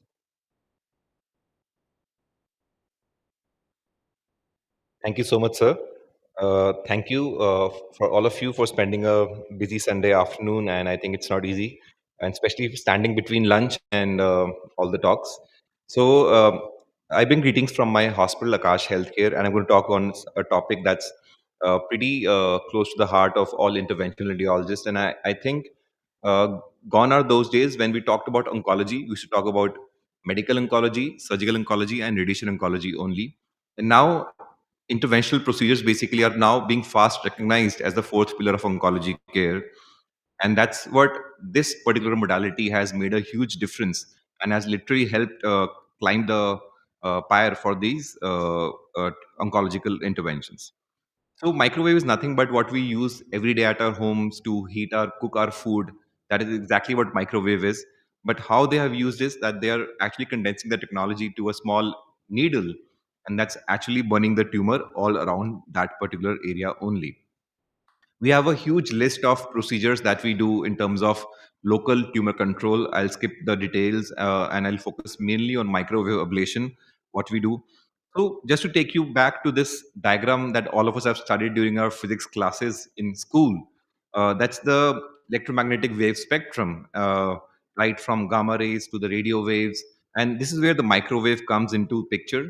The same thing that we use at our home for cooking food, but what it does is when you condense that energy onto a needle inside the body, so it just makes the water molecules go haywire, rotate, angulate on their own axis. And when these water molecules hit against each other, they produce a local heat. So we utilize this heat to actually burn that small amount of tumor, and it takes care of the entire. It takes care of that small sized tumor where it is, and just burns it where it is. Uh, Dr. Khanna and I were talking about how microwave has surpassed RF ablation, which was the previous modality. And I think all the cardiology people are very versed with the RF technology, especially for the atrial ablation, especially for the arrhythmias. So it is just an extension of that technology. But in terms of other organs outside the heart, RF has got a slower heating and microwave had got a faster heating. So it gives us more spherical ablations, and also whenever there's a blood vessel adjacent to a zone of ablation that actually carries the heat away. So that really led to a lot of problems with RFA. When if this is the vessel and you start to ablate over here, you will see a filling defect. So this area would actually be left out and this will not get burnt, and the tumor will recur here. So all these disadvantages have been taken care of by the microwave. And in terms of indications, liver was where it started. But I think all organs of the body these days can be approached through ablation. I'll show you a few examples of what we have done. Right from liver, it could be primary HCC versus metastases, lung tumors, both primary and mets. There's a lot of data, especially in colorectal liver metastases, where you know that metastatectomy would give you a benefit of overall survival.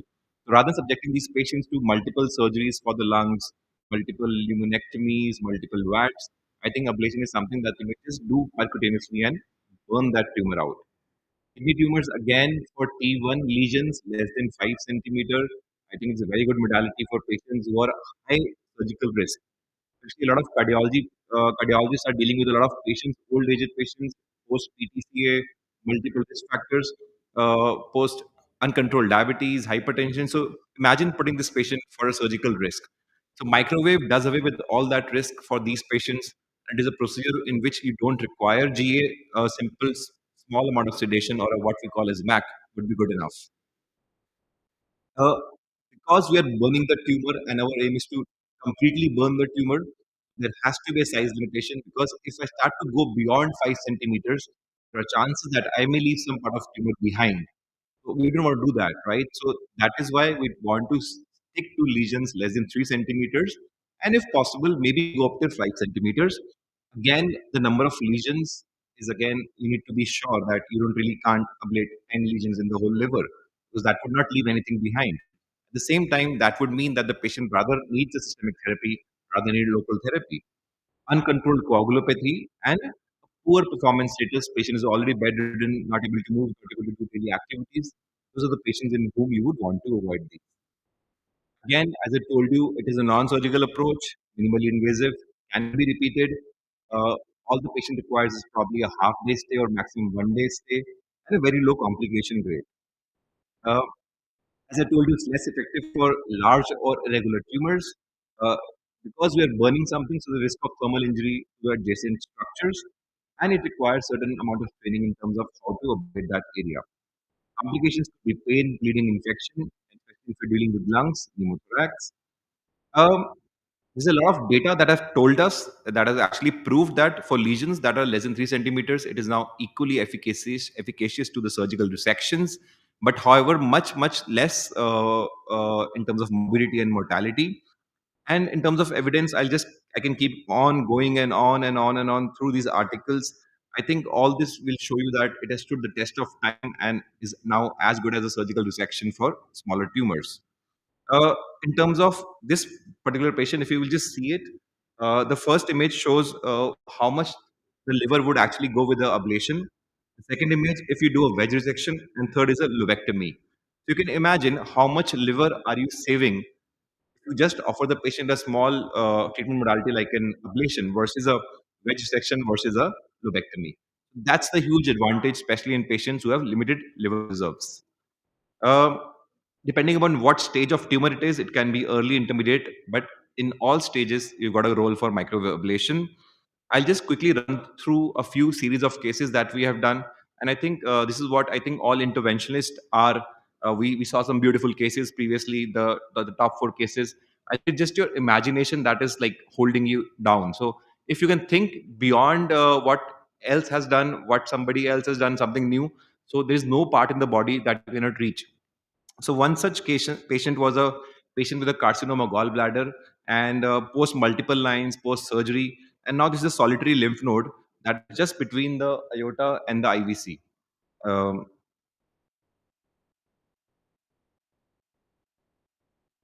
so sorry, that's just between the aorta and the IVC, and if you can see. Sorry,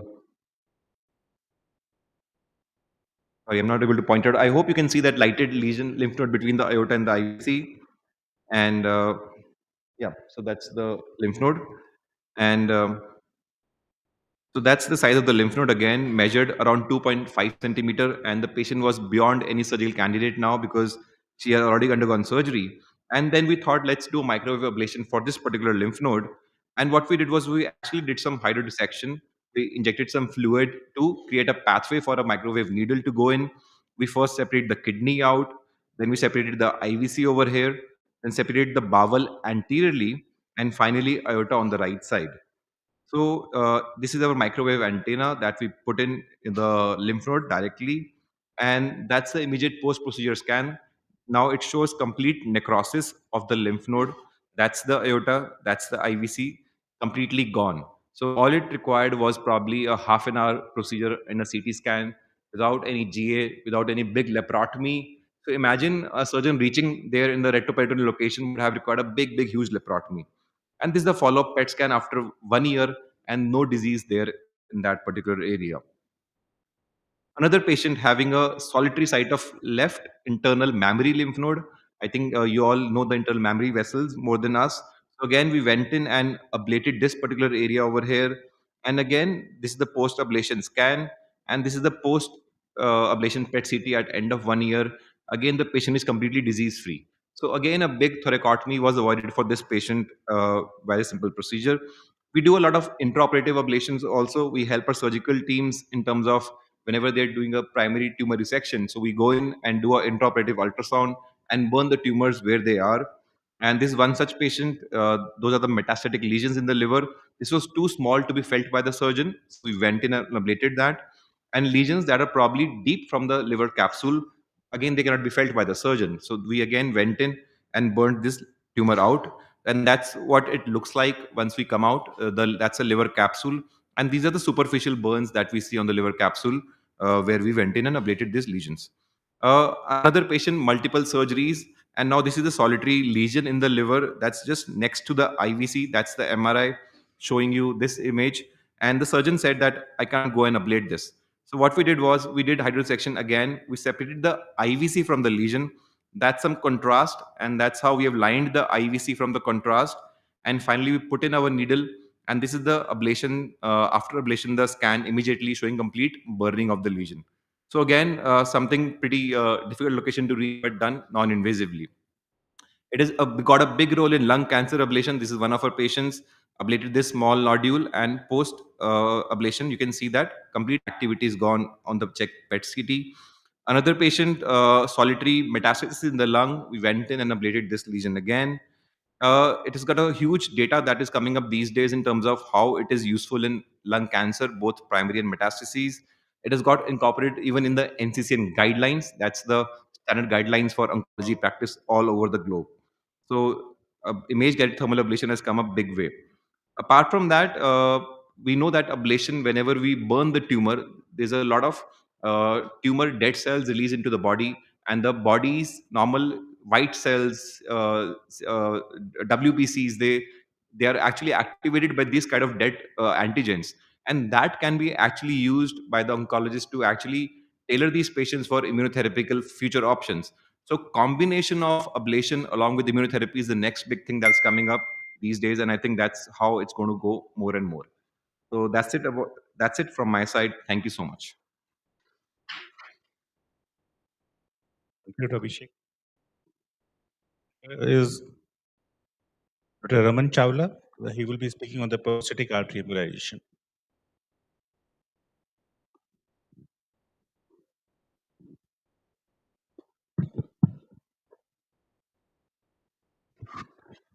Good evening to all of you. This is a slightly newer procedure for benign hypertrophy prostate.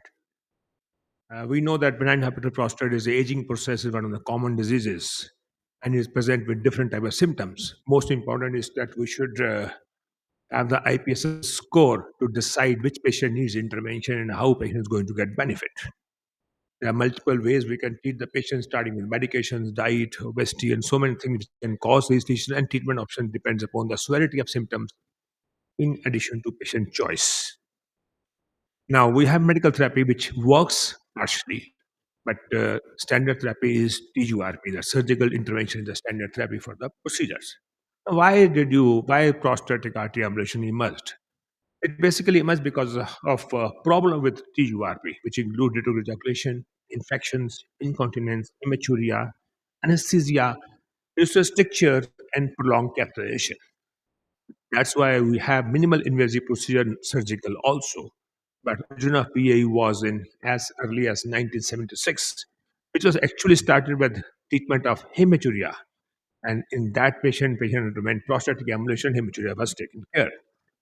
To control of massive hematuria in 1976, and intraarterial bleeding carcinoma of prostate in 1977. That's the first case report of treatment of benign hypertrophic prostate to be treated by prostatic ablation was in 2000. So this is not very old technology, and that was a 76-year-old man. Let's have some data. Now, data was published in 2013 and 2015.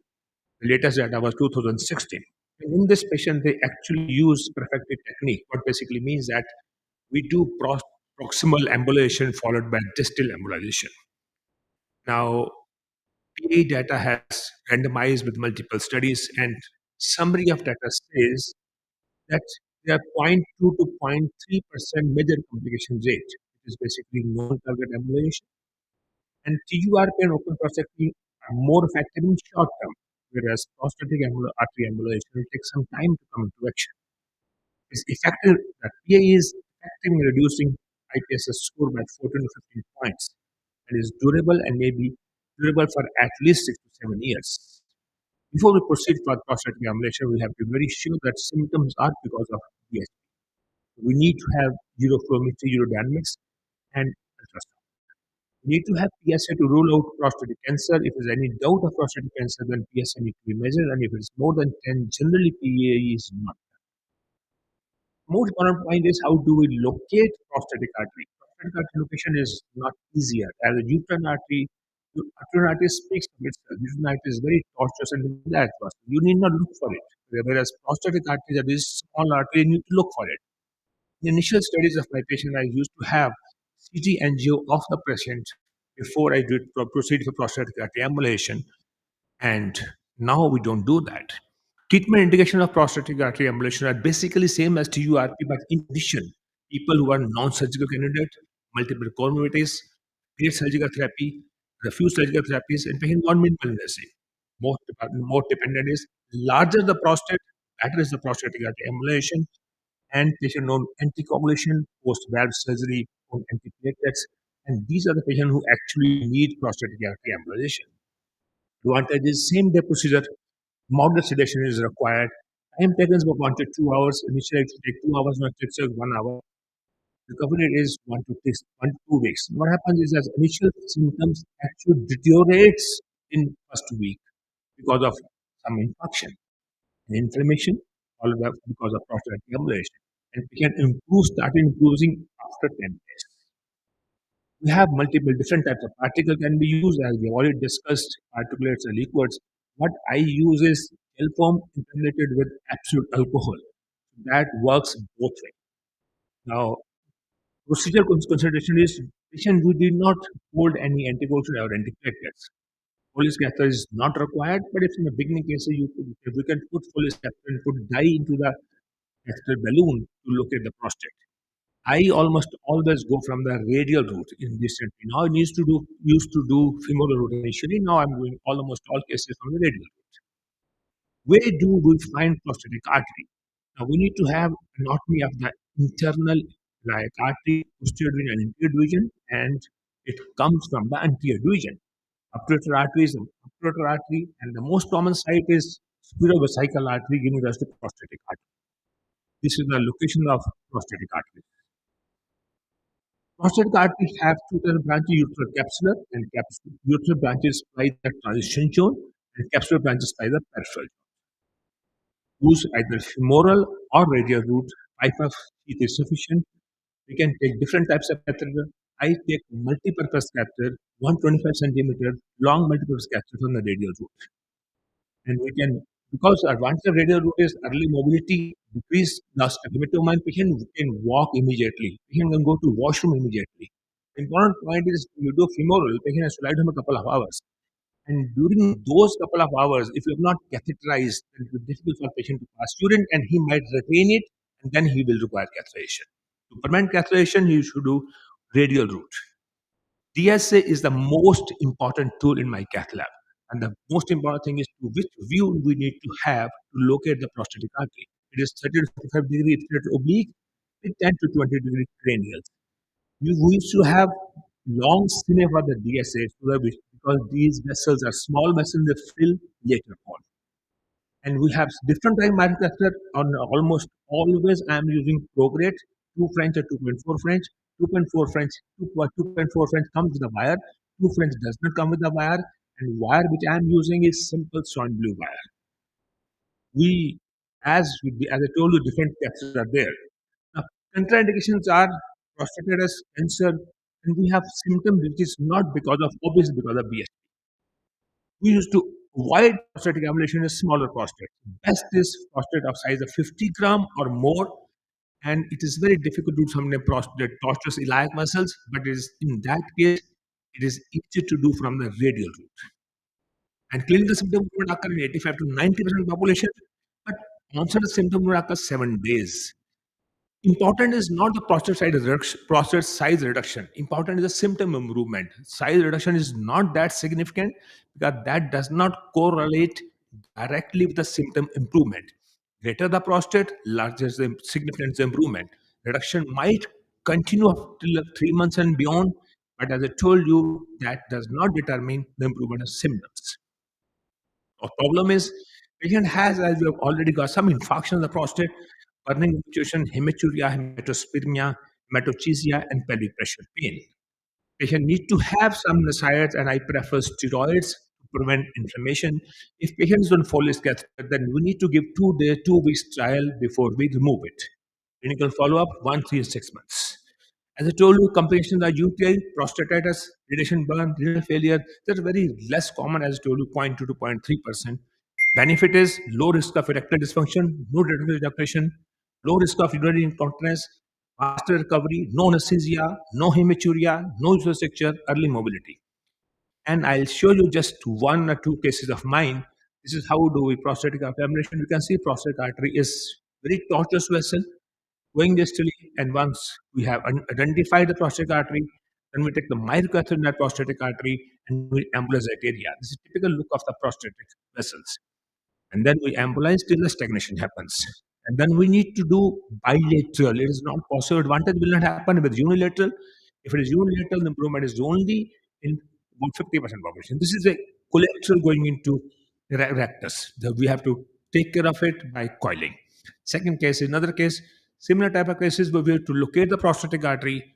Once we locate the prostatic artery, the second difficult point is how to enter the prostatic artery. That is with using microcatheters and the urinary catheter by routine wires. Now, there's another case. Similarly, we have a couple of cases has been done, and this is a large prostate size, and you can see how huge is the prostatic artery. This is how it is done. I have done about 120 patients till now, and IPS score was 18 to 30. Quality of life score was 3 to 6, and prostate size I have done from 35 to 150 gram. Speed of cycle trunk was 50% ocean, up to 28%, and prenatal artery 2%. Bilateral prostate guide was able to do 95%, 5% could do only unilateral. Patient was assessed after first week, first month, second month, and third month. Symptomatic improvement, as told you, happens in a significant number, but it takes time for the improvement. Thus, out of 6 patients who have undergone unilateral prostate ablation, only 1 or 2 patients improved, rest patients did not improve. About 28% reduction size prostate at 1 month, and 35% after 3 months, and after that, it usually does not decrease. So the consensus statement that how do these prostatic artery ablations stand today in front of TGRP, this is recommended as in 2023, PA may be offered for the treatment of the symptom because of prostate BHP. So summary, prostate is as effective treatment for BHP. It's a good non-surgical treatment. Results are almost compared to TGRP. Complication is initially when you do non-target emulation. Preventing non-selective emulation is an art, and you need to recognize and find prostatic artery treatment is going to expand in near future. Thank you for patience hearing. Thank you. Thank you, Dr. Ram.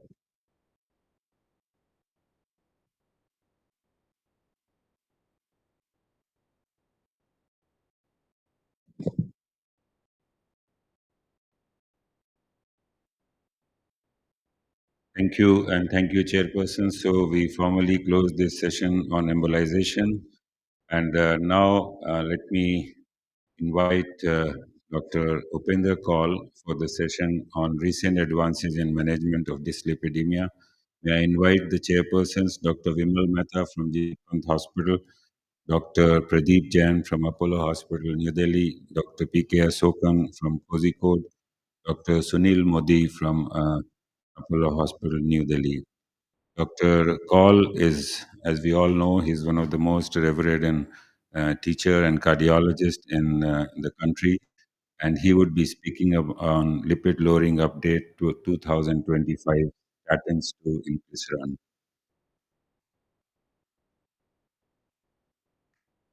Thank you once again, Dr. Khanna, and thank you for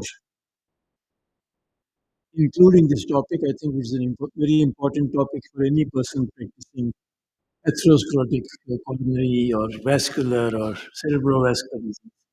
Because if you have to keep your results consistent and the patient doesn't have to come with other vascular territory problems, lipid lowering is extremely important. I'm sure everybody knows how important it is. I'll just emphasize that we have to be extremely aggressive on this. Now we know that this has been told many times that cardiovascular disease is the most important and a very common cause of premature death globally. It exceeds the death because of cancers. We also know that dyslipidemia is one of the most critical modifiable cardiovascular risk factors for acute MI. As we know about this interheart study, this was the most important risk factor, more important than smoking and everything else. And it's all very well known. We also know that we have been chasing the targets, starting from relatively high targets, coming down to very, very low targets. If you remember, some of you may remember the 4S study. The target used to be bring the cholesterol to 120, which will be totally unacceptable today. If you talk about the CARE study, which came in 1996, and then the HPS study, they all said that LDL cholesterol should be less than 100. But then when we came to the treatment to target study TNT, we came to conclusion that lower is better. High is bad, average is not good, and lower is better. And how low we should go, we'll talk about that. Maybe if you can go to 0 milligram, it will be the best, although we don't achieve that, but that's how we go about it. It has been long been observed that LDL elevation more than 70 milligrams per deciliter is one of the very important risk factors. And in patients, even in the Clarify study, which I did in 2017, we knew that if we want to compare the Indian patients with out of India patients, we always used to have higher LDL cholesterols, and that's why the outcomes were not so good. And several statin studies show that there's a linear relationship. Lower you keep the LDL cholesterol, better you are. And we also know from the dialysis study that only 1/3 of Asian Indians maintain an LDL cholesterol less than 70. And we also know that reduction of 1 millimole or 40 milligrams of LDL cholesterol reduces the events by 20 to 25%. In spite of that, I find that many of us, do not observe that, and we write down. Patient goes back to the treating physician. He cuts down the statin and then is happy with, with a cholesterol of LDL cholesterol of 80, 90, which is especially in patients with, who have been treated for acute coronary syndrome, which is, I would say, not ethical also. We know that both magnitude and duration is very important.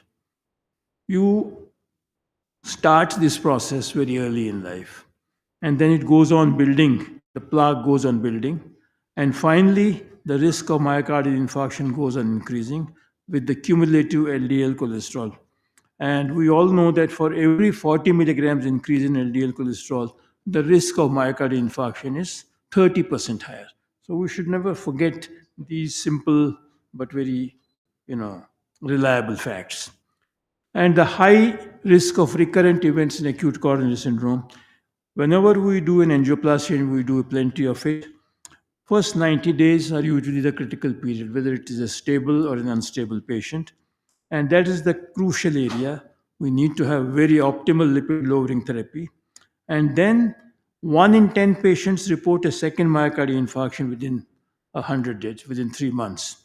And many registries on non-ST elevation MI have shown that recurrent acute coronary syndrome at 1 year is at least 10%, if not more. So one has to strike early. As soon as the patient comes to you, strike early. and strike with all your weapons. Strike it strong and then continue it. Maintain this aggression throughout his life. It is never going to end that. As the person ages, his risk is getting higher and higher. So there's no point unless there is some, you know, problem with the drug or side effect. And you have so many other drugs to switch to. But you have to keep your LDL cholesterol as low as you can. And if you look at the real world data, post ACS patients, this is one of the studies which showed that if we have LDL cholesterol 55, many of us want LDL cholesterol to be less than 55. According to this study of about 600 patients, 79% or 80% did not have that. And even if you maintain that old criteria of 70, about half of them did not have it.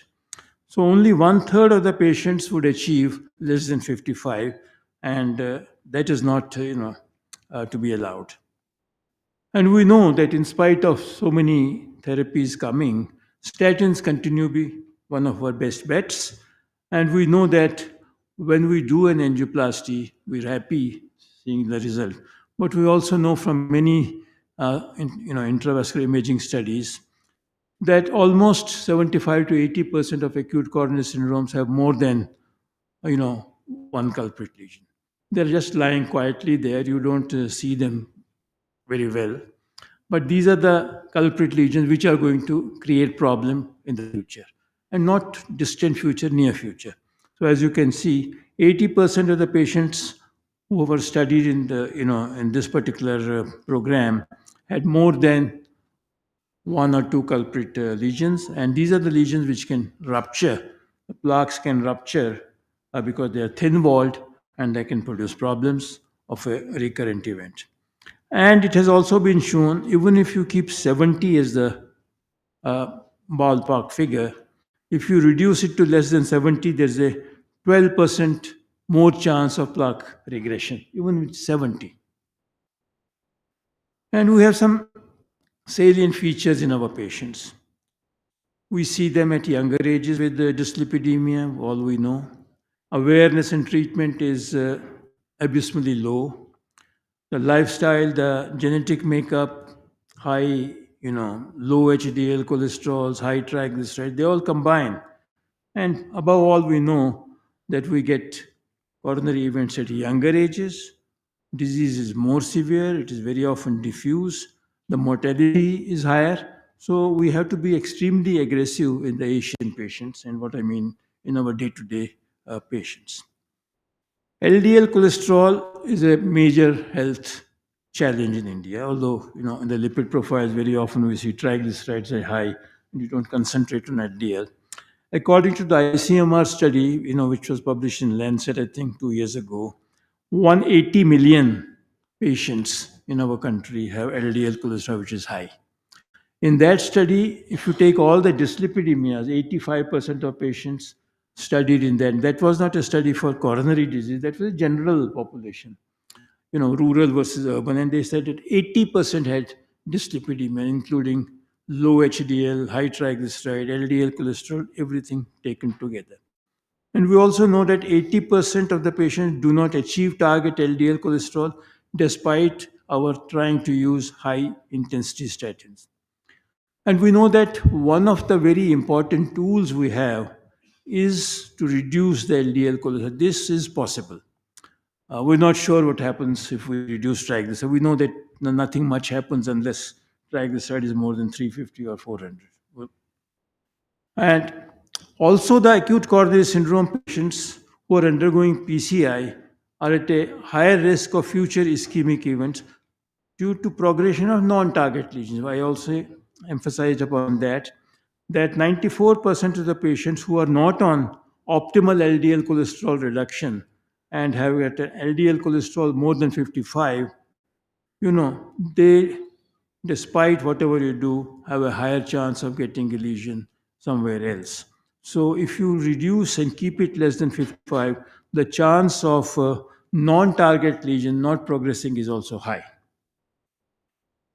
And also we know that as the LDL cholesterol goes on increasing, every 10 milligram increase is increasing the chance of atherosclerosis in other vascular beds also. It's not only coronaries, aorta, carotid arteries, retinal arteries, renal arteries. So everywhere it's going to increase. So one has to see that LDL cholesterol reduction not only benefits your coronary patient, but it also reduces events in many other vessels which have got, cholesterol depositions.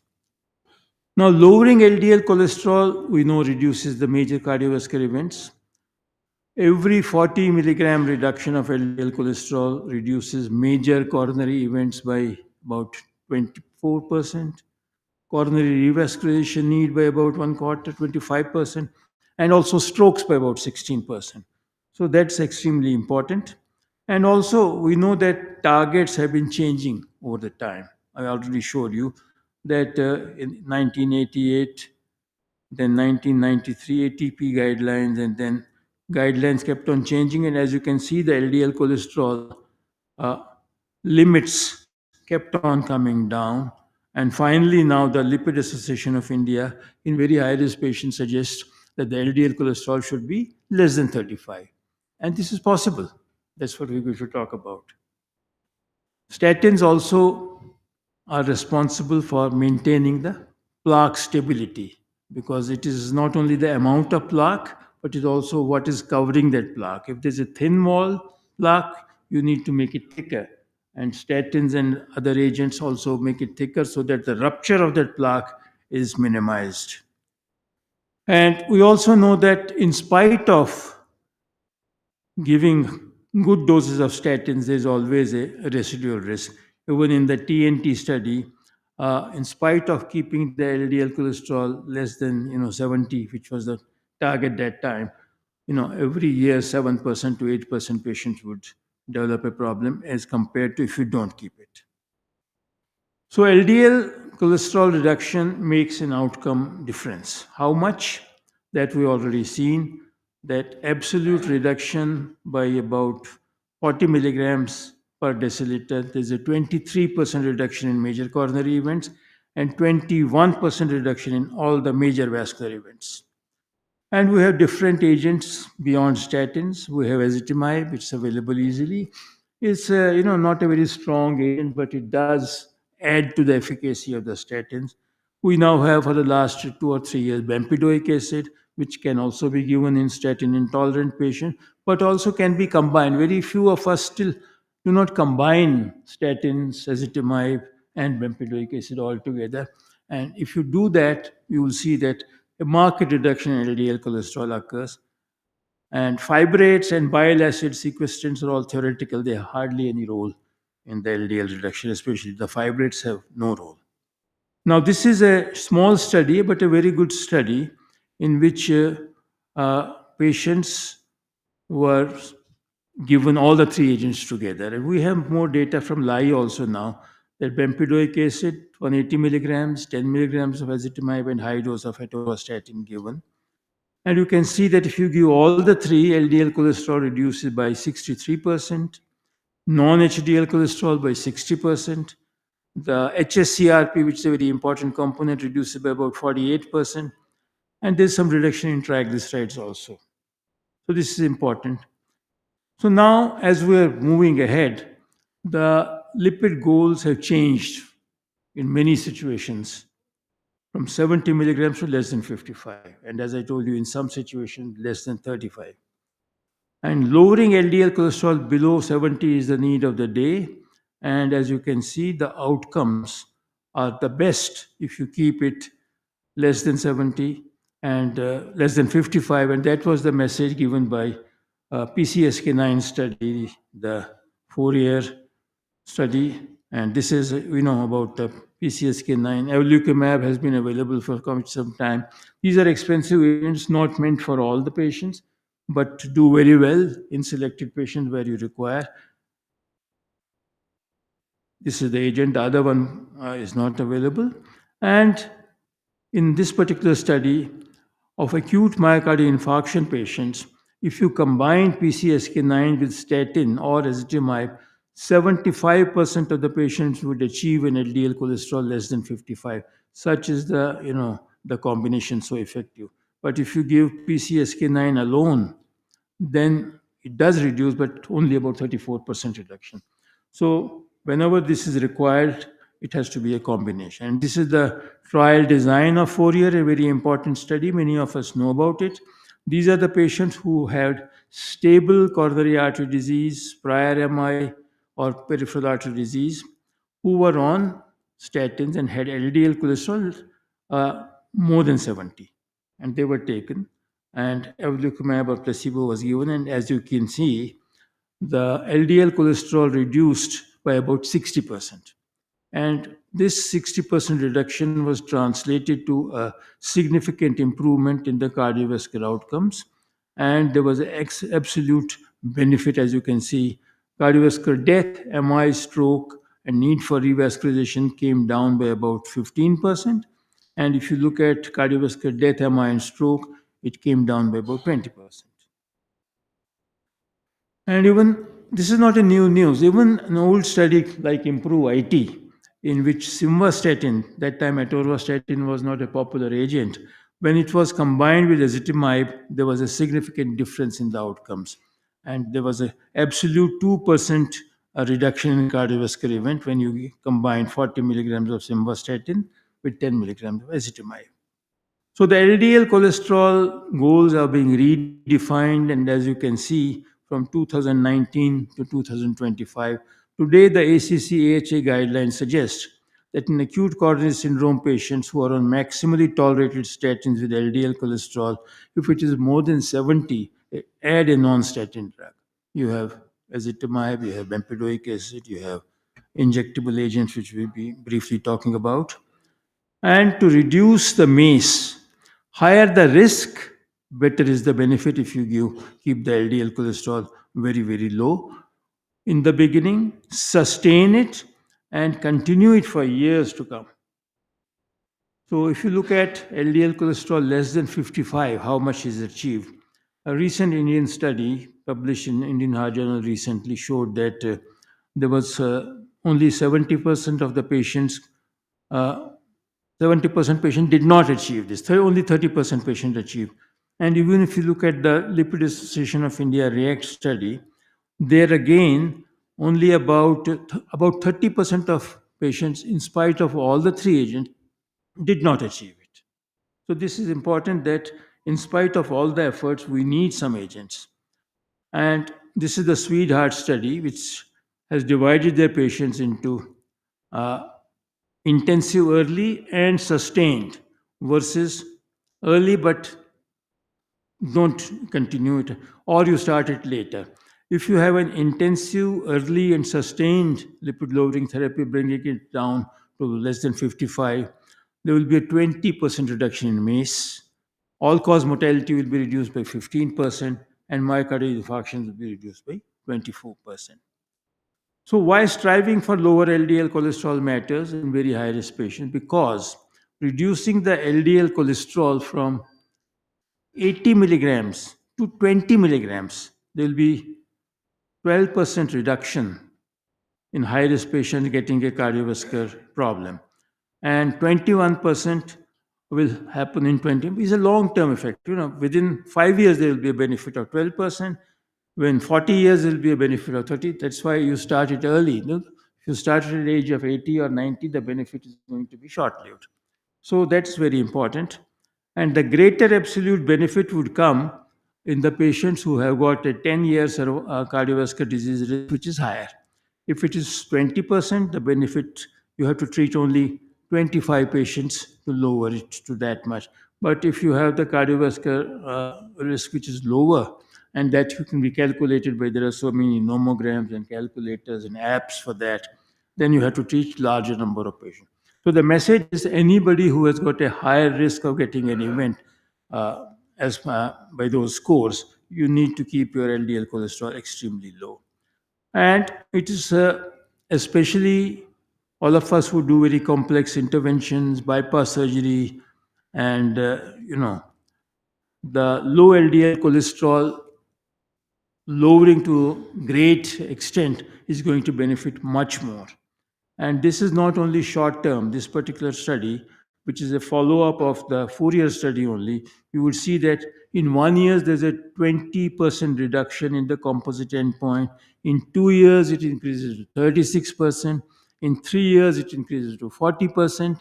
So if you go beyond it, it will be further. So it has to, once again, trying to emphasize, it has to be a therapy which is sustained.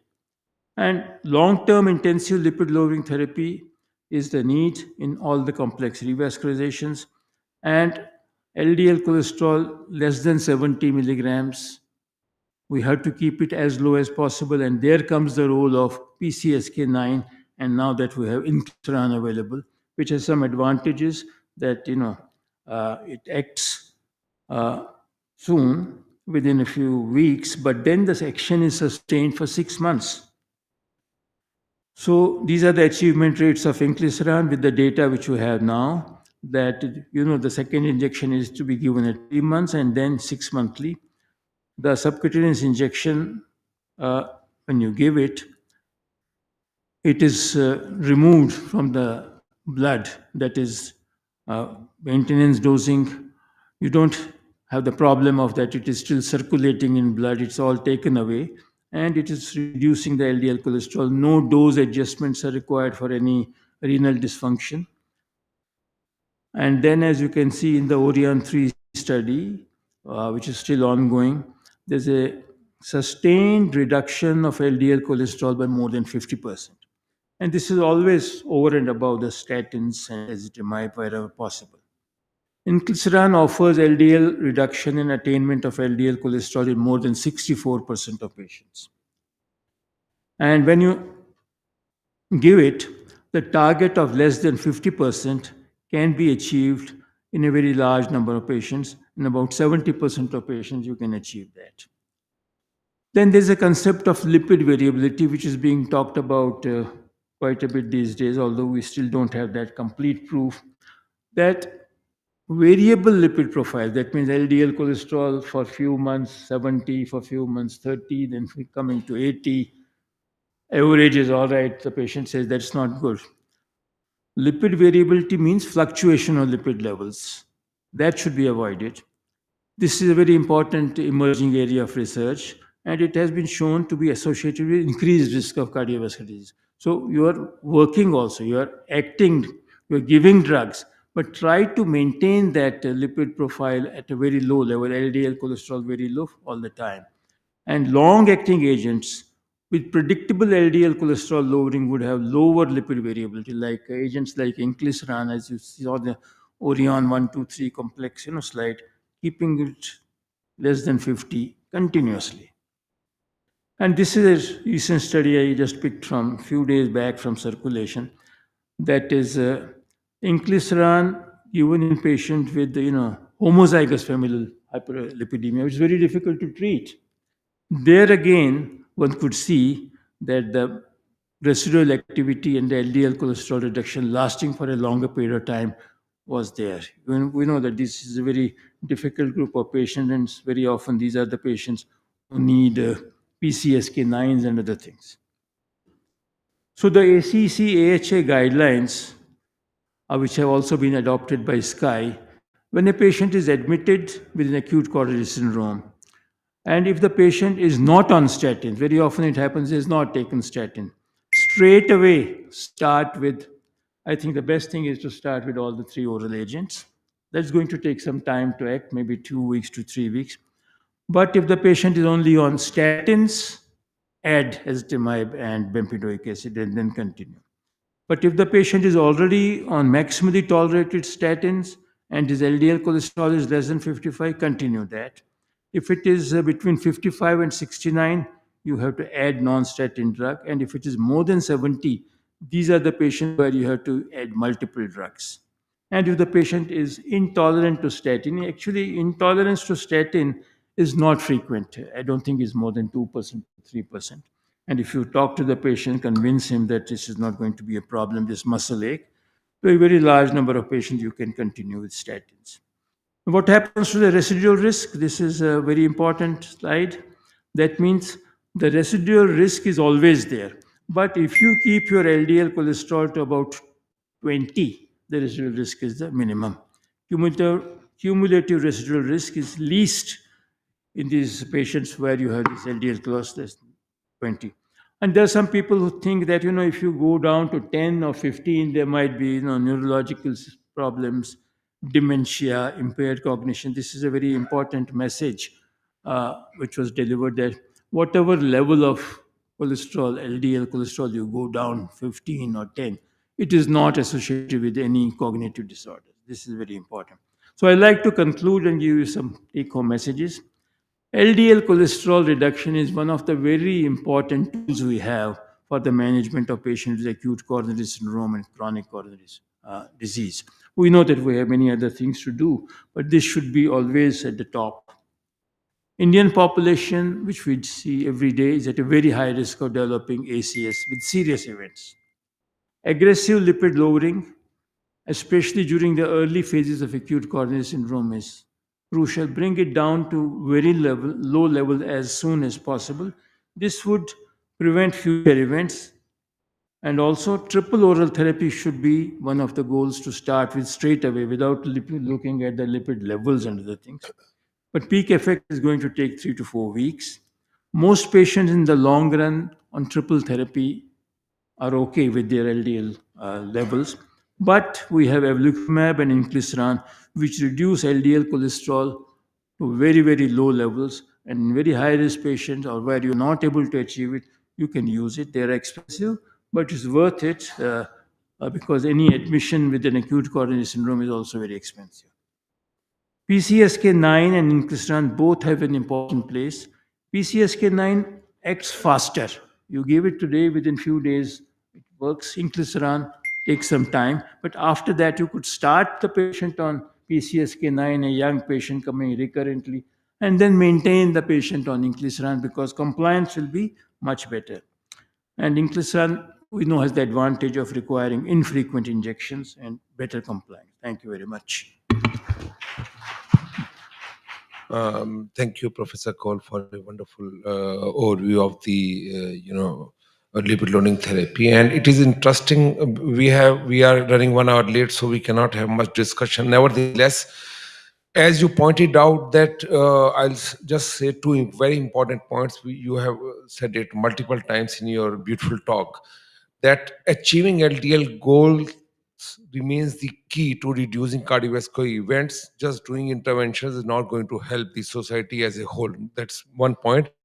And as you nicely showed, that especially in our country, achievement of goals is very dismal. In fact, if we see countrywide and even in big hospital wise, most of our patients don't even have their latest lipid files, and they are just continuing on very relatively low dose of statin, and that's the one drug. And personally, and at LAI, I personally published, part of at least 30-35 publications on lipids only in last few years.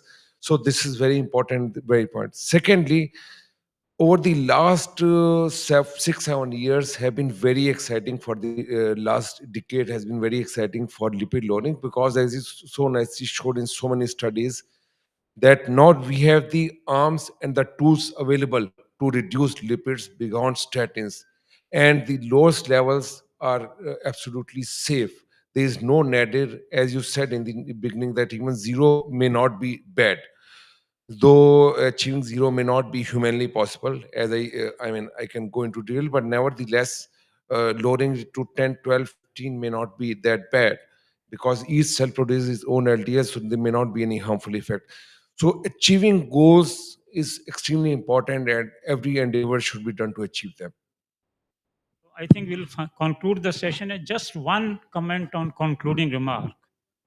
We are talking about homozygous hypercholesteremia. Forget about that. Heterozygous, 1 in 200 individuals are born with heterozygous hypercholesteremia. Delhi has a population of 2.5 crores. So 1.25 lakhs people in Delhi are roaming around with LDL of more than 190 from the age of 2 years or 1 year.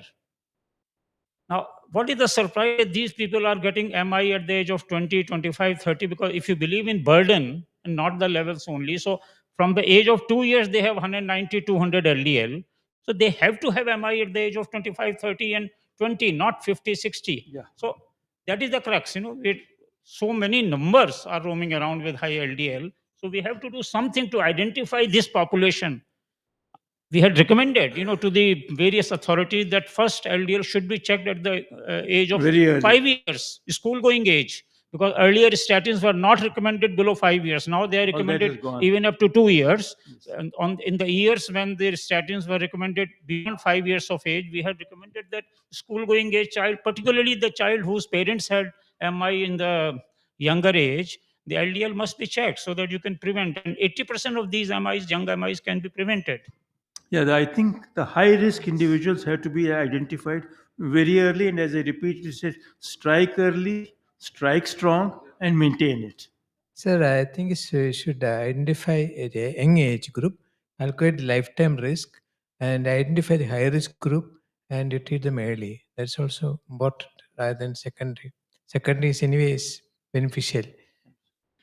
So college going is in any case recommended, including lipid and most of the guidelines. Because the problem is that it is there is very low. If you go to school, and this was the problem. One study was done by Dr. Puri and our team and all.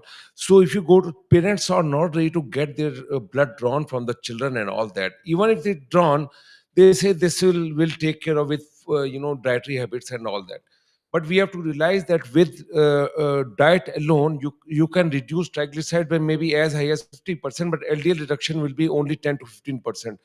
So those who have really high levels need to have some sort of drug therapy.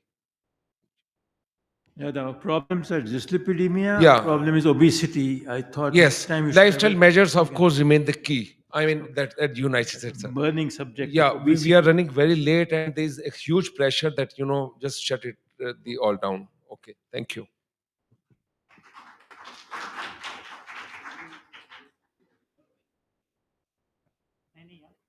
Naini, sir.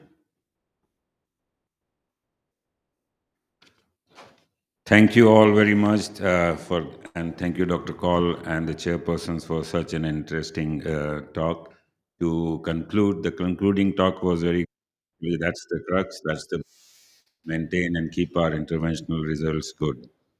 So it gives me a chance, and although I don't want to end this meeting, it's very good to see almost 80% of the seats in the hall full with participants. Let me close this meeting and with a vote of thanks.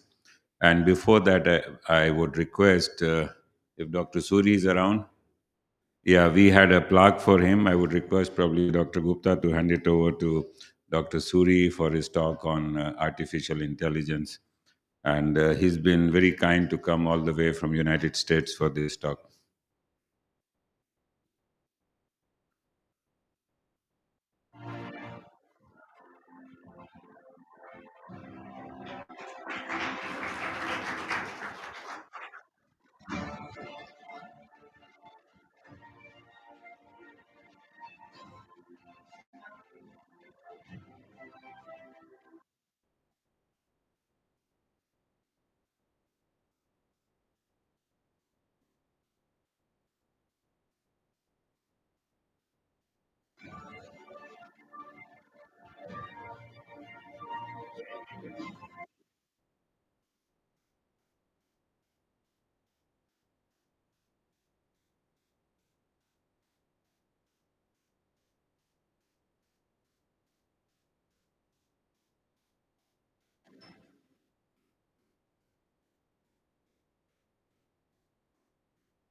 So let's close this meeting formally.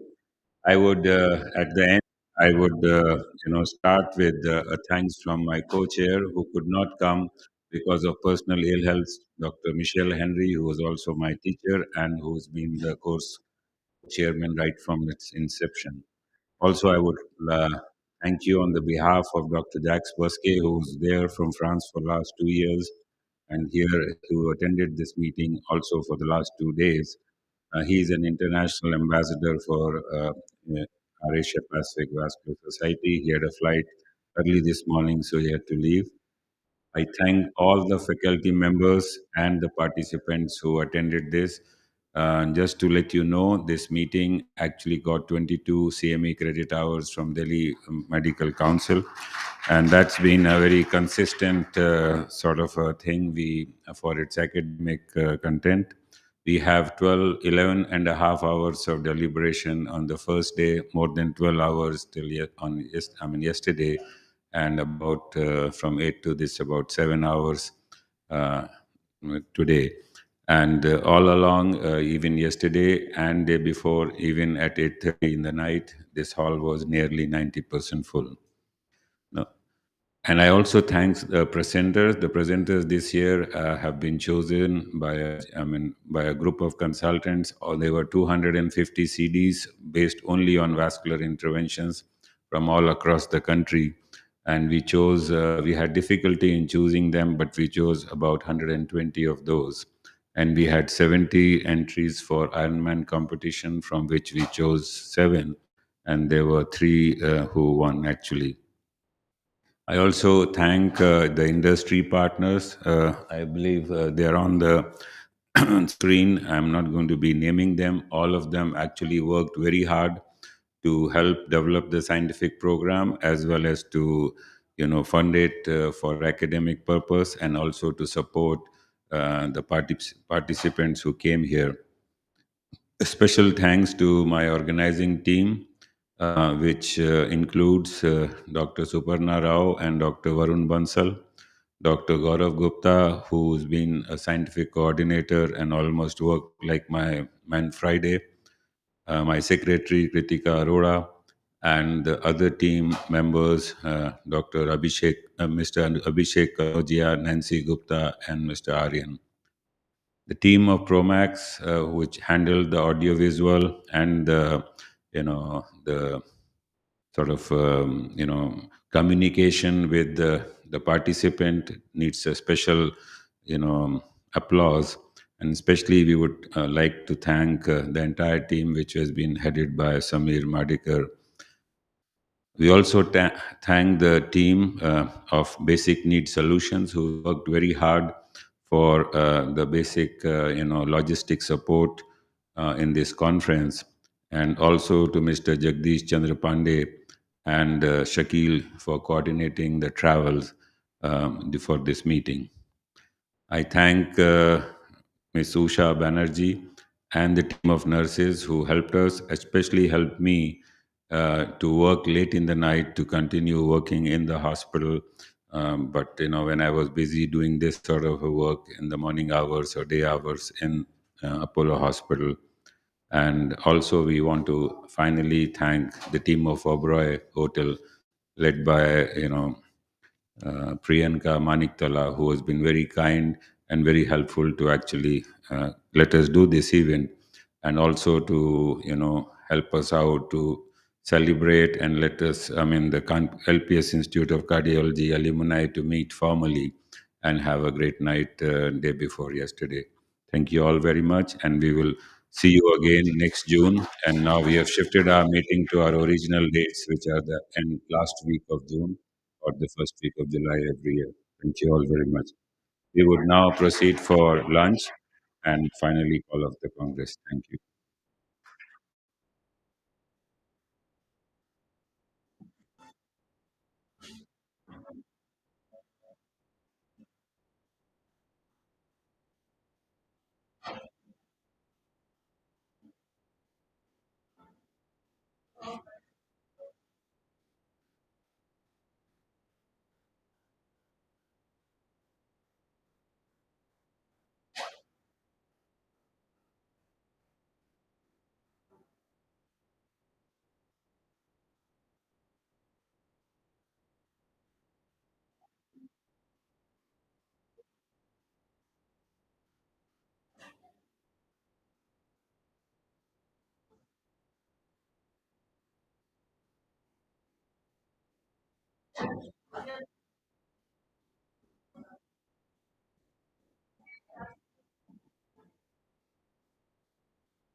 into the light, the story unfolds. Every sound, every spark, a vision we hold. Not just a stage, not just a screen. We bring your dreams to life, just wait and see. From the echoes to the glow, we design, we refine. Every heartbeat, every show, perfectly aligned. We don't just set the scene, we make the moment shine. Every voice, every line, every vision aligned. More than just a meeting, more than just a show. With promise by your side, we help your dreams grow. A seamless flow, a flawless sound, bringing brilliance all around.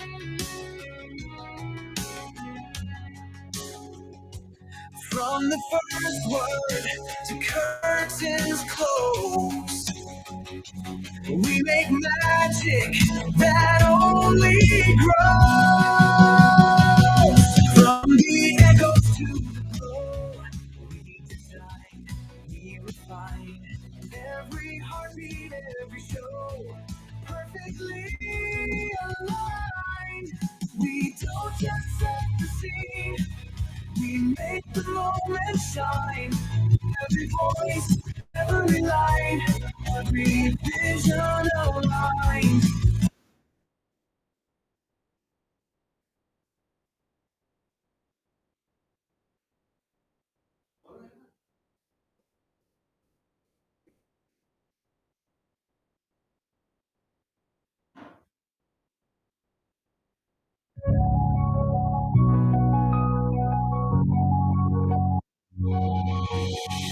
Step into the light, the story unfolds.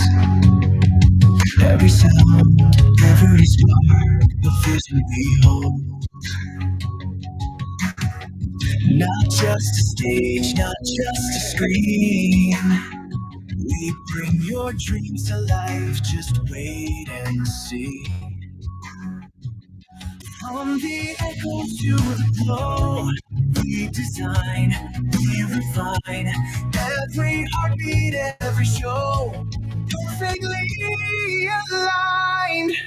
We don't just set the scene, we make the moment shine. Every voice, every line, every vision aligned. More than just a meeting, more than just a show. With promise by your side.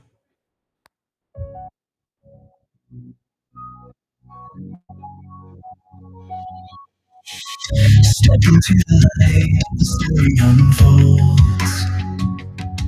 Every sound, every spark, a vision we hold. Not just a stage, not just a screen. We bring your dreams to life, just wait and see. From the echoes to the glow, we design, we refine. Every heartbeat, every show, perfectly aligned. We don't just set the scene, we make the moment shine. Every voice, every line, every vision aligned. More than just a meeting, more than just a show. With promise by your side, we help your dreams grow. A seamless flow, a flawless sound, bringing brilliance all around.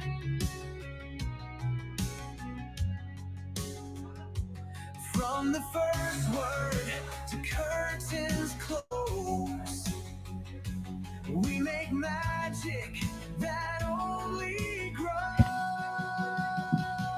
From the echoes to the glow, we design, we refine. Every heartbeat, every show, perfectly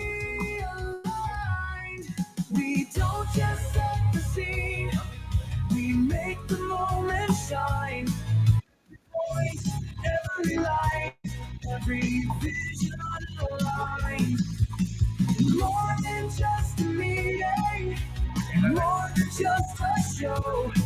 With promise by your side, we help your dreams grow. Innovation, precision, it's more than just a name. It's the fire, it's the passion, it's the power in the flame. Every detail, every plan, we create, we command, turning ideas into moments that forever stand. We don't just set the scene, we make the moment shine. Every voice, every line, every vision aligns. More than just a meeting, more than just a show. With progress by your side, we help dreams grow. Lasting impact, stories so true. With progress behind you, the future shines through.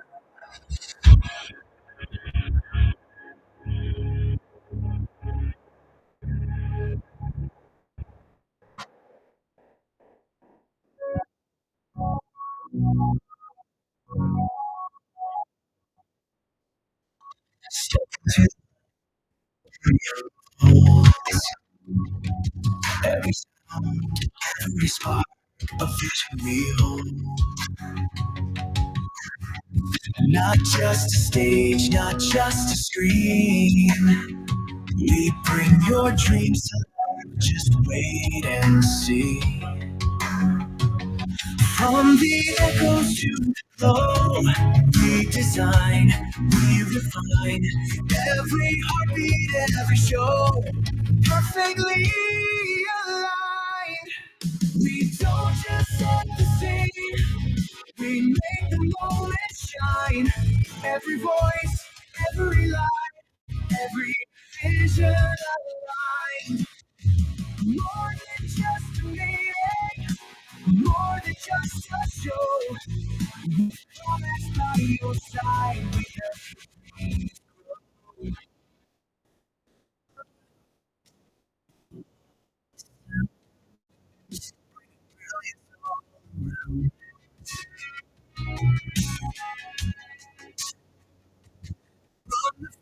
word to curtains close.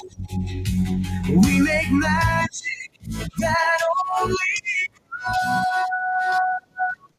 From the echoes to the glow, it's like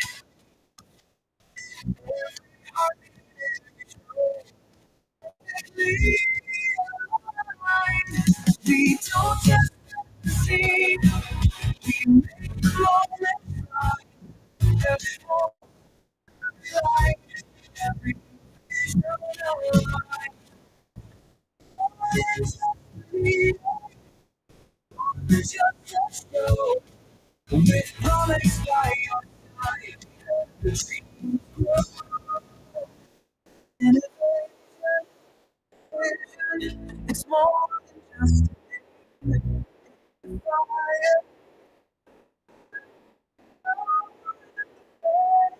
Every detail, every plan, we create, we command.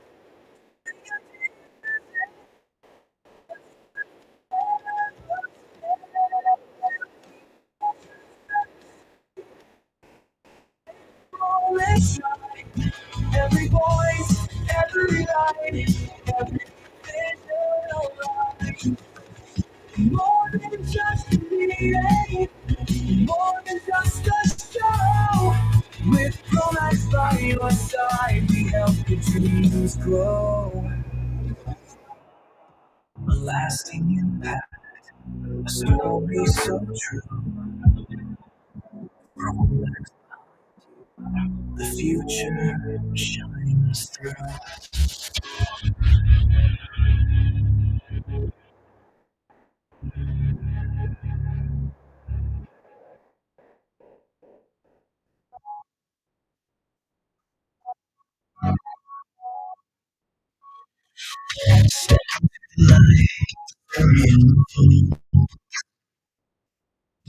Every sound, every spark, a vision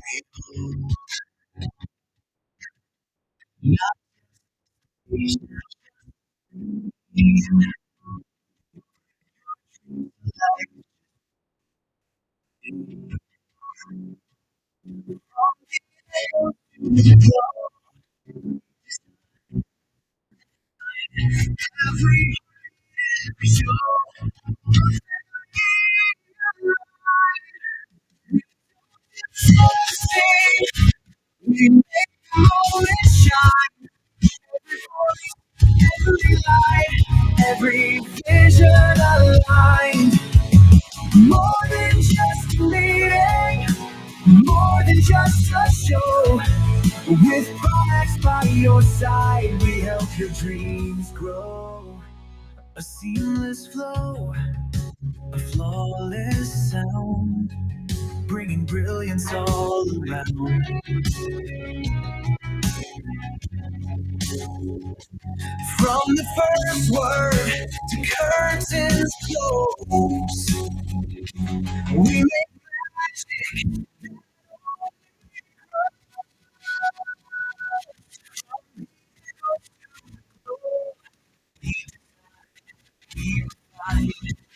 Every heartbeat,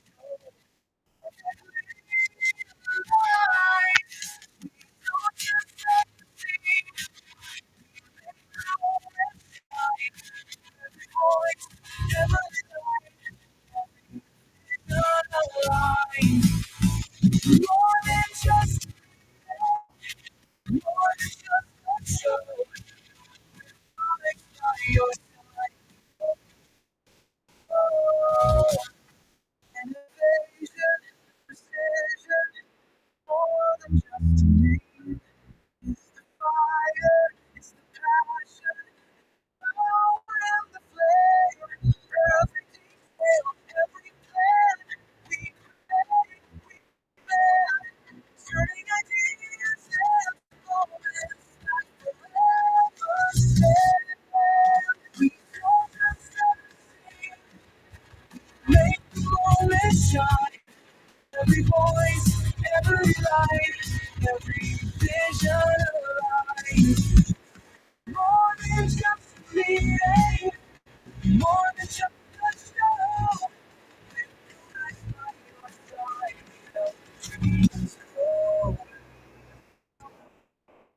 Lasting impact, stories so true. With Promax behind you, the future shines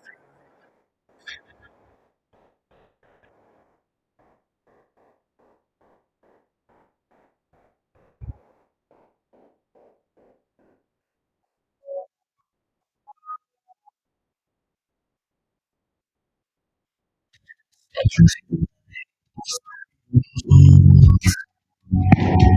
Every sound, every spark,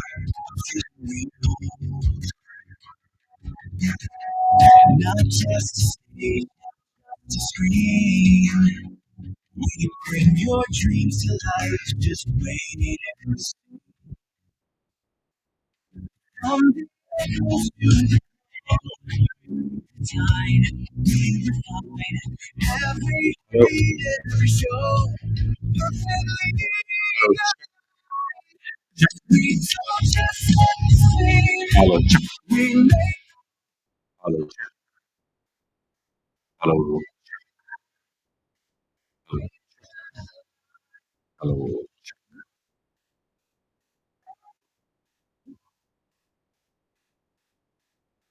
Hello, check. Hello, check.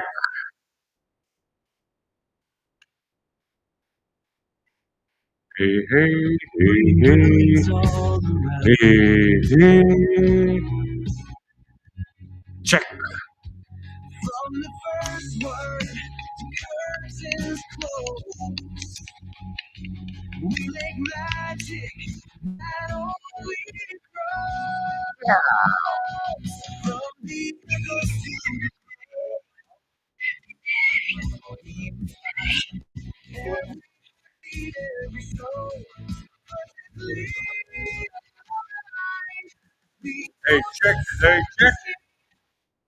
नहीं तो यहाँ लगाना पड़ेगा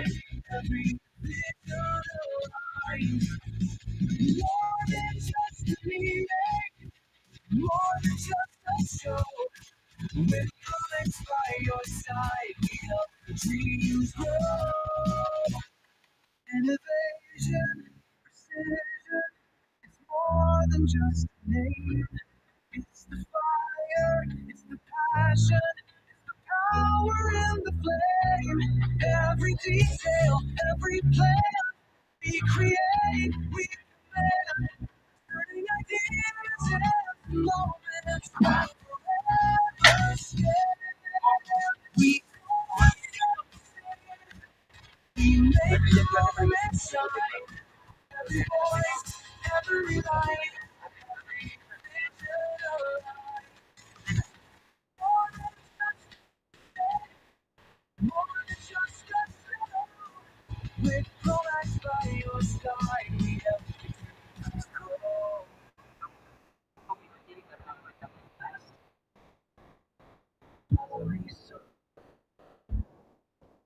Products behind you.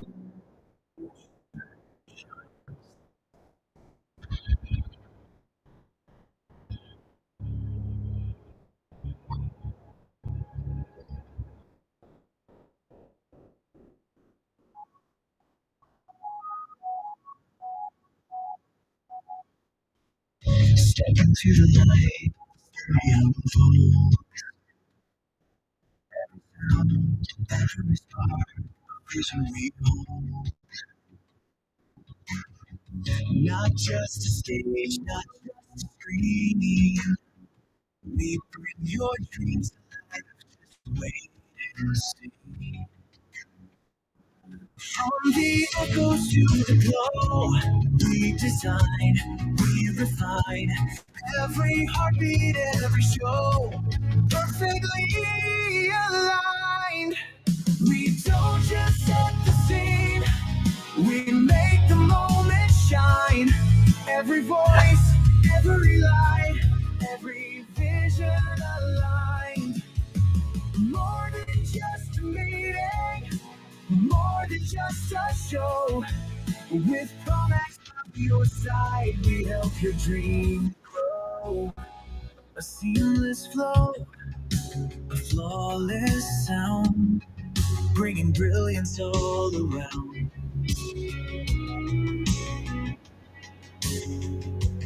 From the first word to curtains close, we make magic that only grows. From the echoes to the glow, we refine every heartbeat, every show, perfectly aligned. We don't just set the scene, we make the moment shine. Every voice, every light, every vision alive. More than just a meeting, more than just a show. With comics by your side, we help dreams grow. Innovation, vision, it's more than just a name. It's the fire, it's the passion, it's the power and the flame. Every plan we create, we command, turning ideas into moments that forever stay. We don't see voice, every line, every vision of a line. More than just a minute, more than just a show. Don't ask how to start, we help dreams grow.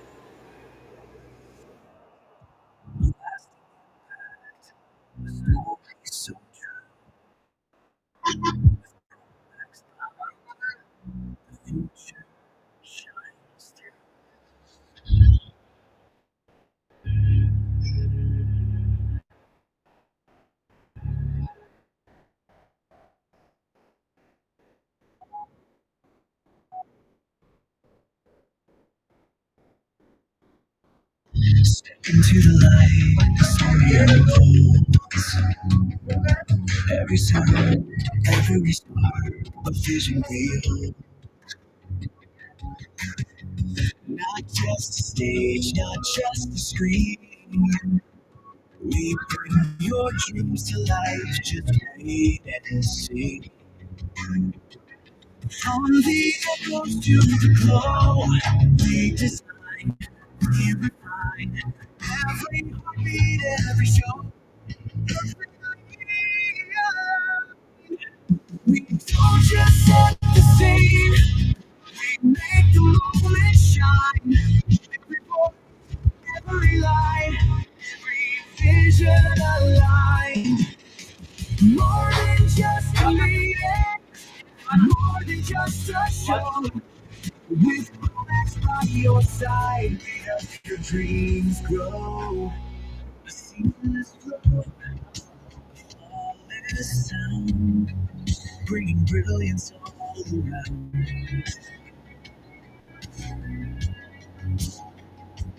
From the first word, the curtains close.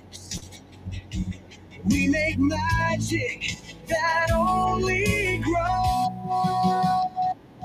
From the echoes to the glow, we design, we refine.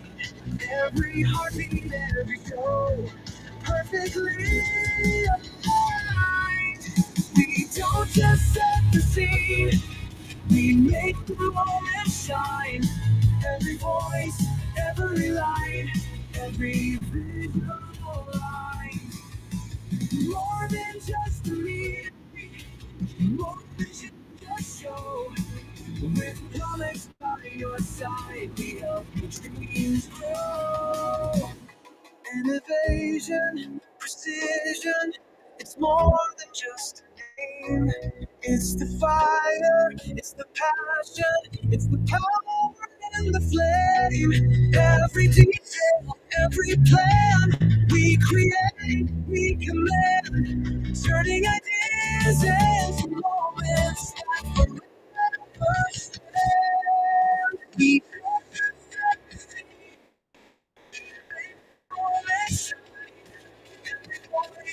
every line, every line. More than just a meeting, more than just a show. With romance by your side, we help your dreams grow. A lasting impact, a story so true. With Chromax behind you, the future shines through.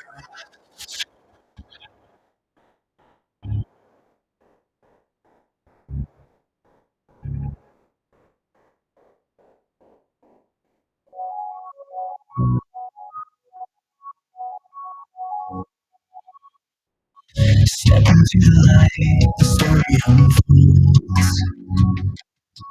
Sound, spark, a vision behold.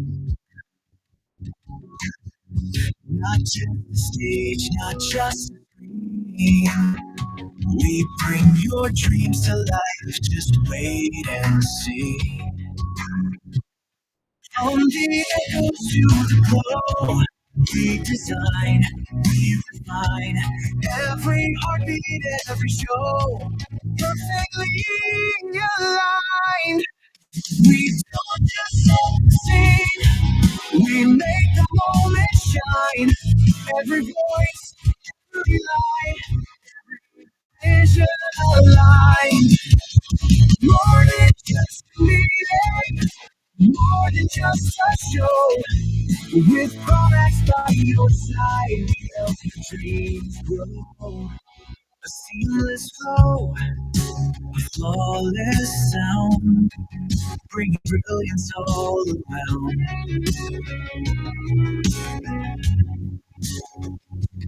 From the first word, the curtains close.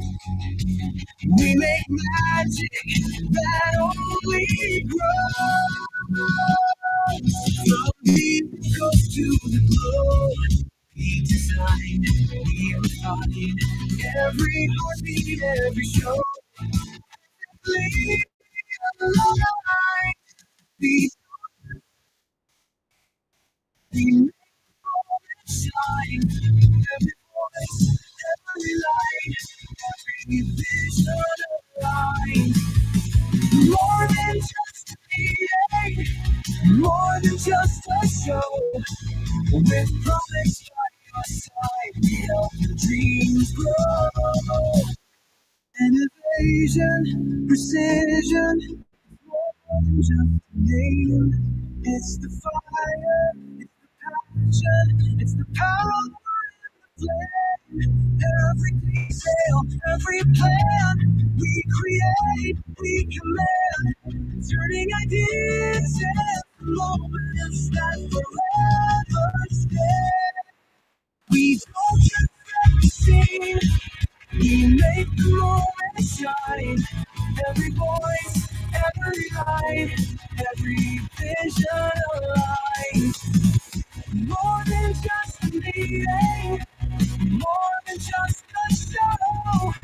With romance by your side, we help the dreams grow. A lasting impact, a story so true.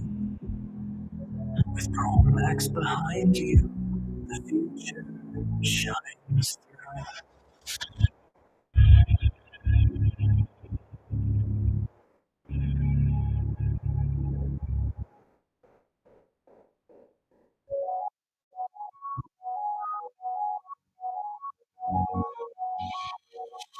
Step into the light, the story unfolds. Every sound, every spark, a vision we hold. Not just a stage, not just a screen. We bring your dreams to life, just wait and see. From the echoes to the glow, we design, we refine every heartbeat, every show, perfectly aligned. We don't just set the scene, we make the moment shine. Every voice, every line, every vision aligned. More than just a meeting, more than just a show. With Christ by your side, we help your dreams grow. A seamless flow, a flawless sound, bringing brilliance all around. From the first word to curtains close, we make magic that only grows. From the echoes to the glow, we design, we refine every heartbeat, every show, perfectly aligned. We don't just set the scene, we make the moment shine. Every voice, every line, every vision aligned. More than just a meeting, more than just a show. With promise by your side, we help your dreams grow. Innovation, precision, more than just a name. It's the fire, it's the passion, it's the power in the flame. Every detail, every plan, we create, we commit, turning ideas into moments that forever stand. We don't just set the scene, we make the moment shine. Every voice, every light, every vision alive. More than just a meeting, more than just a show. With moments by your side, we help the dreams grow. Lasting impact, a story so true. With Chromax behind you, future shines through.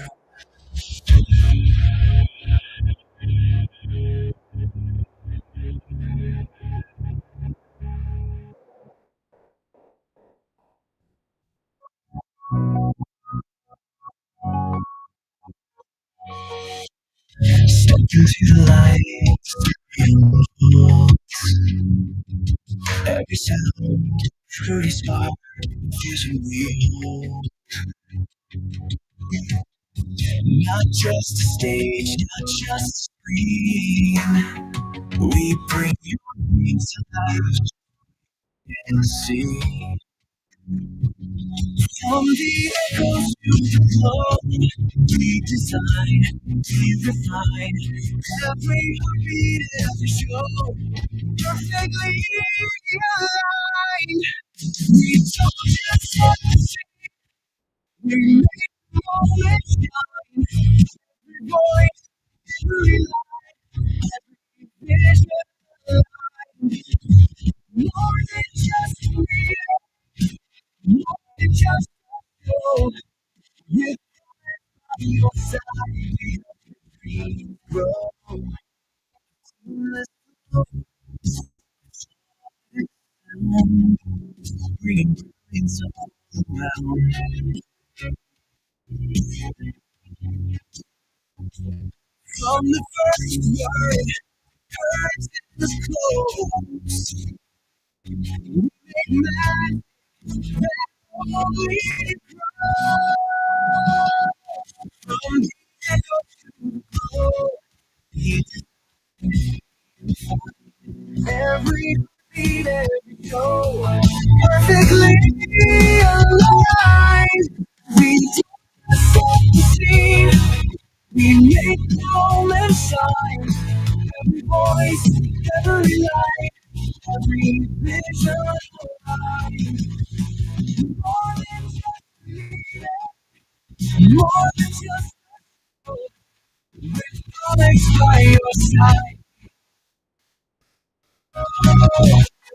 Innovation, precision, it's more than just the passion, it's the power in the flame. Every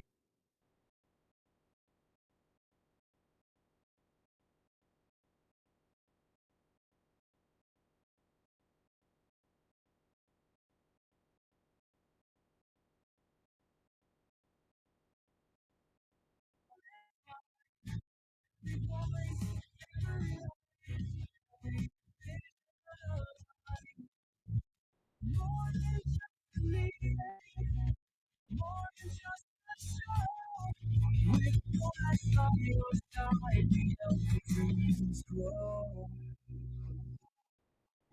A lasting impact, a story so true. With promax behind you, the future shines.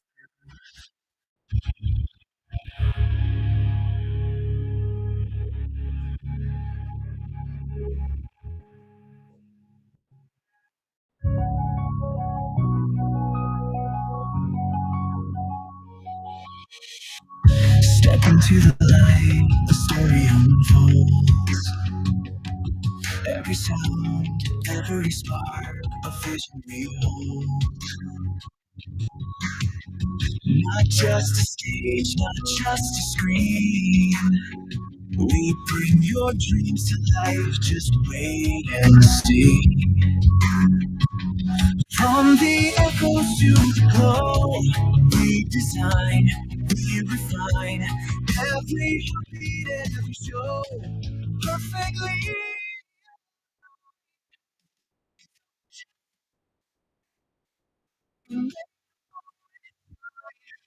Every voice, every line, vision aligned.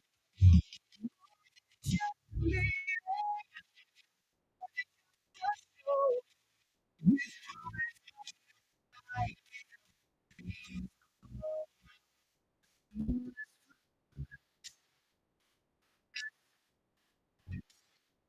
It's all around.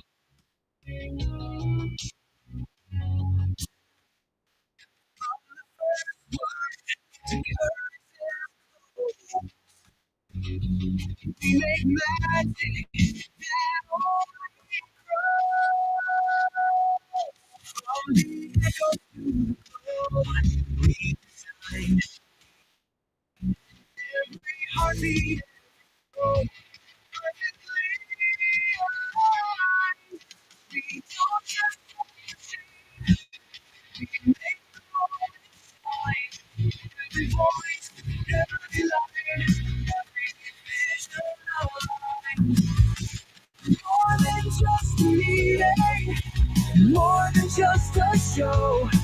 With Promex by your side, we help your dreams grow.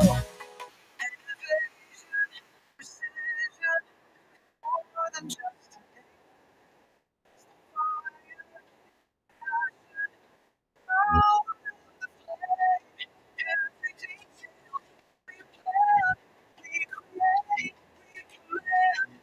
Turning ideas into moments.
Just a show, Promex by your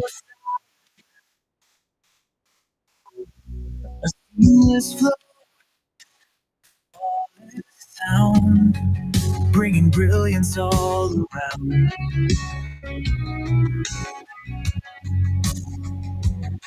From the first word to curtains close, we make magic that only grows.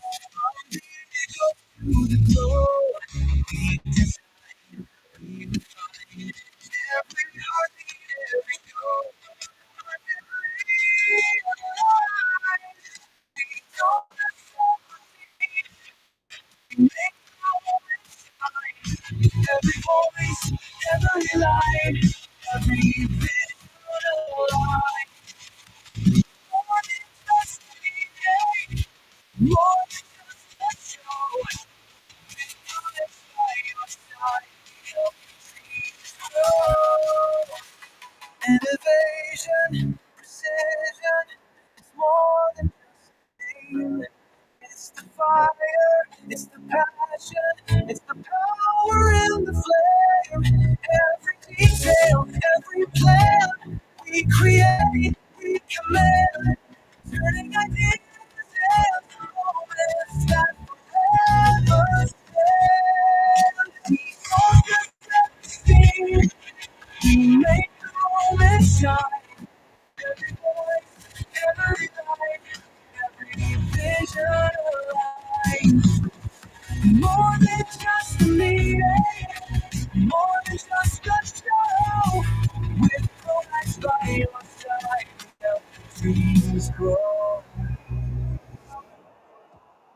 lasting impact. Only so true. With progress behind you, shine.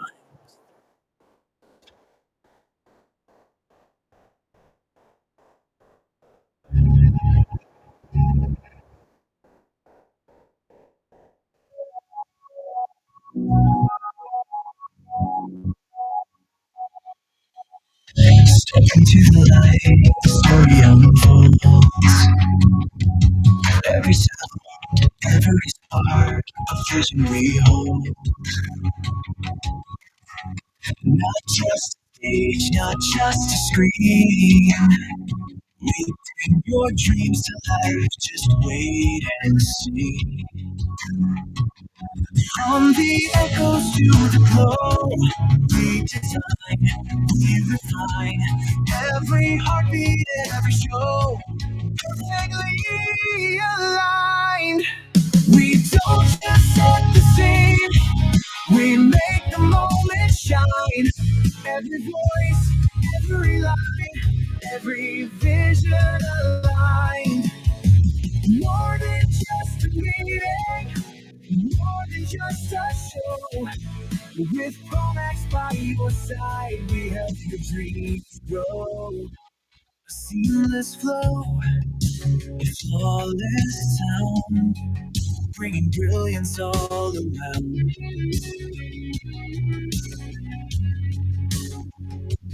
From the first word to curtains close, we make magic that only grows. From the echoes to the glow, we design, we refine every heartbeat, every soul, perfectly aligned. We don't just set the scene, we make the moment shine. Every voice, every light, every vision. More than just a meeting, more than just a show. With comics by your side, we help your dreams grow. Innovation, precision, it's more than just a name. It's the fire, it's the passion, it's the power and the flame. Every detail, every plan, we create, we command, turning ideas into moments that forever stand. We don't just set the scene, we make the moment shine. Every voice, every line, every vision aligned. More than just a meeting, more than just a show. With Protex by your side, we help the dreams grow. Lasting impact, a story so true. With Promax behind you, the future shines through.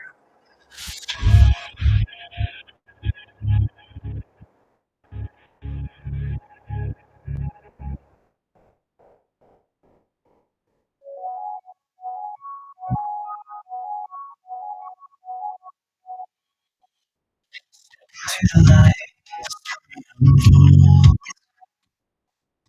every sound, every spark, we are just a stage, not just a screen. We bring your dreams to wait and see. The echoes we design, we refine every heartbeat, every show. Perfectly aligned. We don't just we make shine. Every voice, every line, every line. More to me, more than just a show. You're next by your side. We help you grow. Listen.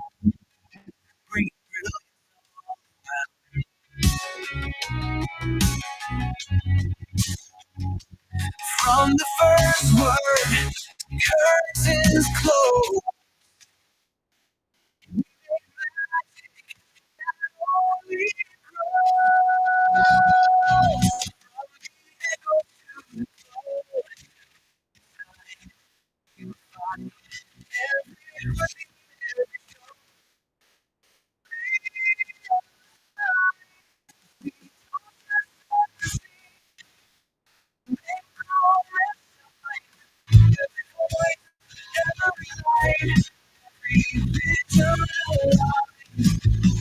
More than just a meeting, more than just a show.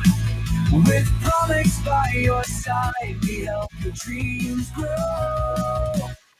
Innovation, precision, it's more than just a name.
Grow,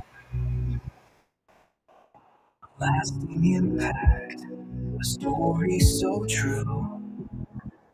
With Chromax behind you, the future shines through.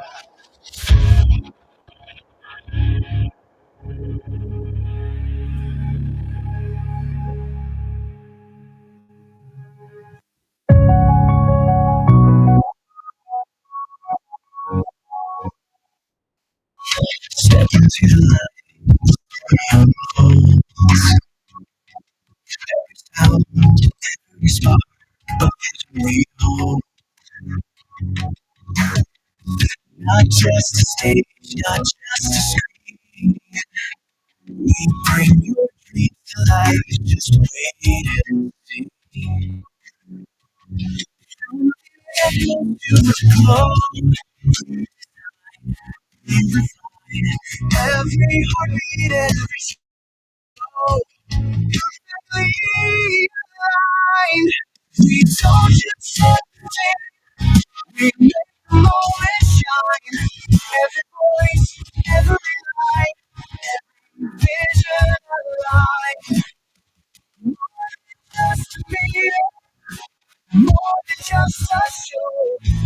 With Rolex by your side, you help your dreams grow. Endless flow, a flawless sound, bringing brilliance all around.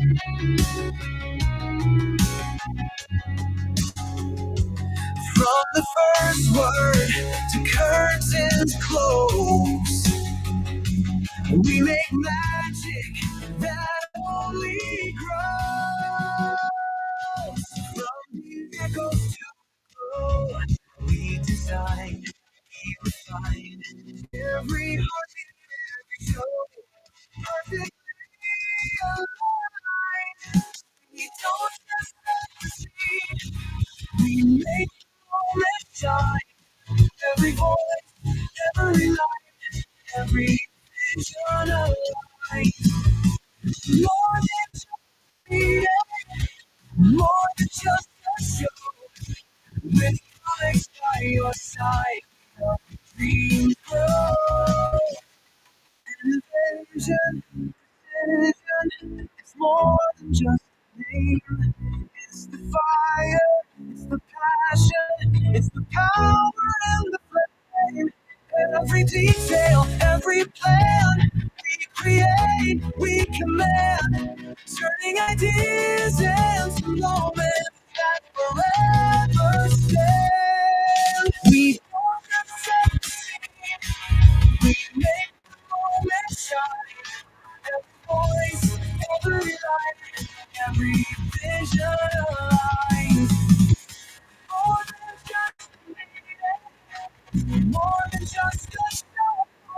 We're grown up by your side, we help you grow. A lasting impact, a story so true. With Chromax behind you, the future shines through.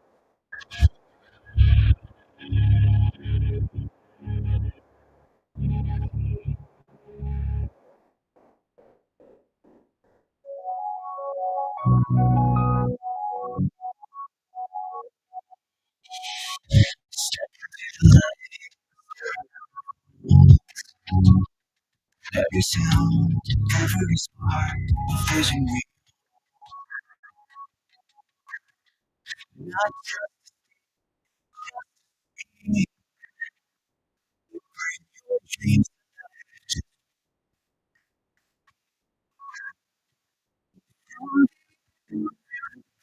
Oh, we design, we refine, every heartbeat is go perfectly aligned.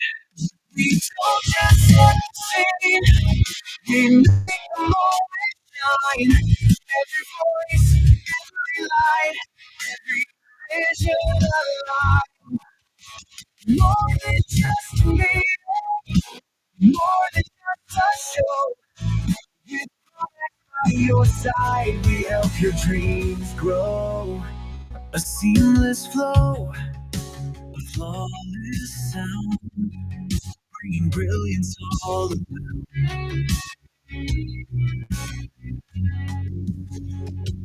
From the first word to curtains close, we make magic that only grows. From the echoes to the glow, we design, we find every heartbeat, every soul, perfectly aligned. We don't just see, we make the moment shine. Every voice, every light, every vision alive. More than just a meeting, more than just a show. With promise by your side, we have dreams grow. Innovation, precision, it's more than just a name. It's the fire, it's the passion, it's the power and the flame. Every detail, every plan we create, we command, turning ideas into moments that forever stand. We don't just succeed, we make your decide. Every voice, every light, every vision alive. More than just a meeting, more than just a show. With romance by your side, we help you grow. Lasting impact, a story so true. Romance deep shines through.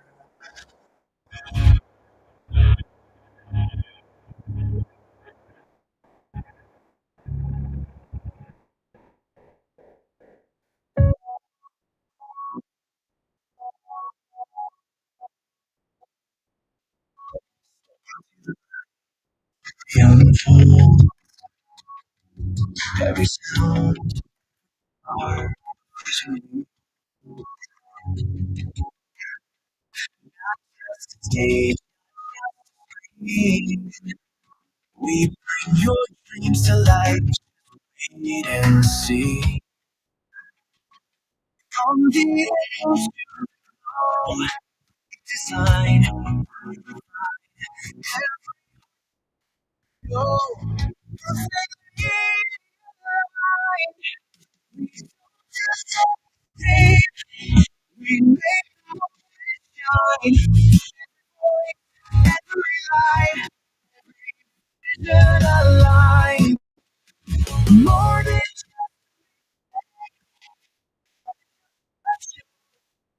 with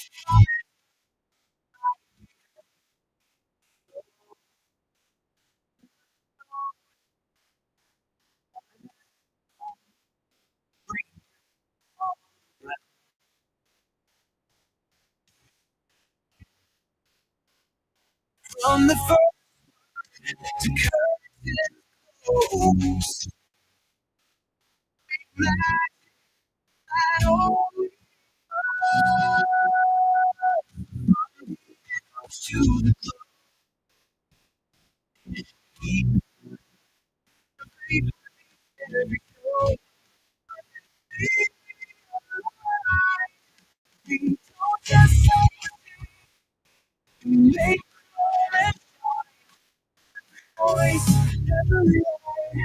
Every vision aligned. More than just a meeting, more than just a show. With promise by your side, we help dreams grow. Innovation, precision, it's more than just fire, it's the passion, it's the power and the flame. Every detail, every plan we create, we command, turning ideas into moments that forever stay. We don't